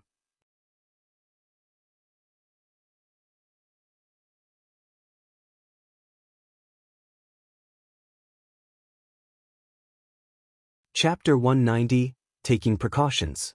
Shi Feng had already received attention since the problem of the leveling strategy cropped up. Now that he had priced the leveling strategy at a shockingly high price of 10 billion credits, he was once more pushed into the spotlight. Hence, it was only natural for the White River City guidebook to receive everyone's attention the moment it appeared. These sales had far exceeded Shi Feng's expectations. Shi Feng quietly called up the half-transparent display screen. When he examined the sales records displayed on the official forums, Shi Feng involuntarily revealed a knowing smile. The simplified version of the White River City guidebook sold 25,364 copies. The luxury version of the White River City guidebook sold 367 copies. In only half a day's time, the sales had already reached such numbers. Even a best-selling book could achieve such a feat. The simplified version, which was the cheapest version of the guidebook, already cost 300 credits. This was much more expensive than any ordinary book. However, over 25,000 copies still sold. Moreover, 367 copies of the 20,000 credit version of the guidebook also sold. It was obvious just how great the business opportunities were in God's domain. Just the credits Shi Feng earned within a day exceeded 10 million. It was practically faster than robbing a bank. Of course, the main contributor to such success was Shi Feng becoming too eye-catching and famous, even if most of it was infamy. Moreover, along with the passing of time, the sales of the White River City guidebook would still increase. Although Shi Feng won't be earning as much as he was now, his daily earnings would still be considerable. Originally, Shi Feng estimated his earnings from the guidebooks would be around several million credits. Moreover, he reached this conclusion after taking into consideration that every guild within the White River City region would purchase a copy of the luxury version. However, the conversation records on the forums made it clear that it wasn't just players within the White River City region paying attention to the guidebook. Players and guilds from other cities also purchased the guidebooks, which, in turn, led to such a high selling rate. Although it was a strange situation, Shi Feng could guess the intentions of the players and guilds of other cities. The difference between cities was not particularly large. Mostly, only the quests available, leveling spots, and amount of NPCs were different. However, the main rules in a city and the ways to develop a guild in a city were the same. As long as they bought the White River City guidebook, they would understand the basic rules of their respective cities. They could also quickly adapt to the playstyle in the cities. So, naturally, they would purchase a copy of the guidebook to get a general understanding of their respective cities. Now that Shi Feng had gained over 10 million credits for no good reason, confidence regarding his future filled his heart. He might even be able to suppress Shadow at the fellowship party in a few days, becoming the center of attention during the party. However, before he could become the focal point, he needed to make plenty of preparations. After all, his background was simply too weak compared to Shadow's right now. Hard stones will soar in price from now on. It should reach its peak by the time the first corporation enter White River City. That time would be the best opportunity for me to sell my stock and make a killing. Shi Feng closed the official forums as he thought. Right now, aside from credits, he needed a lot of gold coins to increase his workshop's background. However, he could not just hold on to a ton of gold coins. After all, the true way of earning money in a virtual reality game was by spending money in the first place. He currently had far too few coins to carry out such a feat, hence, he needed to earn many more gold coins.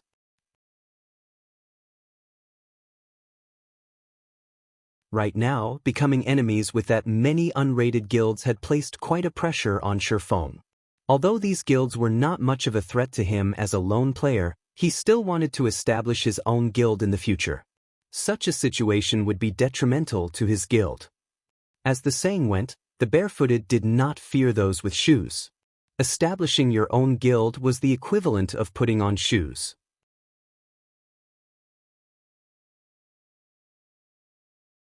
Having a guild was the equivalent of having a house, supplying your enemies with an easy target. They could deal with you with greater ease.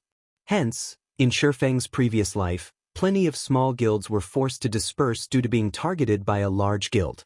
On the other hand, the fixed teams formed by independent players got by rather peacefully, and it went without saying that lone players could do so as well. However, there was a limit to the strength of a single individual in God's domain. It was the same in the case of a large team. If Shi Feng wanted to establish his own virtual empire, he, even more, was in need of the strength of a guild. Hence, establishing a guild was his only available option. To reduce the pressure on himself, Shi Feng needed to increase the pressure on these unrated guilds. That way, they couldn't spare any time to deal with him. Although there was still a long time until these guilds would search him out, it was wise to take precautions. Immediately, Shi Feng contacted Stabbing Heart. Brother Yifeng, I am truly grateful for your help the last time. Because of your guidebook, the elite teams of our guild could prepare far more than other guilds. After we enter White River City, I believe it won't be long before our Assassins Alliance reigns supreme over the other guilds in White River City. Stabbing Heart excitedly said, however, after not meeting for some time, I never imagined that Brother Yifeng would grow even more famous. I am truly envious. If I become as famous as Brother Yifeng, I might even be promoted to an elder position during the next guild meeting. I'd rather be more ordinary, Shi Feng smiled bitterly as he shook his head. The nail that stuck out would be hammered down. Although Shi Feng had long since been prepared for this in his heart, he did not think that the actual situation would be so intense. Brother Yifeng, since you are looking for me, do you need help for something? Stabbing Heart asked. Normally, Shi Feng would not take the initiative to contact him unless there was something going on. Of course. Moreover, it is good news for you, Shi Feng laughed. Good news? Stabbing Heart grew slightly excited. He had received plenty of praises from the guild leader due to the help he received from Shi Feng the past several times. As a result, His position in Assassin's Alliance had risen by quite a bit. Meanwhile, the matter of the White River City guidebook even earned him the good graces of the guild elders. They had already labeled him as one of the reserve elders of the guild. Such a promotion was rare in the Assassin's Alliance, and it displayed how highly the guild leader and elders thought of him. "Do you lack hard stones right now?" Shifeng asked. "Lack? My subordinates and I have a headache over this matter right now. Even though I'd sent many people out to grind, the amount of hard stones we obtained is merely a drop in the bucket. Does Brother Yifeng need some hard stones right now?" Stabbing Heart breathed out a tired sigh when he heard the words, "hard stone." He then immediately said, "If Brother Yifeng needs them, I should be able to gather 3 to 4 stacks for you. I truly can't spare any more than that." Stabbing Heart only spoke the truth. After all, he had prepared these hard stones for the forgers in his guild to craft whetstones. "Brother Stabbing Heart, you're overthinking things. I'm not calling to buy but to sell," Shifeng laughed. "Sell?" Stabbing Heart was awe-stricken. Hard stones were extremely rare right now, and it was insanely difficult for average players to obtain them. Not to mention selling them, players would normally choose to keep them for their own use. After all, if one wanted to level up quickly, whetstones were a must. "How many do you have? Be it 2 or 3 stacks, I want all of them. I'll even buy them at above market price. What do you think about 9 silver coins per stack?" In Stabbing Heart's mind, Shifeng was only an independent player. It was already heaven-defying for him to have 2 to 3 stacks. After all, Stabbing Heart's own team, which consisted of hundreds of players, had only managed to obtain 3 to 4 stacks after a long time. "No, I have 50 stacks. However, I'm only taking coins for them," Shifeng casually responded, extended 5 fingers.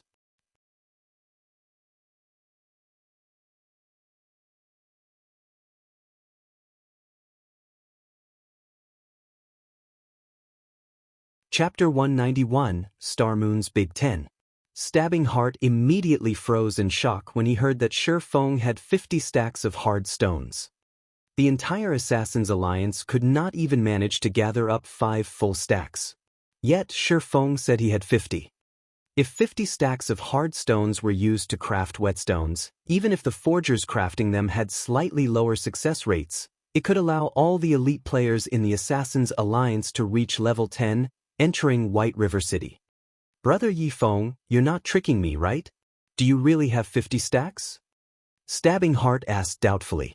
It was not that he did not trust Shifeng, but this number was simply too huge. Even a first-rate guild in a town could not offer up that many. It would be impressive if they could even gather 6 to 7 stacks. "Naturally. Since when have I joked around before?" Shifeng shook his head, laughing. The reason Shifeng offered Stabbing Heart this many hard stones was not purely to earn coins. A large part of the reason was to assist the Assassin's Alliance in entering White River City and starting their development at an earlier date. After all, the Assassin's Alliance's main forces were all stationed around the few cities near White River City. As long as the Assassin's Alliance grew stronger, with his relationship with Stabbing Heart could help him suppress and stamp out those unrated guilds. That way, these guilds would be too busy dealing with the Assassin's Alliance to pay any attention to him. Originally, Shifeng had wanted to sell some hard stones to Gentle Snow as well. However, Gentle Snow's team was simply developing too quickly. They had managed to reach level 10 in only half a day's time, and at this time, all the elite members of Ouroboros had already arrived at White River City. Naturally, they would not need his help anymore. The most important point was that Gentle Snow possessed the super luxury version of the White River City guidebook that Shifeng had sold to her. With it, she could easily widen the gap between herself and the other guilds, standing out from the crowd. Now that Shifeng had protective umbrellas like Gentle Snow and Stabbing Heart, would those unrated guilds possibly dare do anything to him? He could progress with his own development with a peace of mind. "Brother Yifeng, I don't know how to thank you for this. If you have anything you need help with in the future, just mention it. If it is something that I can help with, I will give it my all."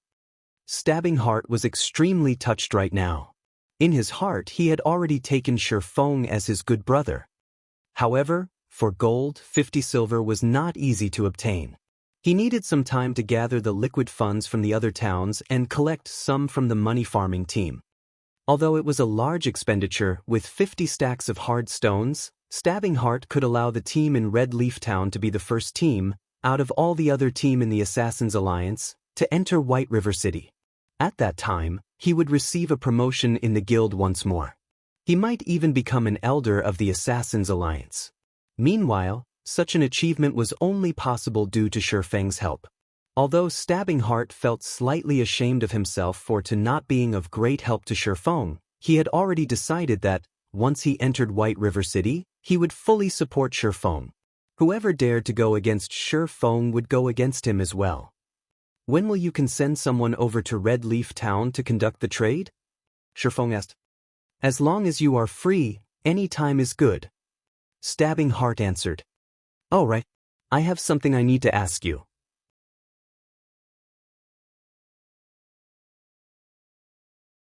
Do you know the current whereabouts of the team from Martial Union led by Unstable Devastation? Shifeng felt that, since he was going to make a trip back to Red Leaf Town, he might as well look for Unstable Devastation to extract his revenge. This I know. They're currently at the White Sand Ruins.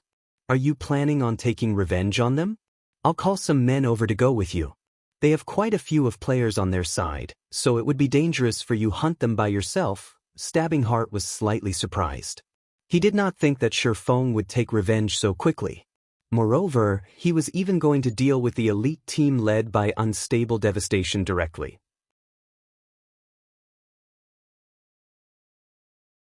After all, that elite team formed after Unstable Devastation merged the elite teams from 5 different towns. The number of elites in that team even far exceeded that of Stabbing Heart's own elite team, so it would not be easy to deal with them. Thanks, but I wish to deal with my own matters by myself.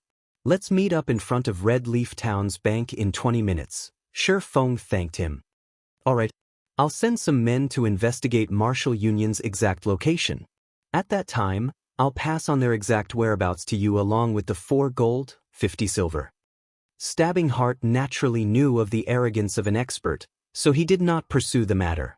Otherwise, if he were to find trouble with Martial Union without Shifeng's agreement, he might even incur Shifeng's ire. 20 minutes later, Shifeng arrived in front of the bank in Red Leaf Town. Hello, Big Brother Yifeng. I am Coco from the Assassin's Alliance. Big Brother Stabbing Heart sent me here. Here is the grinding location of Martial Union's elite team. A pure and pleasant-looking female elementalist walked over, her eyes sparkling as she looked at Shifeng. After all, the Shifeng before her was the god-ranked expert of Red Leaf Town that everybody knew about. He was a person that even team leader Stabbing Heart of Red Leaf Town treated with respect. Most importantly, Shifeng was good friends with the snow goddess that she admired greatly. There was absolutely no chance for a normal lifestyle player like herself to come into contact with such a legendary figure. She was only here today to conduct a trade because the other forgers in the guild were too busy, while she was a newly recruited forger in the guild. Only, she did not think that she could meet such a great character.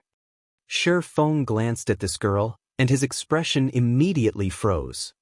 Cream Coco, wasn't she that famous master forger of Starmoon Kingdom? As one of the 10 great master forgers in Starmoon Kingdom, Cream Coco was a forging genius who was the closest to becoming a grandmaster forger. Her talent was almost comparable to that of Celiora of White River City. She was both a beauty and a forging genius. Plenty of first-rate guilds had willingly offered her an annual salary of hundreds of millions to recruit her. Unfortunately, she rejected them all, one after another, as she wanted to stay in the third-rate guild, Prayer Temple. Rumor had it that she had done so to repay a debt of gratitude, as Cream Coco was relatively clumsy during her early days, causing her success rate to be abysmally low. Due to her clumsiness, plenty of guilds had refused to accept her. In the end, Prayer Temple was the only guild that had accepted and nurtured her, so she did not wish to leave them. Unfortunately, even with such a genius master forger in their guild, Ouroboros still destroyed Prayer Temple in the end. As a result, Cream Cocoa chose to join World Dominators, a first-rate guild in direct opposition of Ouroboros, to take revenge on the first-rate guild. However, why was Cream Cocoa in the Assassins' Alliance right now? Shi Feng was slightly confused, as Prayer Temple's main force was not located in White River City, but in the capital city, Star Moon City. It was also the reason why Ouroboros destroyed them. Could it be that, after being ignored by the Assassins' Alliance, she chose to head to Star Moon City to develop herself after she reached a higher level, which then led her to Prayer Temple? Shi Feng could only make guesses. If the Assassins' Alliance found out that they had chased away a master forger during their early days in God's domain, they might even kill themselves in regret. Big Brother Yi Feng? When Cream Cocoa discovered that Shi Feng stared at her sternly, she couldn't help but panic. Only now did Shi Feng regain his senses. His actions could not be considered overreacting, as a top-tier master forger was simply too important to a guild.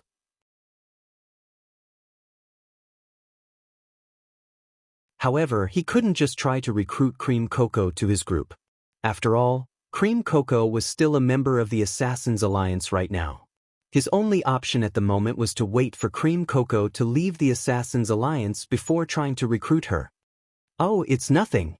Here are the 50 stacks of hard stones. Shi Feng immediately traded the 50 stacks of hard stones to Cream Cocoa.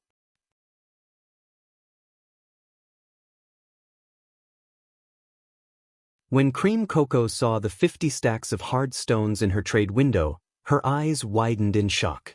She did not even dare believe her own eyes. Right now, it was hard to even purchase 1 or 2 hard stones. Yet, Shi Feng had easily managed to bring out 50 stacks. It was no wonder why team leader Stabbing Heart was so respectful to Yi Feng. As expected, he was a figure that average players like her could only look up to. Soon after the trade completed, Shi Feng departed from Red Leaf Town, heading towards the White Sand Ruins. However, he did not add Cream Cocoa as a friend, as such an action might cause a change to the track of history, causing Cream Cocoa to instead stay with the Assassins' Alliance. If that happened, he would definitely cry with regret. Hence, he would let history repeat itself without his interference. Now that he knew Martial Union's precise location, he would immediately teach Unstable Devastation the consequences of becoming his enemy.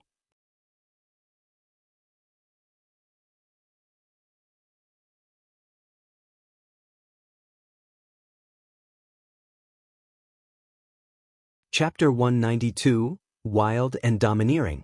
White Sand Ruins, as a key location for players to reach level 10, the level 9 players from the surrounding towns would naturally come here to level up.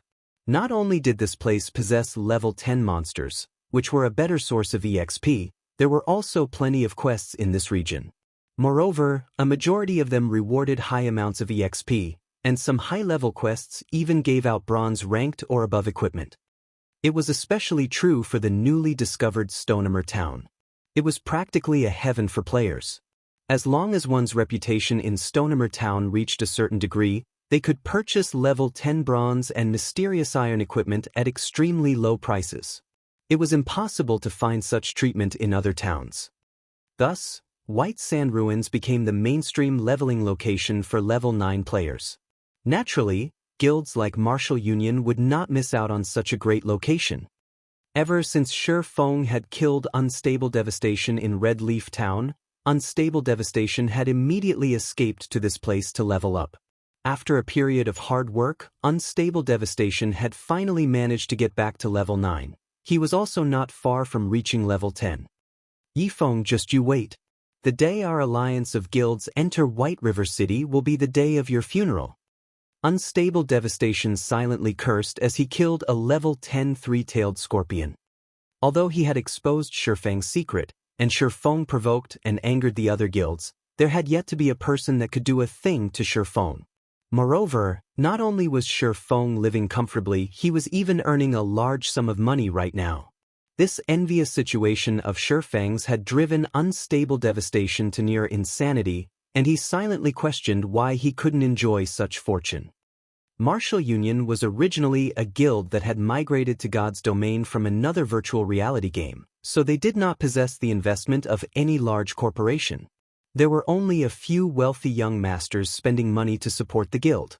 While Martial Union still played that other virtual reality game, these wealthy young masters were considered rich tycoons. They could casually spend up to several 100,000 credits, allowing the Martial Union of those days to take the gaming world by storm easily. Such a situation had allowed these wealthy young masters great pleasure, hence they went on to establish Martial Union in God's domain. They wanted to continue taking the world by storm. As Unstable Devastation was one of the upper echelons of Martial Union, his monthly salary was over 10,000 credits. It was a relatively high salary even within the big city. He was even extremely elated about this matter, often bragging in front of his friends about how he was a God-ranked player. When he treated his friends to a normal restaurant, he would always foot the bill with a casual wave of his hand, appearing domineering and earning the envy of others. However, after Unstable Devastation witnessed the sales of the White River City guidebook, his mind turned into a complete mess. With a rough calculation, Unstable Devastation guessed that Shifeng's earnings in a single day had exceeded 10 million credits. Considering the follow-up earnings, Shifeng's assets might have surpassed even that of the wealthy young masters in Martial Union. If Shifeng took a step further and sold his leveling strategy at a low price, he might truly be able to live his remaining years without worry. Wealth and beauties would be within Shifeng's grasp. His life might become even more comfortable than those young masters. Thinking up to this point, bitterness and envy filled Unstable Devastation's heart. However, the only fortunate thing was that Shifeng had not offered the leveling strategy at a low price.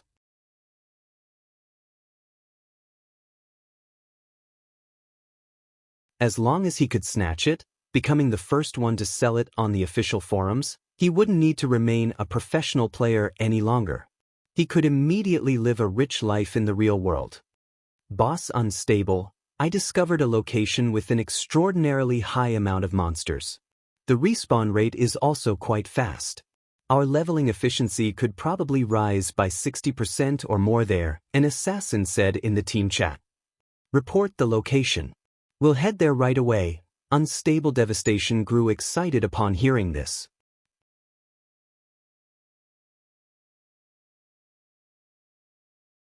Right now, there were simply too many players in the White Sand Ruins, while the number of monsters was far from enough for them to grind. If there were such a valuable location available, they might make it to White River City today. These are the coordinates. That assassin immediately transmitted the coordinates into the team chat. Good. We'll head over there after we get rid of these monsters. Unstable Devastation laughed. His luck had finally arrived. In a moment, Unstable Devastation led his team of elite players to that location. Just like that assassin had reported, this place was extremely secluded. There were plenty of monsters here as well. There were almost more than 50 three-tailed scorpions respawning every interval. To a large elite team like theirs with over 100 players, this place was certainly a worthwhile grinding spot. The only problem was that there were already quite a few players grinding here as well. Boss Unstable, what are we going to do? A shield warrior looked towards the 60 to 70 players grinding ahead, his eyebrows scrunching as he spoke. Duh. Can't you see that they're all independent players? Unstable Devastation said disdainfully, they're merely temporary parties grinding here. How can we let them occupy such a good location? Go, get rid of them. From now on, this place will be Martial Union's grinding spot. Indeed, just as Unstable Devastation said, the players here were all independent players that did not belong to any guilds. They had simply teamed up temporarily to grind. If a normal guild were to see this many players, they would not dare attempt to steal this territory. However, it was a different story for Unstable Devastation and the bunch from Martial Union. Unstable Devastation's team consisted of the elite players of 5 different towns, and even the elite team Stabbing Heart led could not outnumber them. Clear out the place. All those not from Martial Union, leave. Otherwise, deal with the consequences at your own risk. Unstable Devastation glared at the group of independent players with contempt as he yelled his warning. Meanwhile, the 100-plus elite players from Martial Union all wore sneers as they surrounded the location. As long as anybody dared resist, they would extinguish them without hesitation. The equipment of independent players had always been of poor quality. Even if these players had reached level 9, their equipment was still far from comparing with martial unions. Martial Union even had the advantage of numbers, up to 132 players, while these independent players only numbered around 60 to 70. Not to mention, these independent players were not unified in heart, so they were even less of a challenge to Martial Union. At this moment, the representative sent out by these independent players said, "Brothers from Martial Union, shouldn't we do things properly? It isn't easy for everyone to level up. Why don't we do this? We'll each take half of these monsters. Scram. I'll count to 10. If all of you don't get lost by then, I don't mind letting you stay here forever." Unstable Devastation bellowed. "You guys are too arrogant. We've only managed to discover this place after much difficulty, so what right do you have to chase us away? Listen to me, everyone. Why don't we team up and fight it out against Martial Union? At most, both sides will suffer losses. I don't believe that these players from Martial Union are really so fearless as fight it out with us." Just as one of the parties tried to organize everyone else into a team to go against Martial Union, tens of fireballs blasted on the players of said party, instantly killing them all. This situation had frightened these independent players. However, they did not dare utter a word, only silently glare at Unstable Devastation. "What? Do you have something to say?" Unstable Devastation laughed coldly, waving his hand once again.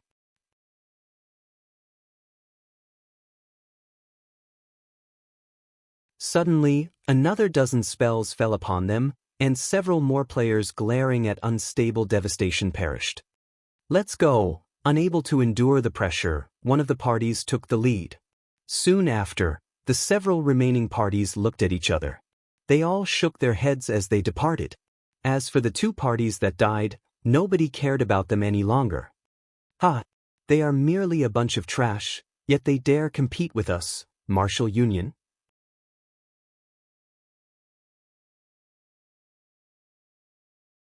Unstable Devastation watched the departing independent players, jeering. Meanwhile, the other members of Martial Union also started laughing, exhilarated. At this moment, Shifeng arrived at the White Sand Ruins after running without rest.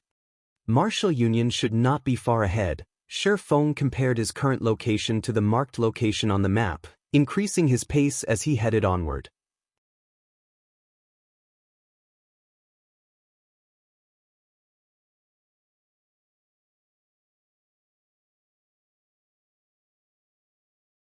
Chapter 193, Holy Grail Nights. When Shifeng arrived at the location Stabbing Heart had provided, he couldn't even find a shadow of Martial Union. "Where are they?" Shifeng surveyed his surroundings. Aside from a dozen or so three-tailed scorpions, not a single player occupied this flat, sandy area. Was there an error in the information Stabbing Heart gave me? Shifeng thought the possibility of such an error was low. After all, the Assassin's Alliance was a top-tier, second-rate guild. There shouldn't be any significant errors in their information gathering. Moreover, Stabbing Heart had been so confident in providing the information, so he must have had a basis for his confidence. Forget it. I didn't have much hope of finding them immediately in any case. Since Shifeng was not in a hurry, he started searching around the surrounding area. If Martial Union had already entered White River City, Stabbing Heart would have notified him at the first notice. However, there was not a huge possibility for Martial Union to enter White River City right now, as even Stabbing Heart's team had yet to enter the city. Time passed little by little. More and more players reached level 10, each of them entering White River City, one after another. Right now, the majority of the players who entered White River City were the elites and upper echelons of guilds. There was only a small amount of teams consisting of independent players. Most of these independent players had purchased the White River City guidebook, and they all admired its creator. "Leader, this Yifeng is truly amazing. The information he wrote in this guidebook is so detailed.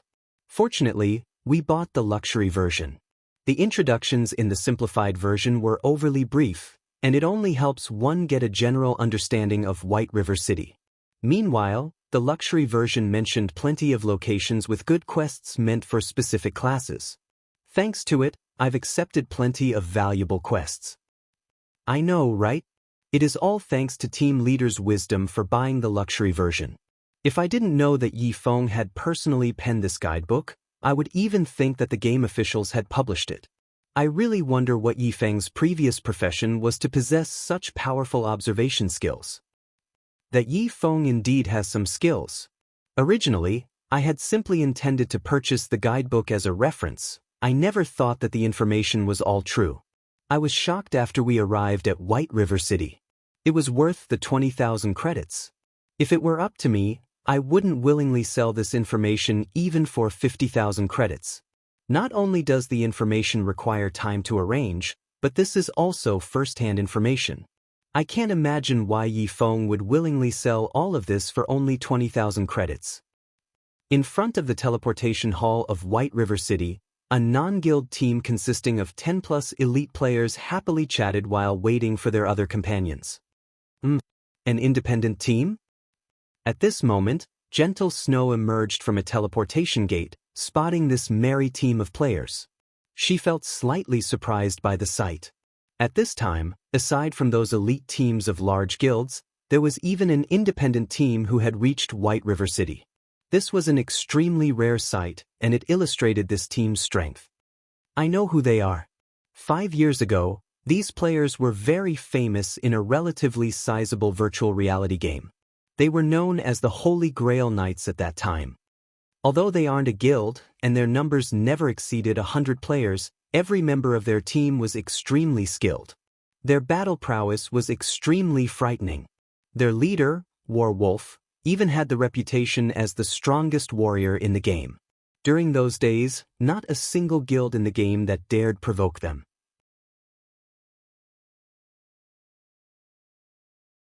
However, for reasons unknown, their team disbanded, and plenty of their members stopped playing the game. The remaining players then went on to become the upper echelons or core members of first-rate and second-rate guilds. The Holy Grail Knights is a legend of sorts in the virtual gaming world now.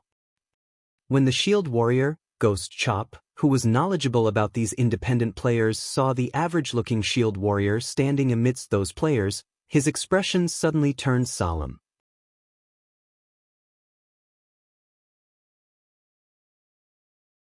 This person was indeed Warwolf, the past team leader of the Holy Grail Knights. Back in those days, Ghost Chop had admired and respected this man. Thus, he chose to play as a shield warrior as well. He then turned to Gentle Snow, slowly starting his recollection. I see, Gentle Snow could not help but notice Warwolf. 5 years ago, she had yet to experience virtual reality games. Hence, she did not know that such a person had existed. Snow, are you thinking of recruiting him into Ouroboros? Zhao Yueru asked with a smile when she noticed Gentle Snow's moved expression. Although this person seemed to lack spirit at first glance, he seemed as deep and profound as an ocean at the same time. Moreover, the equipment he's wearing is all mysterious iron rank, though his weapon slightly lacks as it is not secret silver rank. However, it should be extremely difficult for an independent team to have such a geared shield warrior, so it clearly displays how powerful the members of this team are. Meanwhile, a team leader capable of leading such a team is not a simple character. If we can recruit him, it should be of great help to our future dungeon raids. Gentle Snow did not directly deny Zhao Yueru's question. Her previous intentions of recruiting Shifeng as a subordinate were already dashed. Unfortunately, she could not see through Shifeng, as Shifeng's entire being was shrouded in mystery. The guidebook he had sold her further solidified this fact. She was greatly shocked when she arrived at White River City. Using the luxury version of the guidebook as a comparison, Gentle Snow came to fully understand the value of the exclusive guidebook Shifeng had sold to her. If the other first-rate guilds discovered this guidebook, they might even start an all-out war with Ouroboros to snatch it away. Gentle Snow had estimated the true value of this guidebook to be 5 million credits or more. After all, within the super luxury guidebook, there was information pertaining to the problems one would usually face when developing a guild. The guidebook also touched on the topic of how to develop and strengthen a guild. Moreover, it mentioned the daily quests available that could raise a person's reputation in White River City. Such information could allow them to surpass the other guilds greatly, and that was not something that could be purchased with a measly 5 million credits. Even now, Gentle Snow did not dare reveal this information to any other person. She did not wish to bring a calamity upon herself. Due to this reason, Gentle Snow had become fully aware of just how much of a danger Shifeng was. If she was already in so much danger just by becoming friends with him, what kind of consequences would she have to face if she accepted him as her subordinate? Gentle Snow no longer dared dwell on the consequences. Shifeng's provocation of tens of guilds presented a prime example. Fortunately, they were all unrated guilds, as the leveling secret did not hold much attraction to the true major guilds. After all, the upper echelons of these guilds knew many secrets, and they had a great understanding of God's domain. These guilds were much stronger than those half-assed, unrated guilds. There were no bugs in God's domain. Even if there were one, the system would discover and correct it immediately. If there truly were a leveling secret, the only possibility was killing monsters of a higher level or carrying out high-level quests to obtain massive amounts of EXP. Only experts or players with exceptional equipment could achieve the former. As for the latter, it was clearly an unrepeatable situation because such high-level quests would have great limitations and rarity. Not everybody could receive such quests. They might even be rare or unique quests. Thus, all of the rated guilds did not have a particular interest in this secret that was not really a secret.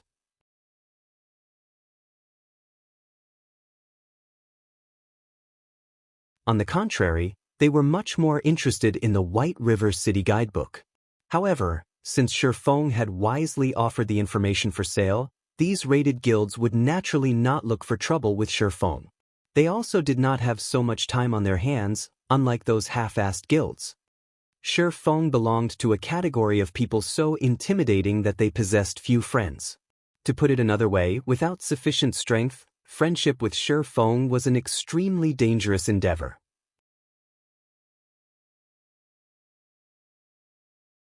As for the werewolf before her, there was not much danger in building a friendship with such a person. Moreover, with such great strength, it would be an utter loss not to recruit him. Go. Let's go and strike up a conversation with them. Then, seeing that all the members of her team were already present, she opened her mouth and spoke.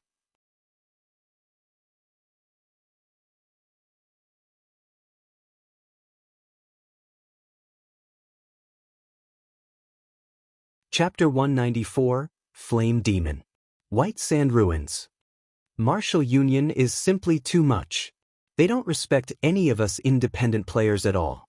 When I grow stronger, I'll take revenge on those bastards. Shut up. Didn't you see Martial Union kill those other two parties simply for speaking up? We can't do anything about this. We aren't as powerful as they are, so we can only give way and take a step back. If I was a member of a third-rate guild, I don't believe that Martial Union would dare kick us around like they just did. Leader, why don't we just join a large guild? With our current technique standards, we should be able to join a large guild. A guild, is it? Indeed, we should consider it. However, let's talk about this after we enter White River City. The Assassins Alliance is currently the strongest guild in Red Leaf Town, but when we get to White River City, the Assassins Alliance would only rank above average at best. There are still a bunch of first-rate guilds we can choose from. One of the six-man party's Martial Union had chased away started a discussion as they searched for a new grinding location. They had experienced, firsthand, the strength and usefulness of a guild. If they did not join a guild, they could only compete with other independent players over locations with scarce resources when these guilds occupied all the valuable leveling locations. Excuse me, but do you know where Martial Union is? Shifeng had been searching the White Sand Ruins for quite some time, having no luck of finding any traces of Martial Union. At this moment, however, he had overheard these passing players discussing Martial Union, so he asked them. Yeah, we know it. What business do you have with them? Don't tell me you're not trying to join Martial Union, are you?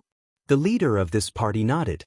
However, when he noticed that Feng was an independent player with both his name and level hidden, aside from trying to join Martial Union, what other reason could a player like Feng have to look for Martial Union?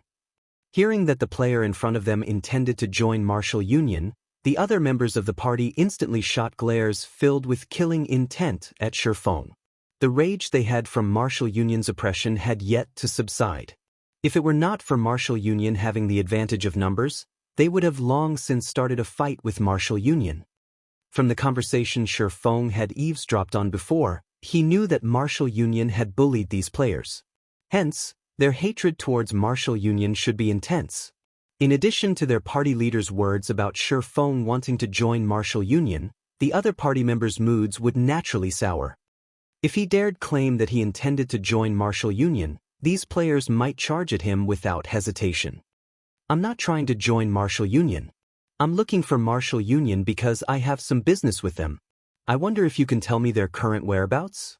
Here's an inquiry fee of 1 silver coin. Feng smiled, taking out a silver coin.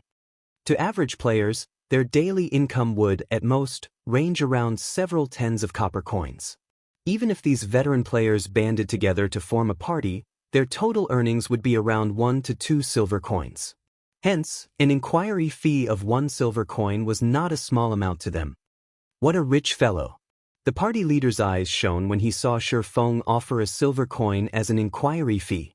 He then spoke in the party chat, "Brothers, this is a fat sheep. If we harvest him and earn some money, we might be able to cover the repair fees for all our weapons and equipment. Do we kill him or not?" "Kill him? Why shouldn't we kill him? This bastard is obviously related to Martial Union. As long as it's someone related, we can't let them off. We'll follow leader's decision." The other party members all voiced their support.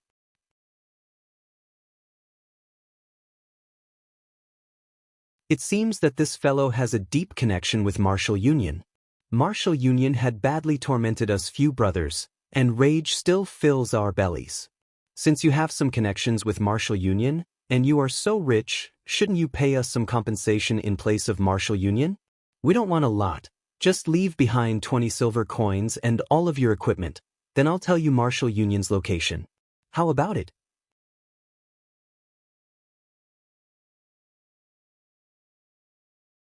The Guardian Night Party leader said with a cold laugh. With that said, the other party members also started moving forward, their faces carrying cold smiles as they closed in on Feng. "I said I don't have any connections with Martial Union. I'm only looking for them for some business. Whatever has happened between you and Martial Union has nothing to do with me. If you guys aren't going to tell me where they are, so be it. Please move aside," Feng said. "This I understand. However, it is still your fault for mentioning Martial Union to us. If you don't agree to our demands, we can only use you to relieve some stress. Although we don't know your level, it should still be around level 8 or level 9. If you lose a level right now, you will probably lose 1 to 2 days' worth of effort. You should think through your options," the party leader jeered, his hands retrieving the gladius and shield from his back. Feng couldn't help but laugh when he heard these words. Pitiful people were bound to have a hateful side to them. Although these players endured Martial Union's bullying and oppression, when the tables turned, didn't they act just as Martial Union had? "Little fool, what are you laughing at? I'll smash your face into a pulp if you keep laughing," an assassin bellowed. "Didn't you guys want money? I'll pay the fare for your trip down to hell." Feng unsheathed the abyssal blade as he said so. Immediately, clear blue flames covered the body of the abyssal blade. Feng had no room for pity for players like these. Feng brandished his 2 swords, and instantly, countless sword images filled the sky, surrounding these players. Although these independent players had good techniques and were also relatively powerful in terms of strength, they were simply too weak compared to Feng. Before any of them could react, the sword images made pincushions of their bodies. Aside from the Guardian Night Party leader, the remaining 5 party members died within an instant. Moreover, the ice blue devil flame destroyed all of their equipment. Even though these players had relatively high levels, The equipment they wore was of very poor quality. They only had 6 or 7 pieces of bronze equipment each, and none had even a single piece of mysterious iron equipment. Under the ice blue devil flame's might, none of their equipment could survive even one hit, and it all immediately became nothing more than scrap. So, are you willing to tell me martial union's whereabouts now? Shi Feng looked towards the party leader, smiling calmly as he spoke. That party leader was dumbfounded. The person before him could actually produce fire all over his body, and his attacks were so fast that none of them could even react. At this moment, the party leader only had one thought about his situation. He had met a demon. Moreover, it was a fire demon capable of controlling flames. I'll speak. Martial Union is at a nearby sunken land to the southwest. There are also plenty of cavities around the area. Very good. You may go now. Shi Feng immediately extinguished this party leader's life. He then advanced towards Martial Union's location. By the time these independent players revived back at Red Leaf Town, they immediately filled the skies with their screams of anguish. Not only did they lose a level from dying, but all their equipment had also been destroyed. Not to mention leveling up, they could not even go out into the fields to kill monsters now. Suddenly, a rumor about a flame demon in the White Sand Ruins spread. The rumor stated that the flame demon wore a black hooded cloak, and he revealed no personal information. The demon also had 2 sharp swords hanging from his waist, one was black and the other, white. The rumor also mentioned that if players did not quickly answer this flame demon's question, they would die and lose all their equipment.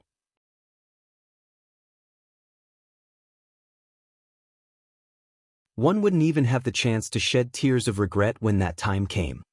However, Shi Feng, the origin of this rumor, was not aware of any of this. I've finally found you, unstable devastation. At this moment, Shi Feng stood atop a tall slope, looking down at the 100+ players currently butchering several dozen 3-tailed scorpions. These players were all level 9, and they were not far from reaching level 10.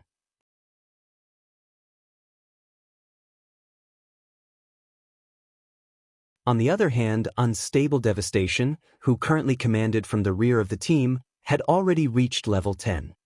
The reason why he had reached level 10 with such speed was that he was not in a party with these elite players. Meanwhile, Unstable Devastation killed the monsters that had their HP lowered to a critical point. Due to the rules of God's domain, Unstable Devastation would receive 60% of the total EXP from the kill. Thus, he reached level 10 ahead of the other elite players. You're tuning in to the Wang Lin's Journey YouTube channel. Don't forget to subscribe and join us on this journey to catch the most captivating stories.